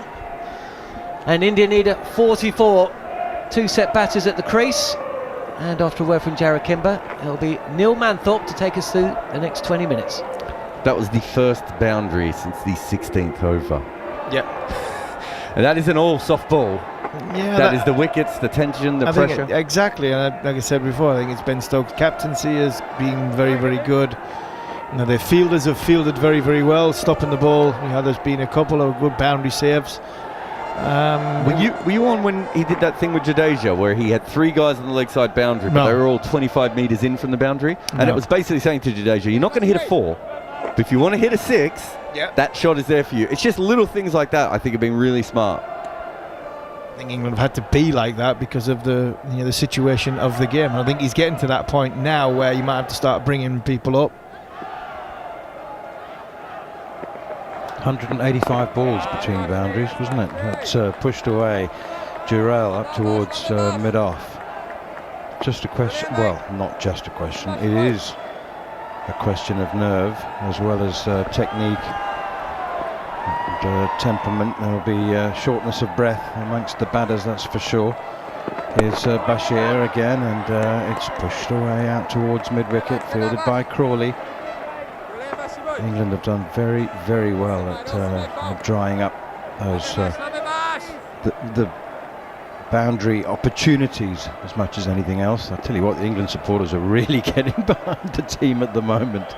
They're well aware that another wicket now would just triple the pressure on the home side. This one is pushed away past Ollie Pope, short leg, and he dives to his right, can't stop it. Every single run feels like more than just one run. That was straight. That was really, really straight. It's a good job he got his bat in the way there, Jurel, because I think he would have been a big appeal if that had gone on to hit the pad. It was a good ball by Shoaib Bashir. You had to get the bat down. Just kept a touch low. Here is Shoaib Bashir once again, and just a bit too short, a little bit too short, tucked away by Shubman Gill, out towards deep square leg. Tom Hartley comes sprinting in, picks up nicely. He's a gun fielder, Tom Hartley, by the way. Gets a throw in as quickly as he possibly could, got rid of it very quickly, but Gill had committed himself to running 2 and came back to bring up the 150 for India, 151 for 5 now. Good batting from Shubman Gill. You've seen a perfect gap for him to knock it into. His timing was perfect. The weight of the shot was perfect, and he managed to get back for 2. Good intensity. We're not going to hit boundaries. We'll make sure we maximise every run we possibly can. Here's Bashir again. Forward comes Shubman Gill, nudging it out towards mid-wicket, fielded by Ben Stokes. 41 runs to win now. Dhruv Jurel in just his second test match, 21 not out from 43 balls. Shubman Gill, who's still, for all his talent and his 3 centuries, still averages under 31 in test match cricket. He's played 22 games. Forward comes Gill once again and pushes this one past Shoaib Bashir, and they again take another run. As I said, every single feels like more like 2. 40 to win, 49 overs gone. I know that this was many ways predictable, Harmy, but Shoaib Bashir really has done the journey from boy to man in this series. He could have gone the other way. Yeah, that was a gamble you took. He really has. I think he's done it in between test matches. I really do, because I think the body language of the young man now compared to what it was natural because he's got more confidence that he's playing. He's got overs under his belt and he feels more comfortable in the surroundings and being around the team hotel and being around the group. I think he's done absolutely brilliant for England. What a selection it's been. Even if it's in a losing cause, it's been a brilliant selection. I think we found a bowler who can bowl, a finger spinner. Tom Hartley with his left arm over the wicket, pushed away defensively to mid-wicket, no run. Is an option for many, many years to come, and the quandary is, when it comes back to England, which one do England in play? But that's for another day. I think Hartley and Bashir have really done well on this trip. Here is Hartley again, and that's nudged away. Again, behind square on the leg side. Hartley knows that for all of his inconsistency in this innings, and it's not been his best, it's certainly not been his most consistent performance, but he'll just have to think back to that ball that he bowled Jurel with when he had made 90. It was a screamer, pitching leg hitting the top of off, and forward comes Gill now driving this one to the captain, England captain, right in the batsman's eye, short mid-off. Along the ground, no run. The tension is absolutely palpable, not just amongst the players on the field, but those watching. It'd be worse for them, and it is for the crowd as well. The England supporters are on their feet cheering, but the Indian supporters are biting their nails, and this one is flicked away through square leg. Substitute Dan Lawrence chases, but again they come back for two more. If ones feel like twos feel like boundaries, and the target now comes down to 38 runs. Two more. Shubman Gill moves to 32. Jurel has 21. Those 2 wickets in 2 balls. So India slumped from 120 for 3 to 120 for 5. Bashir striking twice. Now this partnership is worth 34. As Gill now, a slower one from Hartley. And momentarily he was caught out by that and just tried to punch it through the onside. There was no pace. Stuck in the pitch, didn't it? It just seemed to stick in the pitch. Here is Hartley once again, and fires this one in towards the pads. Shubman Gill's able to play it again off the pitch out for another single towards mid-wicket. I wouldn't say the runs are flowing for India, but it's a steady trickle, and that's all they need. 155 for 5. Yeah, it's all they need. They've worked it nicely, a couple into the gap, run hard into the conversation between Root and Stokes. Where do we go next? Do we keep this going and hoping that we get a breakthrough with 30 to go, and the last 4 wickets we can get with 30 runs on the board? Jurel and Gill are possibly going the other way and going, right, if we get this to 30, it's do we take a punt, 1 big over, couple of boundaries, and that's it, it's game over. So there's still a hell of a lot of cricket left in this game on both sides. England are still well in this game, even though 37 runs is a lot on this wicket with this soft ball. The problem for the soft ball for England is the ball's not misbehaving half as much as what it was before the break. So England are hoping, I think England are in the minute are waiting for India to make a mistake. I think India are, like you said, just trickling along nicely. So it's in India's hands to lose for me from here. But 1 wicket changes everything. Now then, it's Shoaib Bashir to continue, and I suspect he will to the end of the innings. And that's short, and it keeps low, and it just about kept out by Shubman Gill. He was thinking of scoring runs, and in the end was just happy to pat it gently straight back to the bowler. He was almost through his shot too quickly there. Change of pace, perhaps. We just had an unscheduled drinks break for the batters between overs before the start of this one. Here's Bashir again, and this one nudged away off the pads behind square. Crawley fields can't prevent the single. Requirement now comes down to 36. I didn't see either batter call for a drink. It wasn't a change of gloves. They did both have a little drink. Shrikar Bharat was the reserve. Well, he was the first choice keeper, but he was the man who brought the water out. They both did have a drink. I can't believe there would have been a message sent out to the batters. I mean, at this stage like this, you just leave them alone. Dude, but I've just seen Shubman Gill signal for new gloves. He's just his second signal for gloves. He just had a drink. So obviously there was something come out. Yeah, well, it's what I thought. They pulled away straight to Crawley at square leg. I was trying to think, because I don't think they called for that. No, they didn't. They mustn't have, because Shubman Gill has just now called for gloves. So the message would have come out with that. So Something's either been sent, a message has been sent out. God don't know what it could be, because India are going nicely. Bashir in again, turns into the pads, nudged out to square leg, no run. Declaration? Yeah, right. I mean, you just wouldn't, would you? Whoever you, captain, coach, what, you wouldn't send a message out. Like, don't break the concentration. Don't put any more thoughts into their heads. Forward comes Jurel, pushing again defensively on the offside. You're doing really well. No, it could easily be a signal. Could be easily a signal to each other. And one of the guys on the bench has thought, "Oh, I need a drink," and run out, and miss the miscommunication of the signal. So actually, he was calling for gloves, and they brought water instead. Bashir in again, turns a quicker one, again in towards the pads, the right-hander. Jurel plays it beautifully. Or he brought him a drink. He bought him a drink with a wet bottle, and now his gloves are wet, so he needs some more gloves. Yeah, it's not a great job to be good at, 12th man. Short leg, 12th man. 2 jobs in cricket you do not want to be good at. You can imagine that. He just had. Oh, you brought water, did you? Oh, all right then. He didn't take his gloves off. Condensation on the outside of the bottle. It's something a bowler would do rather than a batter who loves their kit. A bowler would just pick it up. Go on, give me a gulp. That's it. Thank you very much.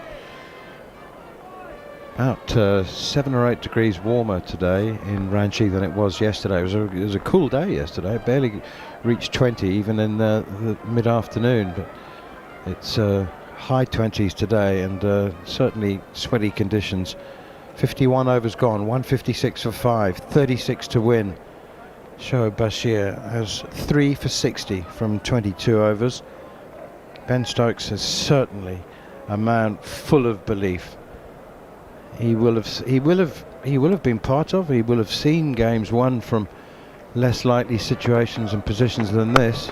Tom Hartley is in again, chopped away into the offside. Ollie Pope fields. He's going for the he's going for the dry tactic. I think at the moment Ben Stokes.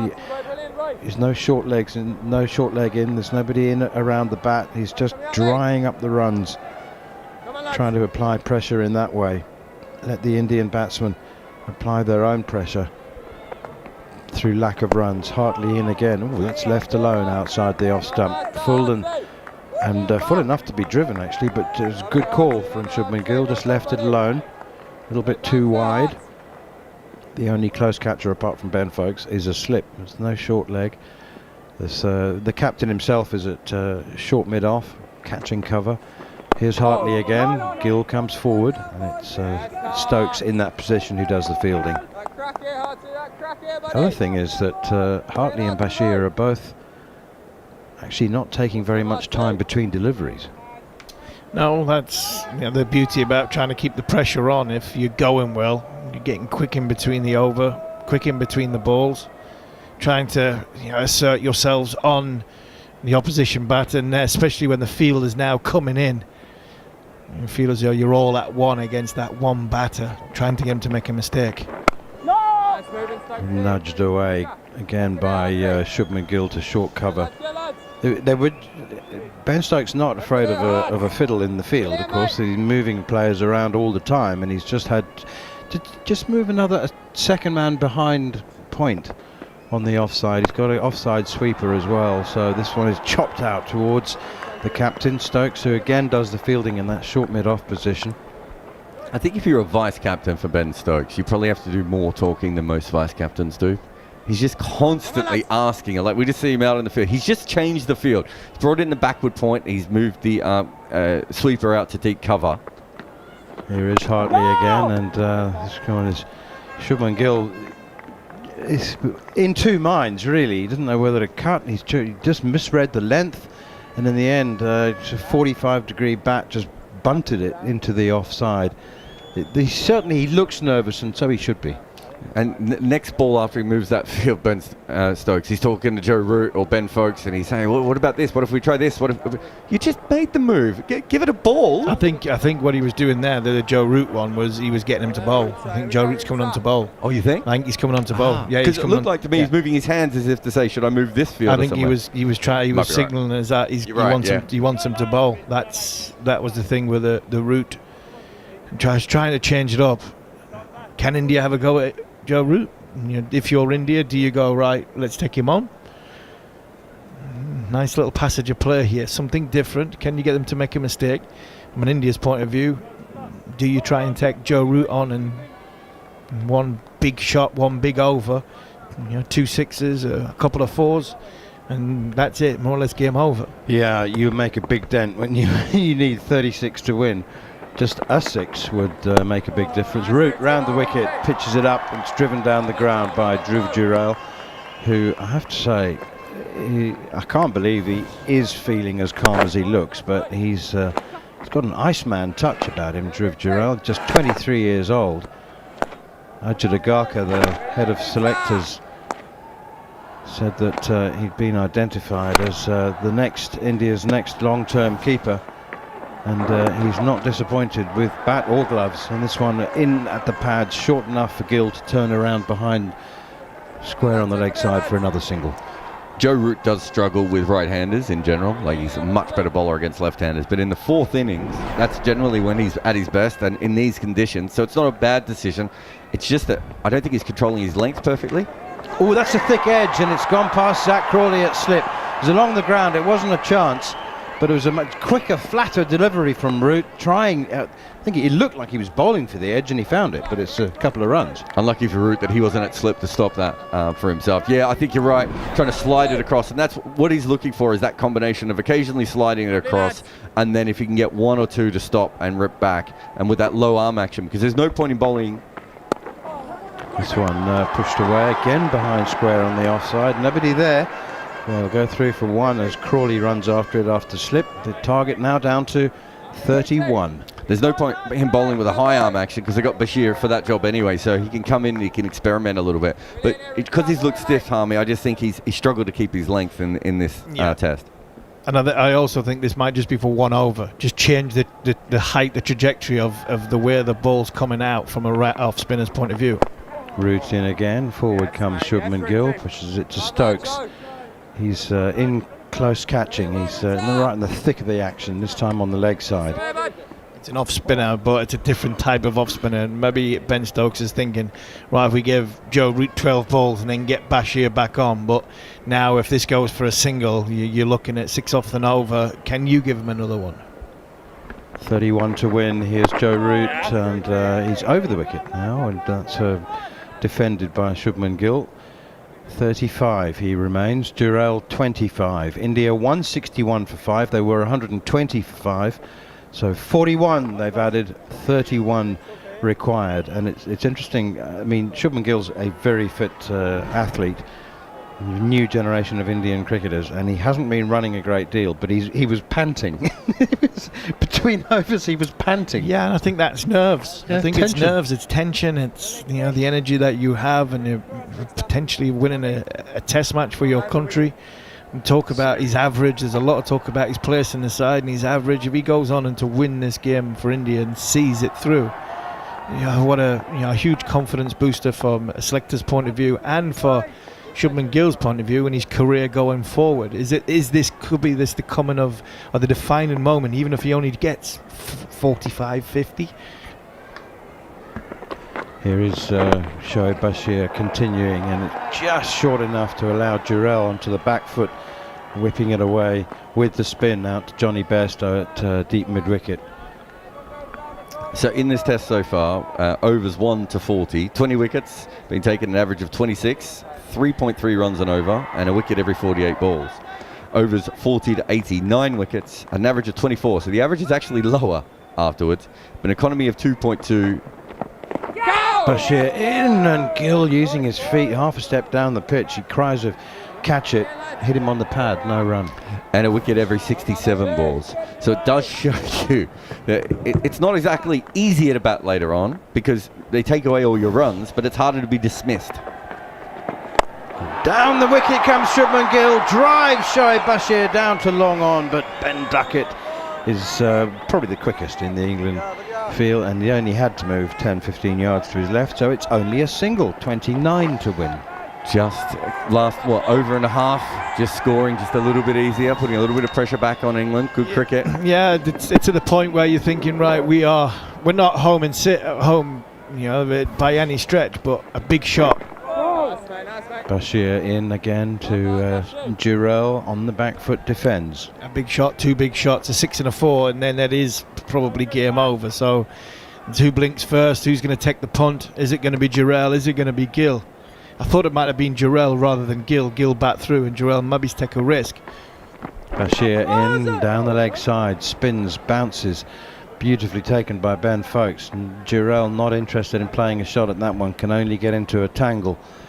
And trying to flick that one away. Turn and bounce and a pace delivery from that high action. Beautifully taken by Ben Foakes, who would have been unsighted for the second half of the flight of that delivery. 163 for 5. Bashir, slower one, well bowled, nicely played by Dhruv Jurel. He seems to have everything. He really does seem to be the most organised player against pace and spin alike. 163 for 5. Shubman Gill 36. Dhruv Jurel has 26.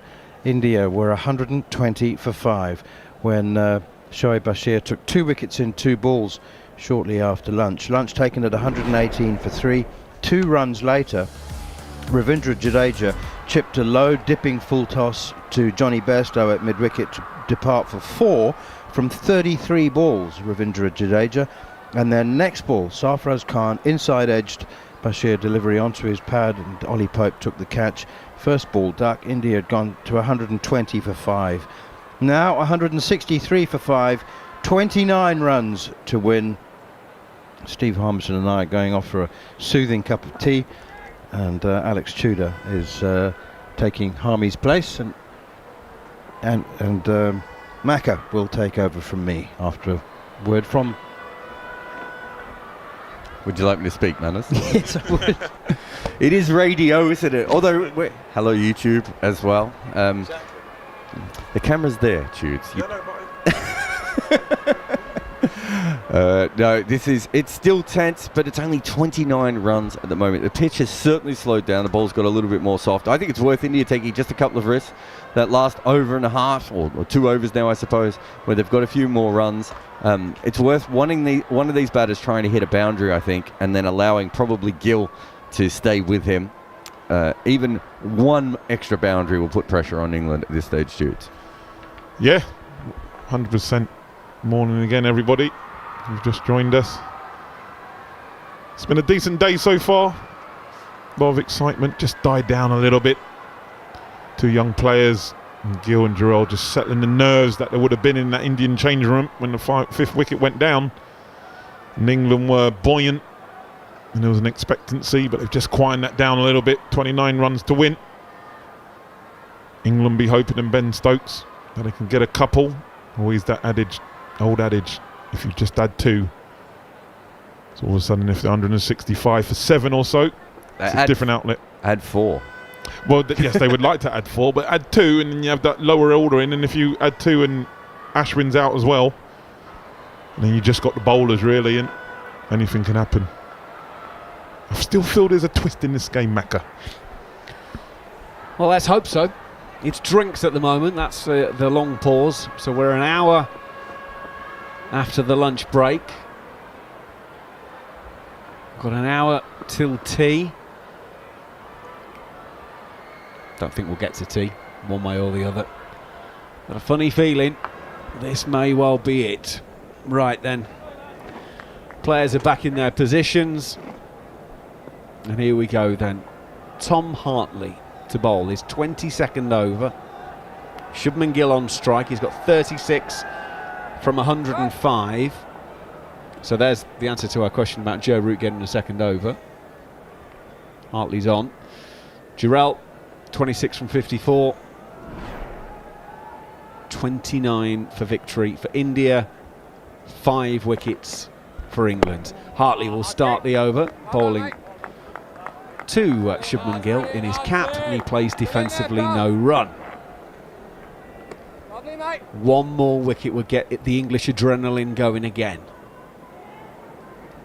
Shubman Gill's just saying to himself, come on, come on, again, lip reading. Hartley left arm around, solidly forward is Shubman Gill playing defensively, no run. Very good, buddy. Brilliant, mate, brilliant, mate. Real good, fella. Stop right there, bud. Hartley's in his 22nd over, 1 for 58. Bashir has bowled 23 in this innings. Hartley goes in, bringing Gill forward. Again, it's just a huge forward defensive, saying get past this to Hartley, and it hits the middle of the bat, no run. Yeah, he looks calm and assured, doesn't he, Shubman Gill? He's faced a lot of balls. He's 36 not out, trying to take his team home. Hartley, left arm around, gives that one a little bit of air, pushes into the onside and will take a single. Hartley's the man who's going to have to go after that himself and field it. Has to avoid the non-striker. Jurel, single taken, 28 to win for India.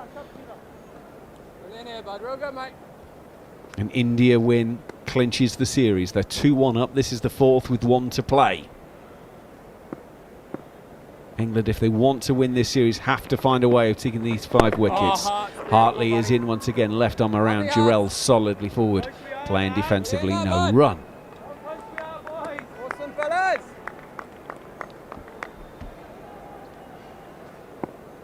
Jurel settles over his bat and waits for Hartley to begin the approach for the final ball of the over. That one keeps down a little bit. Jurel chops down into the offside. They will take a single.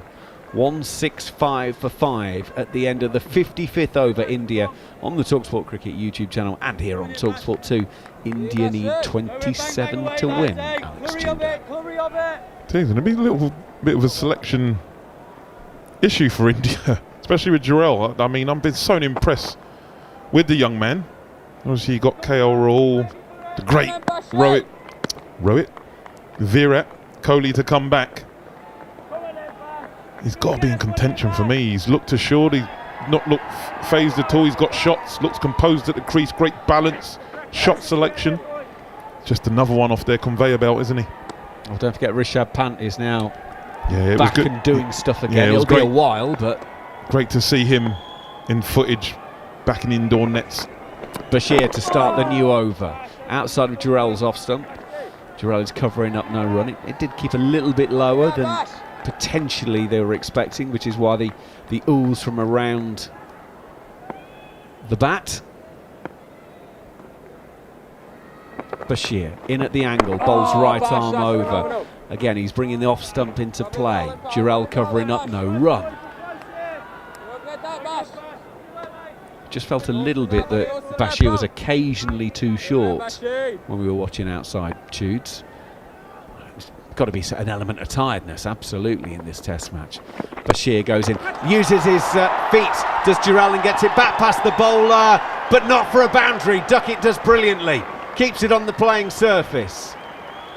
And it'll be 2. So it's 25 to win for India, 167 for 5. But Jurel used his feet. It was aerial for about half the length of the pitch. Bashir not able to stop it in his follow through. Duckett did stop it down at long on. Used everything there. Hand onto face. Stop 2. Every run precious. Bashir in again. Off leg stump. Jurel is turning it on the onside. Pope will go back from under the helmet and collect that ball. No run.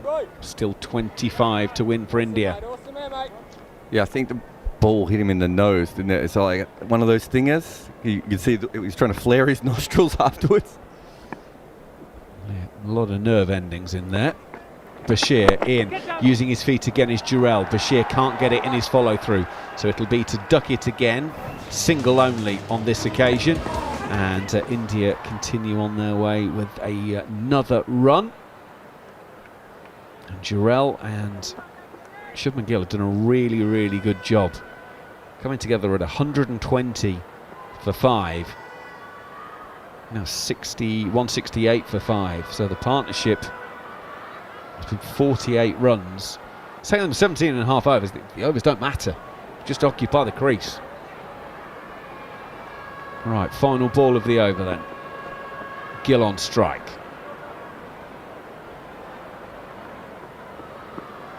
England making him wait. And now Bashir goes in. Shubman Gill uses his feet but only plays it defensively. Back to the bowler. End of the over. 168 for 5 here on talkSPORT 2. India 24 away from victory. England 5 wickets. Yeah, and as you say, Mackie, you know, there's got to be a little bit of tiredness creeping into young Bashir. He wouldn't have done this too many times, if at all, under this extreme pressure. With the series on the line still. You know, captain asking a lot of him. But he stood up to the challenge extremely well. He's been impressive, definitely a tick from this tour.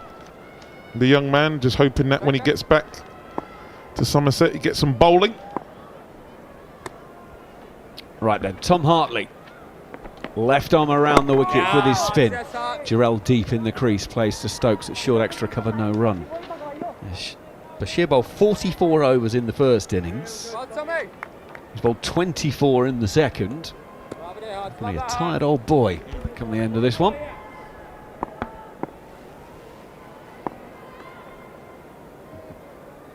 Hartley comes in once again around the wicket. Jurel is staying leg side of the ball, guides it out to deep point where Dan Lawrence is fielding. The 12th man on for James Anderson.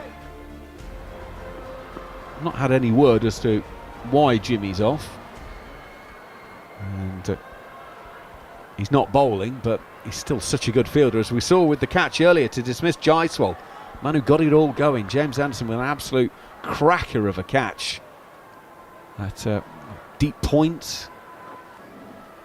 Got it going. Ollie Pope's weighed in with a couple of spectacular ones himself. Hartley comes in, bowls. Gill defends back to the bowler, no run. Yeah, all the wickets so far have been caught. If we say that Rohit was caught as well as stumped, as he got a nick on it, so it's been a fielding performance as well as a bowling one from England. Hartley is in. Oh, that's an outside edge from Gill. The bat coming down from sort of gully to mid-wicket. He gets the outside edge on it and it runs away to backward point, no run. Yeah, I just think it just needs to be a little bit fuller. It's hit one of those cracks. Just look to the player on the leg side. Had to readjust. Hartley in once again, bringing Gill forward. He is a bit fuller on that occasion. It's pushed to Stokes at straight mid-on, no run. Single from the over. 5 balls bowled so far. To finish the over off then. England trying to put pressure on. Hartley around the wicket. Well, push bat and pad close together, and it's off the face of the bat to where a silly point would have been, but there is no silly point. Ends the over. India still need 23. They're 169 for 5 here on talkSPORT 2. Yeah, you still sort of have that belief as that starts to tick down those runs required. Indian fans starting to make a little bit more noise. This partnership between Gill and Jurel have just settled the nerves, if there were any in that Indian changing room. They've looked composed. No real stress, no real pressure. Well, say no pressure, there's extreme pressure. They've just settled the nerves really well. Just gone about their business. Taking the singles when they're there. Not many boundaries on offer. But it doesn't need to be. So much time left in the game. And it's always going to be, especially for the England fans and for people in the media, the what-ifs. That third innings, that England third innings, if just another 50 runs, could have been a lot different. Bashir then to start a new over. Bat and pad close together from Jurel. He's hit outside the line of off stump. That's why England strangled the appeal. No run. This is now the most balls in a professional cricket match that Jarrod Bashir has bowled. But to be fair, he had actually bowled 68 overs in a game before this for Hampshire against Hampshire at Taunton. So 68.1. He's only 8 games into his career. He's done some spells. Bashir is in. This is off of the thigh pad of Jurel to Ollie Pope at short leg, no run.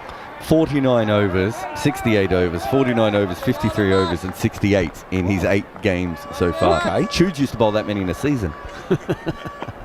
In fact, he bowled that many no ball. Oh, easy.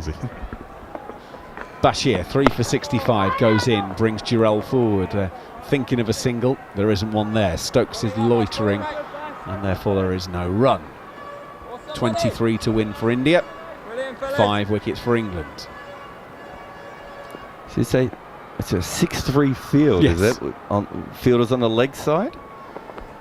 Bashir goes in, inside half of Jurel's bat, squirts out on the leg side, no run. Yeah, they're basically wanting to say, well, look, it's entirely open if you want to go inside out and go against the spin and take on the cracks.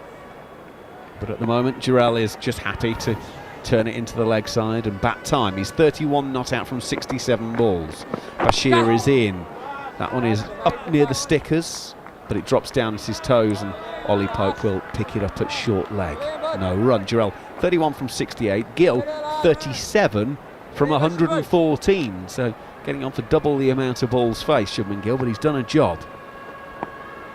Bashir's got 1 ball left in this over. In he goes.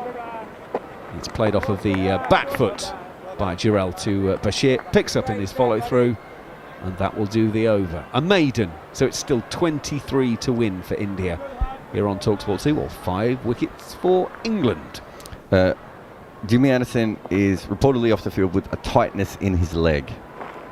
I mean, at his age, he's probably going to have that every day. You probably had that every day of your career anyway if you're a fast bowler, don't you? I mean, I was a little worried when I saw him run into the boundary and diving, especially on that outfield. It's quite sand-based. I wasn't keen, but he was committed, obviously, and then that catch was phenomenal. So he's most probably feeling it. He's 41-year-old legs, bless him. So Courtney Walsh bowled about an extra 30,000 balls in professional cricket than Jimmy Anderson. Didn't do a lot of diving though, Courtney Walsh. Now the size 15s would have come down on the old fine leg boundary. I mean, Mark Lane always talks about it. Once Courtney got the ball in his hand, it was very difficult to get the ball out of it. I mean, he was phenomenal for them. Hartley to start a new over around the wicket. Shubman Gill gets one that keeps down a little bit, turns it safely enough to mid-wicket, no run. And you think as a fast bowler, he had a lot of, not say luck, but you can't think of real serious injuries he had during his career. He just bowled and bowled and bowled. Hartley in, around the wicket, clipped in the air to where Ollie Pope has been stationed at short leg, but he's not there anymore. No wicket, no run. Crickfizz has just sent something through that's quite interesting about this game, but it's not great news if you're an England fan. But if you're watching on YouTube and you're not an English fan, in that case, keep quiet then. Hartley, left arm around, leg stumpish, turned on the onside. Stokes will field no run. In this test, the first 5 wickets have been averaging 29.73, and the last 5 wickets have been averaging 30.66.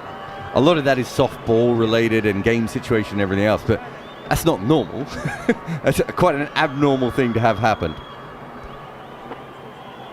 23 to win for India. Shubman Gill is on strike. India 169 for 5. England are just now having a long conversation. Captain and vice captain, Pope and Stokes. And whatever the conversation was has resulted in Ollie Pope going back under the helmet. Well, I just said that ball had got turned through where Ollie Pope was. I hope that's not a stable door and horse's job, but Ollie Pope is getting the helmet back on. 23 to win for India then. Shubman Gill is facing Hartley. Hartley goes in and bowls. It's clipped to long off, and a single will be taken. Duckett will do the retrieving. 22 to win now for India. 169 becomes 170 for 5. Yeah, so we're just drifting along at the minute, isn't it? 22 runs to win. And to win the series and go to a 3-1 unsaleable lead. Hartley, left arm around, almost a return catch off the leading edge. Jurel is looking to turn that to mid-wicket. It was a leading edge that just went 2 metres to the left of Hartley in his follow-through, and they're able to take a single. 21 to win, 171 for 5. If the luck was going for you, that would go to hand, wouldn't it? It's just evading Hartley on the follow-through there. It's not quite happening for England. Hartley to finish the over. Gill defends. In fact, it's a push drive down to Duckett at long off, and they will take a single. It's down to 20 required. 172 for 5 here on talkSPORT 2. When do you bring long off and long on up, Alex Tudor? I would have done it a while back, to be fair, but that's me. I've never been a captain, so. But I just think sometimes you have 8 guys around the bat. You just got to take a risk sometimes. I think, you know, the single for players that are sort of in, they face a lot of balls, a little bit too easy. I know they're trying to stop the boundaries. Well, I think risk and reward at this stage, you just never know. In the way that England play their cricket, I would have thought he especially did that with Jack Leach, didn't he, when he first took helm. Ben Stokes, he had that man up for Jack Leach, didn't he, saying, right, oh, go on, if they want to go, go. Just think sometimes it's just too easy for good players that are in. Bring them up. You never know. Bashir to start a new over. Shubman Gill's going to use his feet, come down the pitch, and launches in for 6. 178 for 5. India are 14 away from victory. He's up there, but to be fair, he was up for the last over as well. But Shubman Gill probably thinking the same way that we're thinking at the moment, which is the ball's a little bit soft, and 1 or 2 boundaries here could just break this open. That did disturb the surface, but he got to the pitch of it. It was beautiful footwork, and he smashed that back down the ground. He's done that with ease. Anyone's seen him play in the IPL, he does that on a regular. No, this has been slightly different.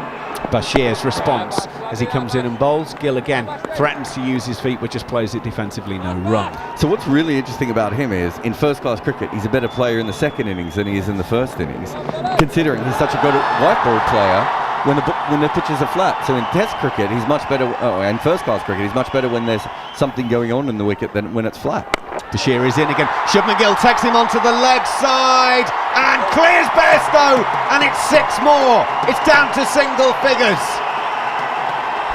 It's 50 for Shubman Gill. It's 51 from 122 balls, and India need 8 to win the Test and the series. Yeah, he's flicked a switch. Shubman Gill said, I've seen enough now. India 184 for 5. 8 to win. 12 off the first 3 Bashir deliveries. Couple of shots away from a series win. Come on, England, it's now or never. Bashir in, right arm over. Shubman Gill half a step down, just plays defensively, no run. If you're about to head out on the school run, I'm sorry kids, the wheels may not be on the bus today. It's talkSPORT 2 on the app, on the DAB radio, on the smart speaker. Well, England need to find a couple of wickets now. Bashir is in. Shubman Gill clips easily to long on. He takes a single. It's down to 7 needed. And Ben Stokes has been a miracle man of English cricket for the last few years. He needs to pull something out of somewhere. India were big favourites to go on and win this. It looks like they will, but they've had to scrap. And that's all that you can ask. England gave it everything that they've had. It looks like it'll be not quite enough, but geez, they've given it a go. Yeah, they have. Can't fault them for effort. As I said, the inquest will come after the game. Looking back at that third innings, which creates a problem for a few teams. Final ball of Bashir's over. Jurel is using his feet. Gets it through Stokes. Stokes is furious with himself. He's punching the ground as the single is taken. So it's down to 1 shot. 6 runs for India to win. And England still need those 5 wickets. End of the 60th over here on talkSPORT 2. India 186 for 5. Yeah, it's been a great effort, especially this morning. Yesterday, the way India came out, England didn't bowl too well. They got to 40 very quickly. Jaiswal and the captain Rohit Sharma showed the intent. So you think it was a foregone conclusion coming here this morning, but England have given it everything. Hartley, young Bashir, they've tried valiantly. It's not going to be quite enough. Jurel and Gill been good. Well, it is now 1, 2, 3, 4, 5, 6, 7 inside the ring. And if Jurel wants to go down and do it in the grand manner, then it's fair play to him. Pokes under the helmet.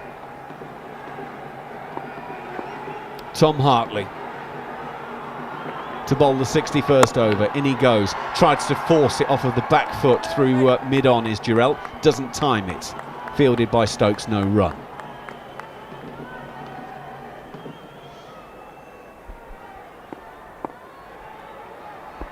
Short extra cover. Extra cover as well. Short ball. Jurel pulls into the leg side. It was aerial for a while, but it finds the gap and it goes for 4. India need 2.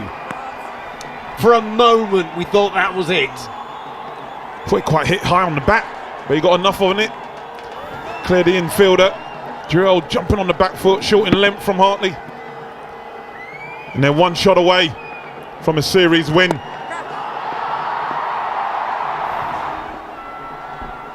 Right, Ollie Pope has taken the helmet off and he's going to what looks like a fly slip position. Jurel on strike. Hartley left arm around.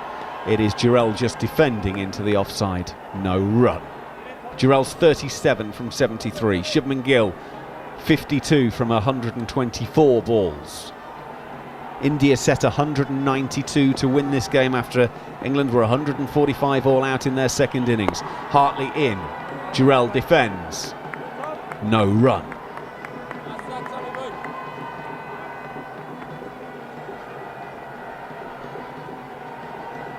Shots of the dressing room, Indian dressing room. Kuldeep's the next man in. The coach has got his arm round him, just trying to keep him calm just in case. Hartley around the wicket. Jurel plays on the leg side. Bairstow will field at mid-wicket, no run. Yeah, penny for Ashwin and Kuldeep's thoughts right now. I wondered if they might have sent Kuldeep in just because this suits his batting.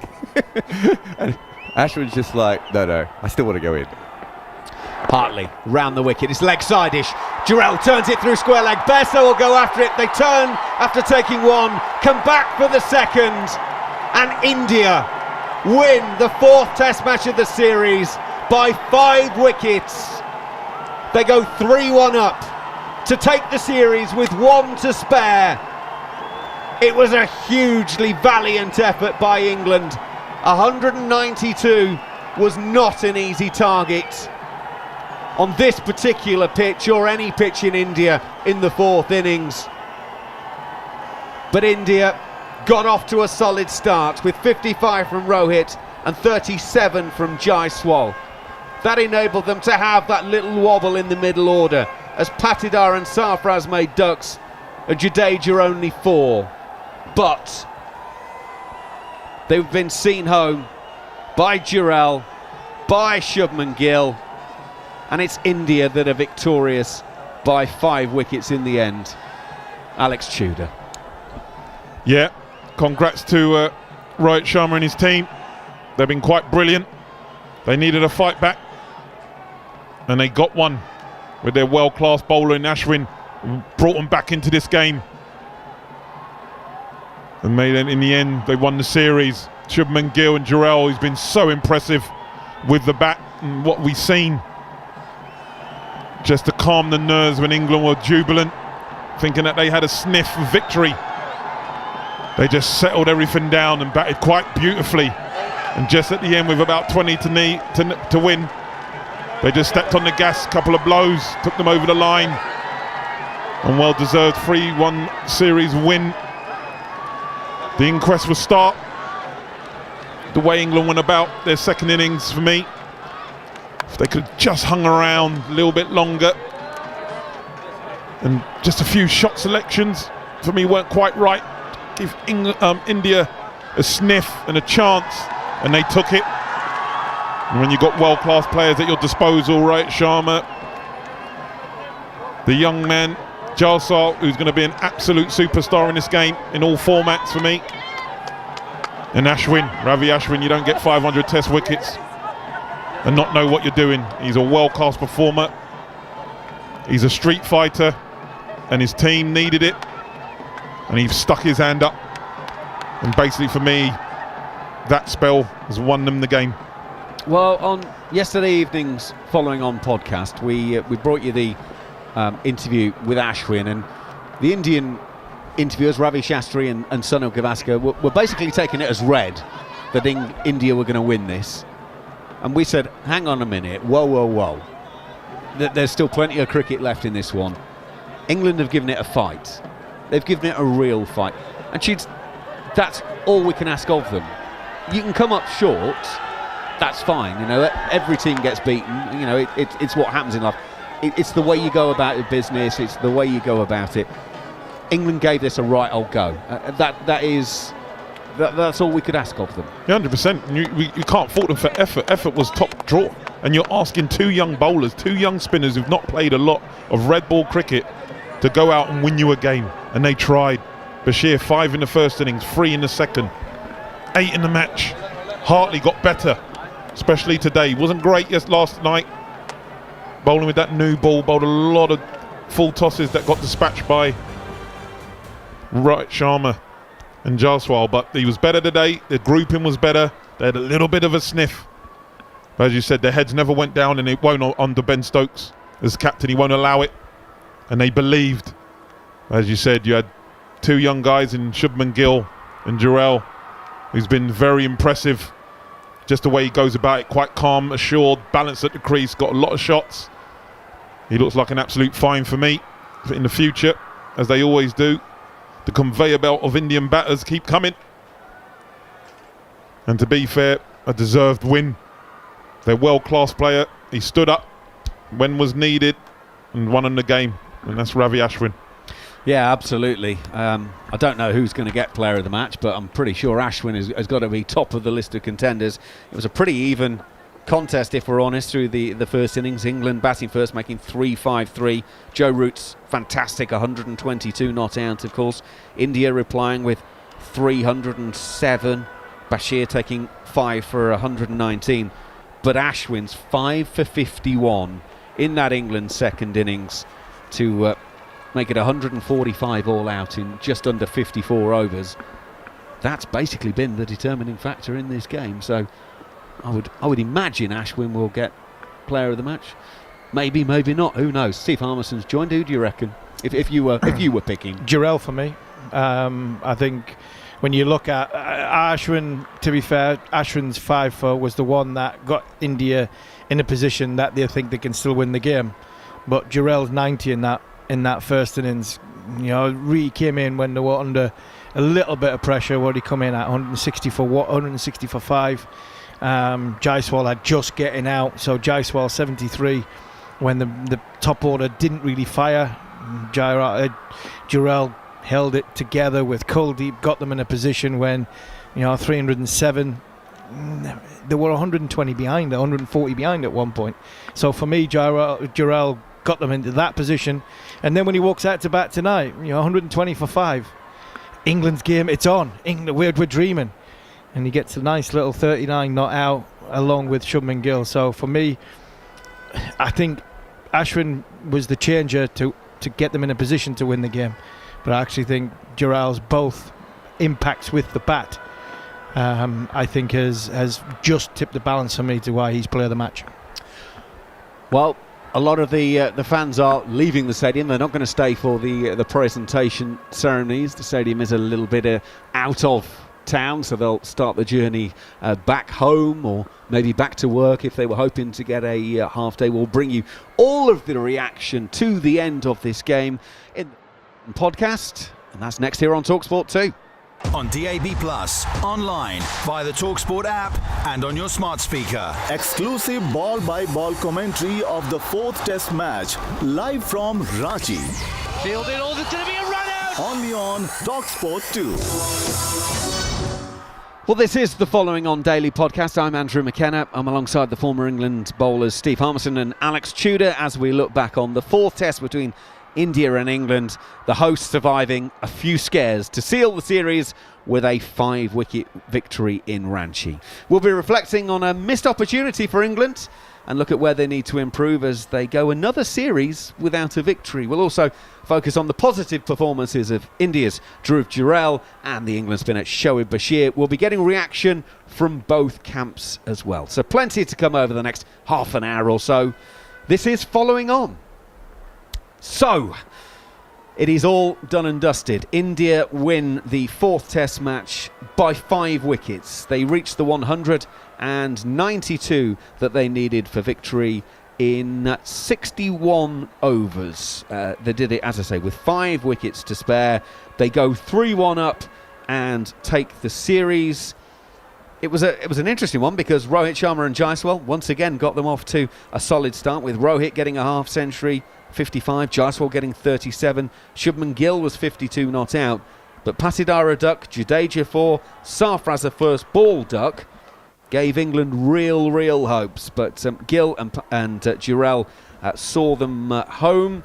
Bashir 3 for 79 from 26 overs in that once again, 25 overs from Tom Hartley, 1 for 70, Joe Root 1 for 26, the other wicket taker, so it means India win the match and the series 3-1 up, going to Dharamshala in a week or so's time for the final match.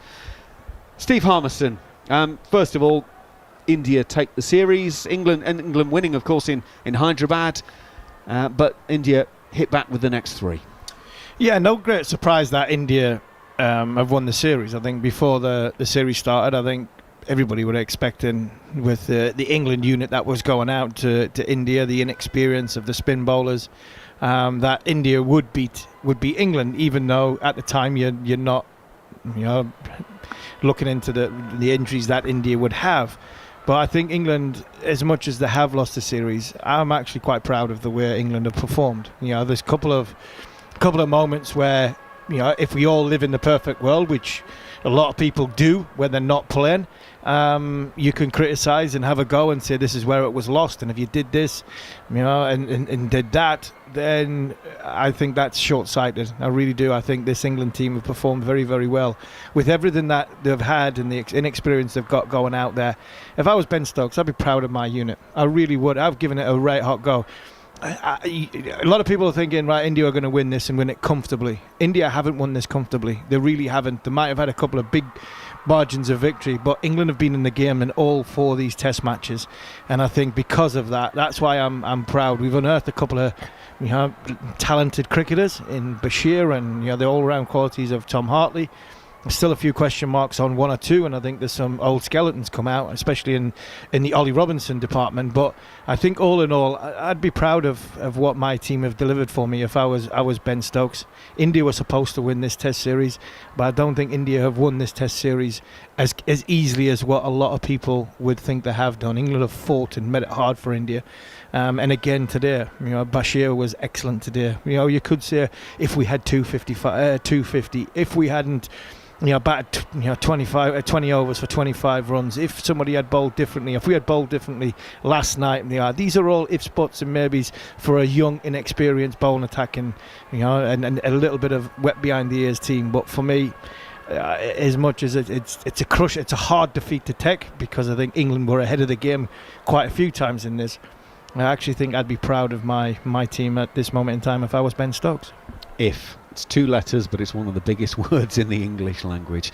Alex Tudor, Ben Stokes said from the outset they were going to carry on playing this style because, well, numerous sides have come to India and played traditional cricket before, and India have lost the grand total of 3 test matches in 45 coming into this series, so what would be the point in doing it differently? Well, they've lost the series, but as Harmy said, they were in all of the games. Ironically, the game that they weren't really in is the one they won after coming back from 190 runs down. So, has this approach worked for them? It's not worked in terms of results. Has it worked in terms of cricket? I think with the personnel that they've had, you're missing a lot of players, missing some experience as well. And I believe I agree with Harmy, everything he said. You know, I think he can be very proud of the way that his team have backed his thoughts and what he's wanted from this series. They've tried extremely hard. Young lads who've not played a lot of cricket, you're asking them to go out there and win you a game in the fourth innings. They've tried. They're going to bowl bad balls. You're playing against very good players who are accomplished and used to playing in those conditions. And with the positivity that Ben Stokes exudes towards his team, I think it's helped them massively. I can think under different captains, this series would have been 5-0 and gone a different way, and teams would have folded and, we're not very good and not getting, heads would have gone down. Not under Ben. He's not allowing that. So every game has had something on it. It's been very close. You can go on the what ifs, and if, batted slightly better, if a couple of your senior batters got a few more runs to give the bowlers a little bit more chance, if we spent a bit more time at the crease, they're what ifs, but they can be very proud of what they've done so far. They had a sniff today, hasn't quite worked out. Gill and Jurel, for me, is going to be a phenomenal player. I just love the way he goes about it, and Army makes a great point. He's got to be very close to getting man of the match. That 90, and especially batting with the lower order on day 2, has maybe changed the game. Instead of England being 3 figures in front, it went down to, 40-odd? 46. That's a game changer, isn't it? Because I was saying, if England get 200, and on this wicket, which is shown, it weren't impossible to bat. Yes, there were some demons in it and cracks and keeping low and spinning, but they were happening slow. It wasn't like they were spitting at you. I mean, how many wickets have we seen where it's actually spitted and jumped up, and it wasn't the case? So, we misread the wicket. I mean, day 1 before lunch and Ben Stokes got that one, we're thinking day 2, game's done. Well, how wrong were we? And a lot of batters got in, they spent a lot of time and hit a lot of balls, and that's what can happen. Sometimes you get these demons in your head, and how many times do we say that cricket is played in the head? If you have a positive mindset and you go out there and just play the situation, which India did, and that's why they've ended up on top. But England could be very proud of what they did. Just miss opportunities, I think, in a few with, as I said, top order, your number 3 getting a pair, that doesn't help. Johnny Bairstow hasn't really got the weight of runs that you would expect of someone of that calibre to get. It could have been different. Well, sorry, I'll just jump in. The one thing what will happen here is people will say Bazball doesn't work in India. That's what people will say. Bazball doesn't work in India. And I'll say nonsense. Because England were in a position in all them test matches because of the mentality and the outlook that they had. You can see it from a results point of view, like you say. Yeah, if you want to just throw a result at us, 3-1. Bazball hasn't worked in India because it's 3-1. But I'm sorry, England would have been in a hell of a worse position if they'd gone down the sort of before this regime come in, playing with this team, with inexperience that they've got in these surroundings on these sort of wickets. For me, Bazball has worked here, and it's given them the best chance to be in the contest. I think if they'd gone back to before McCullum and Stokes, and that mentality team comes out here, then I don't think England get anywhere near. I really don't think England get anywhere near. So, yes, people will criticise me for saying that you're sticking up for Ben and Brendan, and I'm sticking up for this team in such a way that I think this mentality has given them the best chance to win. It's made mistakes, but it's going to make mistakes. And for me, I would rather a team go and play the way they've gone and played and lose that way, trying to be the best versions of themselves and giving themselves the best chance to win playing this mentality than playing the other way, because I think they would have been 4-0 down if they'd played the other way. So that for me is, yes, there are going to be a lot of headlines, Bazball doesn't work. Nonsense. It does work. Unfortunately, it does make mistakes. And in this situation against this side in India, you've got Jadeja and Ashwin. When they needed it on a turning pitch, they came out and they got England to bat 20 overs for 25 runs. England tried to be proactive, didn't work. That was the mistakes that they made, and that's unfortunately what's going to come. You can't have everything going your way all the time. The people that say Bazball won't work or Bazball doesn't work or criticise this team play the perfect game in the perfect mind, who have either not played the game or have been out of the game for so long that they don't understand the way the modern cricket works. I was guilty before the series started. really guilty, and I hold my hands up and say I was really guilty of that before the series started. Apologise to a few important people because of that. But for anybody that comes out and says that this method doesn't work in India, I tell you what, they want to give their head a shake. The other thing is, we're also being incredibly disrespectful for India, because this series now means they've won they're undefeated in 17 series in a row. Yes, no Virat Kohli. Yes, no KL Rahul. You kind of think, well, it opens up an opportunity. We use the phrase a couple of times, never have a better chance. But they've still got a production line of players. We've seen Jurel come into this side. We've seen Jaiswal emerge as one of the brightest talents that we've seen in God knows how long. So we can say, oh, well, it doesn't work. But you're not comparing like with like. You've got to appreciate, you're playing India in India. So we've got to be honest about the whole thing, haven't we? Yeah, 100%, Macca. And again, Harmy makes a great point. For these individuals and for the modern player, the way that Ben plays works for them, and it was great to see them go out there. There was times when Rohit Sharma was scratching his head; he didn't know where to turn with the way that Duckett and Crawley were coming at them. He's like, well, I don't normally see this. We don't see this in India. And I said, if a couple of the senior players, obviously Joe Root came good in this game, but if he got firing, all of a sudden, it's problems. And it is with the way they play. And I love the positivity that Ben has in the field. I would have loved to have played underneath him. He reminds me very much of Adam Hollyoak, who I was blessed to have as captain at Surrey, where the game's always moving along. He doesn't let it drift. He puts fielders in particular positions. He backs his bowlers. I mean, gone are the days where, I'd go for 8 or 10 off and I might not be seen again for 2 sessions. He said, no, Hartley.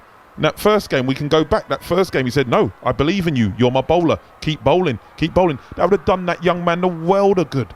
They would have been captains. Nope, off, not seeing him again, and he's trying to get overs off sort of non-bowlers or whatever, but he backed him and it helped him getting into this game. And as you said, for a young player who's not bowled a lot of red ball in red ball cricket, it would have done him world of good. Bashir, an emergence. It was just a gut feel from the selectors and Ben folks. The height, knowing that the wickets he'd have played on from his experience in the IPL. Yep, I think I need a bowler who's tall, an off-spinner, and they went for him. That's going to do them the world of good. So I think, yeah, people are always, and you're always going to get the old players. And I think I said last Test match when people were coming out with nonsense when Joe played that reverse sweep off Jasprit Bumrah. I said, I think some of the ex-pros need to be quiet. The game has changed. It's moved on. It's exciting. Young people are enthralled by watching it, listening to it. That's gone. That old generation of cricket is gone. This is new age. Yes, it hasn't worked. And we got to remember, as you rightly said, India don't lose in India.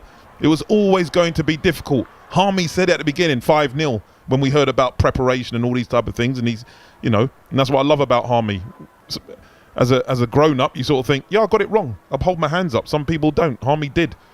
And you accept that. And, we move on. I mean, 3-1.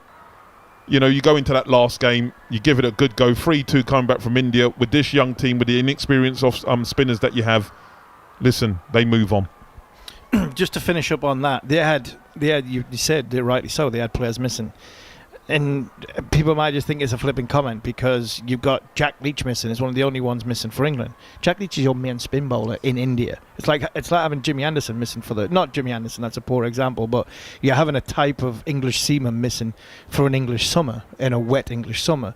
So these two other bowlers have stood up, Hartley and Bashir, off the back of losing Jack Leach. Jack Leach is out there as your forefront spin bowler, and he makes a difference. He would have made a difference in this series. So little things didn't go, and mistakes come, and you live and die by the decisions that you make. But I'd sooner, I could go to bed easily at night if I was Ben Stokes, going with this group the way they've gone, than trying to come out here and go and, no disrespect to Chris Silverwood, but go and try and say, right, we'll play the long game, try and bat for as much as we can, as long as we can, and get the biggest score we can in the first innings.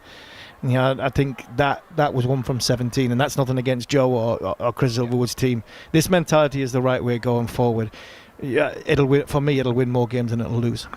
So India have won 39 of the last 50 Test matches played in India, 78%. record. That is a heck of an effort, and they've now won 10 of the last 12 played against England in India. So there you go, that kind of backs up what we were saying. Right, let's hear from one of the men involved. Shubman Gill has been speaking with the host TV broadcasters. Shubman, congratulations, very well played. Yeah, I mean, quite a bit of nervousness out there, isn't it? Yeah, definitely. We were put under pressure by them, but I think we got a good start as well by our openers. And then obviously on a wicket like this, when you lose a couple of wickets, obviously there is some pressure, but I think the way Jurel came in, we had a good partnership in the end.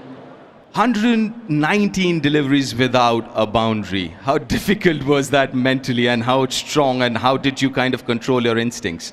Yeah, I think this would probably go down as my only inning where I didn't hit a boundary, like a 4 after scoring a 50. But you have to see the situation, and you have to play the situation sometimes. And I think the way their bowlers were bowling, they were bowling really good lines, and they had also been protecting their boundaries pretty well. So it was important for us to just keep taking the game and not let the bowlers bowl too many maidens, because then on a wicket like this, you are waiting for a magical ball to happen to you. So that was the plan, keep taking the singles, and as soon as they give us anything loose, trying to bounce on that. Shubman, Sunil here, very well played. Thank you, sir. I think you shepherded the team. But when Dhruv Jurel came in for the hat-trick ball, did you exchange any words before he took the first ball? Yeah, I just told him, you batted beautifully in the first innings. Just have the same mindset. And to the off spinners, we had this plan. We're gonna look to play them. We're gonna look to step down to them and play them, because then the LBW is out of the game. And I think the way he came down and rotated the strike was beautiful. Was that your thought process as well, playing Bashir, because you played him differently in the second innings? Yeah, in the first innings as well, the ball was not turning much, so I didn't step out much, and the ball which I got out in the first innings, it hit the crack and it spun sharply. And in the second inning, I just thought I would take LBW out of the game by just stepping out, and then. It's one of those things which I have actually practiced a lot, step out and play for the singles or defend, because generally when you're stepping out, you're always looking for the big shot. But I think if you can step out and you have this game where you can step out and defend or look for the single, I think it really helps on wickets like these. It's a very new look Indian batting lineup. You yourself are very, very young, not just age, but also your experience. What does it mean to that young batting unit, that dressing room, and you yourself? It means the world to us. We coming here, having to play this series with not much batting experience in the batting lineup, and having lost KL after the first test match. Obviously there were some nerves going into the test matches, but I think the way Rohit Bhai backed all of us, and the way Rohit Bhai gave us the confidence to just go out there and play and express yourself. We have played quite a bit of first class cricket, just think this is no different. Shubman Gill speaking with Sanjay Manjrekar and Sunil Gavaskar after the match. Spoke pretty well and admitted that, yeah, look, we're a young side, but Rohit gave them a lot of confidence. I'm not entirely convinced as Rohit in his tactical captaincy, but actually in terms of what Ben Stokes is doing for England and giving them confidence, it sounds like Rohit is doing a similar kind of thing with the England squad. Well, I think he inspires them. He inspires them because of who he is, what he's done in the game, and this fantastic player. Technically, he's very, very good. I still can't believe his numbers and the amount of cricket he's played, because I don't think he's played a great deal of cricket for the age he's at. But he does inspire them. Captaincy to one side. But looking at Shubman Gill, a lot was talked about Shubman Gill coming into this series. Does he bat at number 3? Do they bring Cheteshwar Pujara back? Do they go down a different route, because Ayer's been pushed to one side, Ishan Kishan's been pushed to one side because he's refusal to play first class cricket. Shubman Gill averaging under 30 going into this series wasn't. He was somebody not only under pressure, but probably in the last chance saloon of, is he a test cricketer or is he just a short format cricketer? And I tell you what, it's only 52, but this could be a career defining innings for him, because not only is it 52, done it the hard way, he's done it in a winning position. So the understanding, and this is what I keep saying, Tudes, when we talk about young fast bowlers, when they talk about their experience, and one of my big bugbears is them not bowling enough. But it's find the moment when you can win a game for your team. Get a 5 for to win the game for your team. You look at relatively young cricketers. Have they got 100 and getting 100 over the line, winning for the game for their team? Well, Shubman Gill's only got 50, but he's learned how to manage a situation to get India from a winning position to the winning position, and that there, a 50 not out, getting themselves a test match win and a series win, that will be like 150. That's like a 200 first innings run scoring, because of the way he's done it, the manner he's done it, no boundaries, 142 balls. You watch Shubman Gill's average now go from 30 to 40 very, very quickly. Yeah, and you look at it, he got 38 in the first innings as there were 300 all out, and Rohit Sharma 90 in the first innings that we've already touched on, Tudes. But then 39 not out in the second innings. Again, you're talking about coming in and making a moment and doing something that says to the management, can't leave me out. Yeah, he's done that as well. Yeah, sorry, 100% Macca. He just comes and exudes timing, class, poise at the crease, doesn't look phased at all. You think of the pressure situation in both innings that he had to come in and deal with it. He was phenomenal.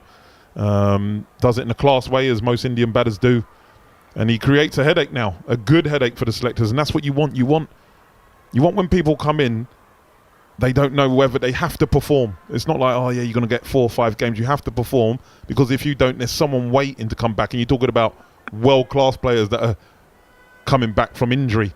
So when you get your opportunity, and I always say this, when you get your chance, be ready.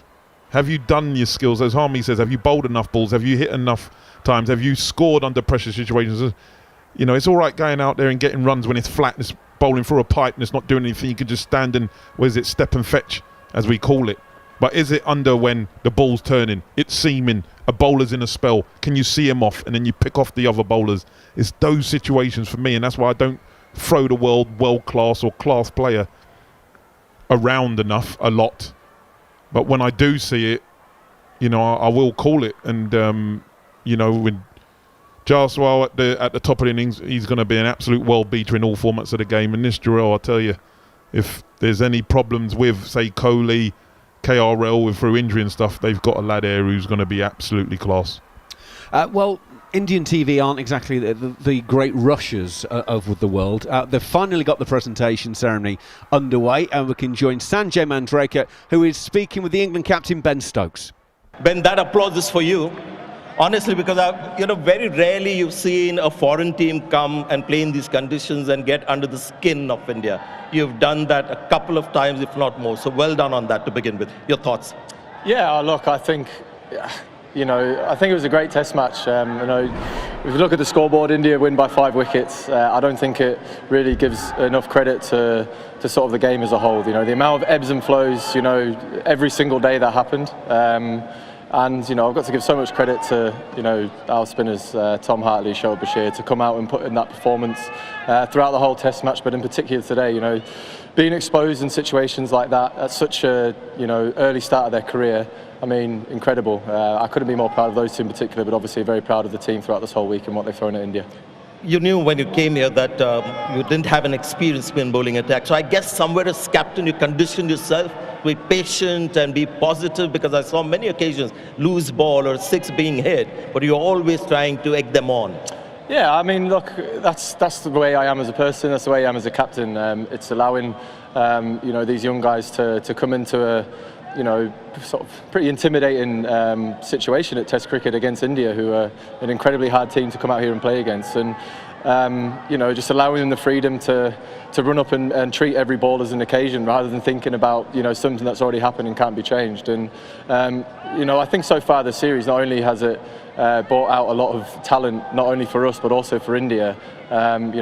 Test cricket, I'm a massive cricket fan. I love Test cricket, and I think on both sides we've seen some young, inexperienced players come out, and I think the future looks great for Test cricket. Well, the experience, interestingly, India was the other way around. Then they had inexperience in their batting, but you had experience in your batting. So somewhere, would it be fair to say that you would have expected more from your batters coming the 4th Test match, carry their form a little more, Ben? No, I think we've been good in periods. I think if we look at yesterday, obviously when we had our turn with the bat, I think I don't want to say impossible because I don't think anything's impossible, but that was incredibly hard yesterday. When you get conditions against Ashwin, Jadeja and Kuldeep like that, scoring becomes very, very hard, especially when you want to eke the game out as long as we wanted to do. We didn't think the pitch was going to get any better, and I think we've seen that today. So, look, I think the way in which the Indian spinners operated yesterday made it incredibly hard for us to score, but also to rotate the strike. So, that little period there was very, very tough for us. Joe Root and Shoaib Bashir, the two heroes from this game. So, a word on those two? Yeah, Joe Root, incredible knock. I know he's took a fair bit of criticism, which I don't think is very fair. Someone's played 100 and God knows how many games, scored 12,000 runs. This is his 31st Test match 100. Classes permanent, forms temporary, all that kind of stuff. And Shoaib Bashir, I mean, wow, like what a story, what a journey. Coming in here, taking 8 wickets in the game, getting his first, 5 wicket holders professional in the Test match against India. I mean, wow, the sky's the limit for that guy. So very, very proud of him. Just watching you captain, because as a commentator as well, you're going to take your eyes off the match because there's something happening all the time with field placement, which added to the pressure that was created by the bowlers and of course by your tactics. But in the end, 3-1, you must feel hurt that after all this coming so close, the scoreline still reached 3-1. Yeah, I think you come into series and you obviously want to win. You want to win games of cricket. But I've been here for 2 years and my message is constantly consistent. It's about the input that everyone gives to the team. If we worry too much about the output, I think we're not sort of committing as much as we can do as individuals and as a team. And every Test match here has thrown absolutely everything they can out on the field. Nothing has ever been left out on that field, and that's all I ask my players. Well, all the best for Darren. Inshallah, well played until now. Thank you. Well done. Cheers. Ben Stokes in conversation with Sanjay Mandraker. So the England captain more than happy with what's been produced over the 4 days.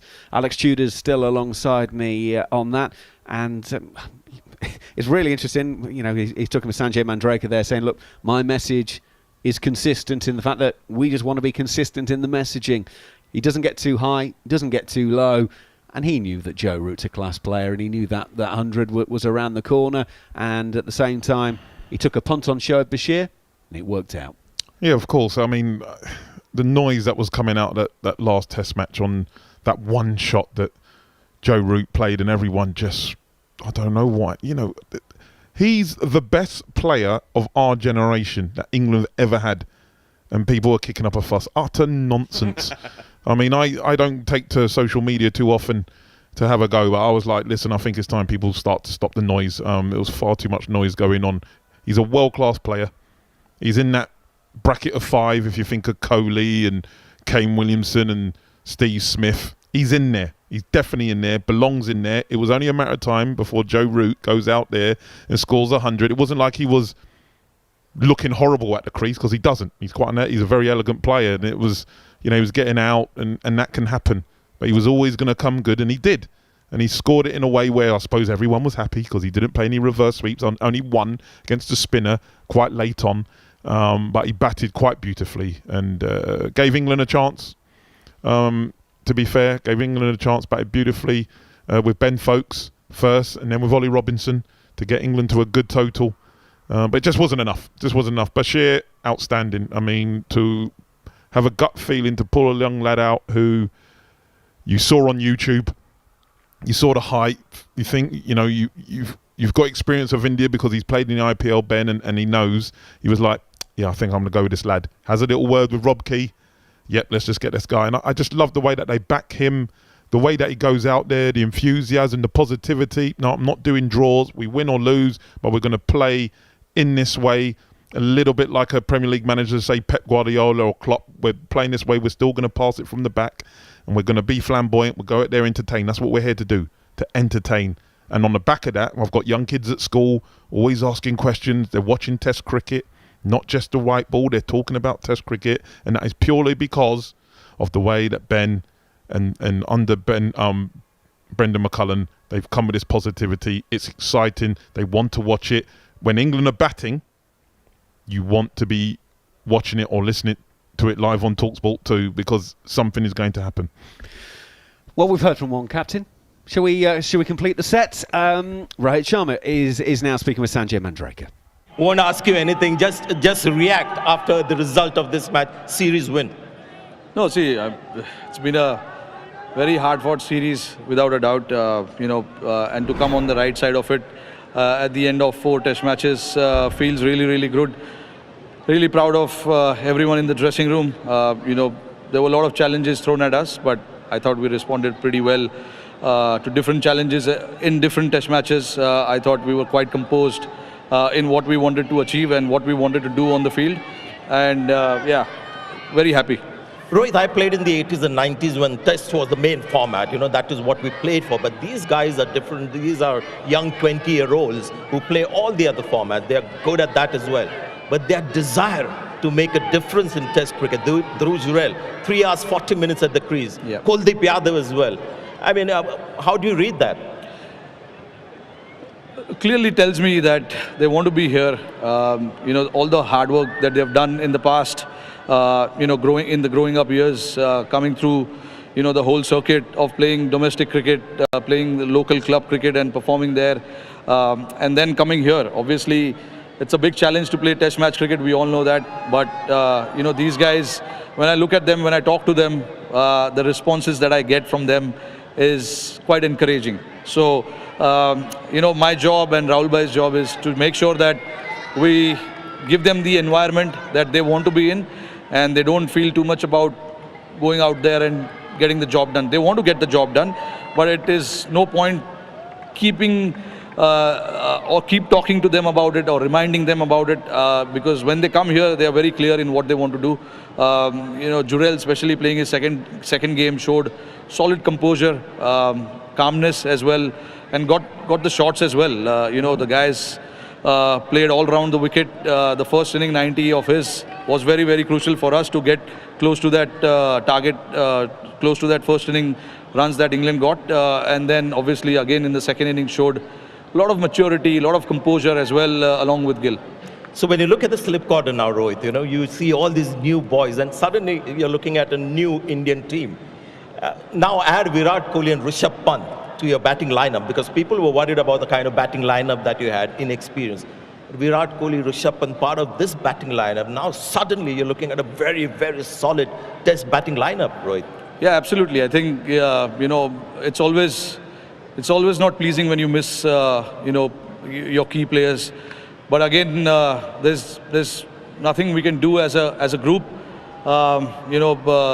Those guys are proven players in all sorts of conditions, and to come and fill their shoes, obviously to these guys were not easy. There were pressure from the outside, not inside. But I thought they responded very well to all the situations. Like I said at the start, all the situations that were thrown at them, they responded pretty well. And then obviously when you make a mark like that, you hold yourself in good position. Obviously long career ahead as well.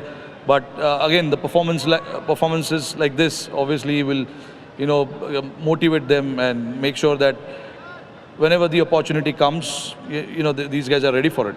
Akashdeep as well had a great Test, so everything's coming together for you.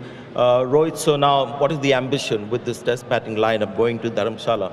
You want to win that one as well, obviously. Yeah, without a doubt. We turn up to every Test matches thinking that we want to win, no matter where we stand or what has happened in the past. Obviously this was a great series that we played, the 4 games that we played, still one more to go.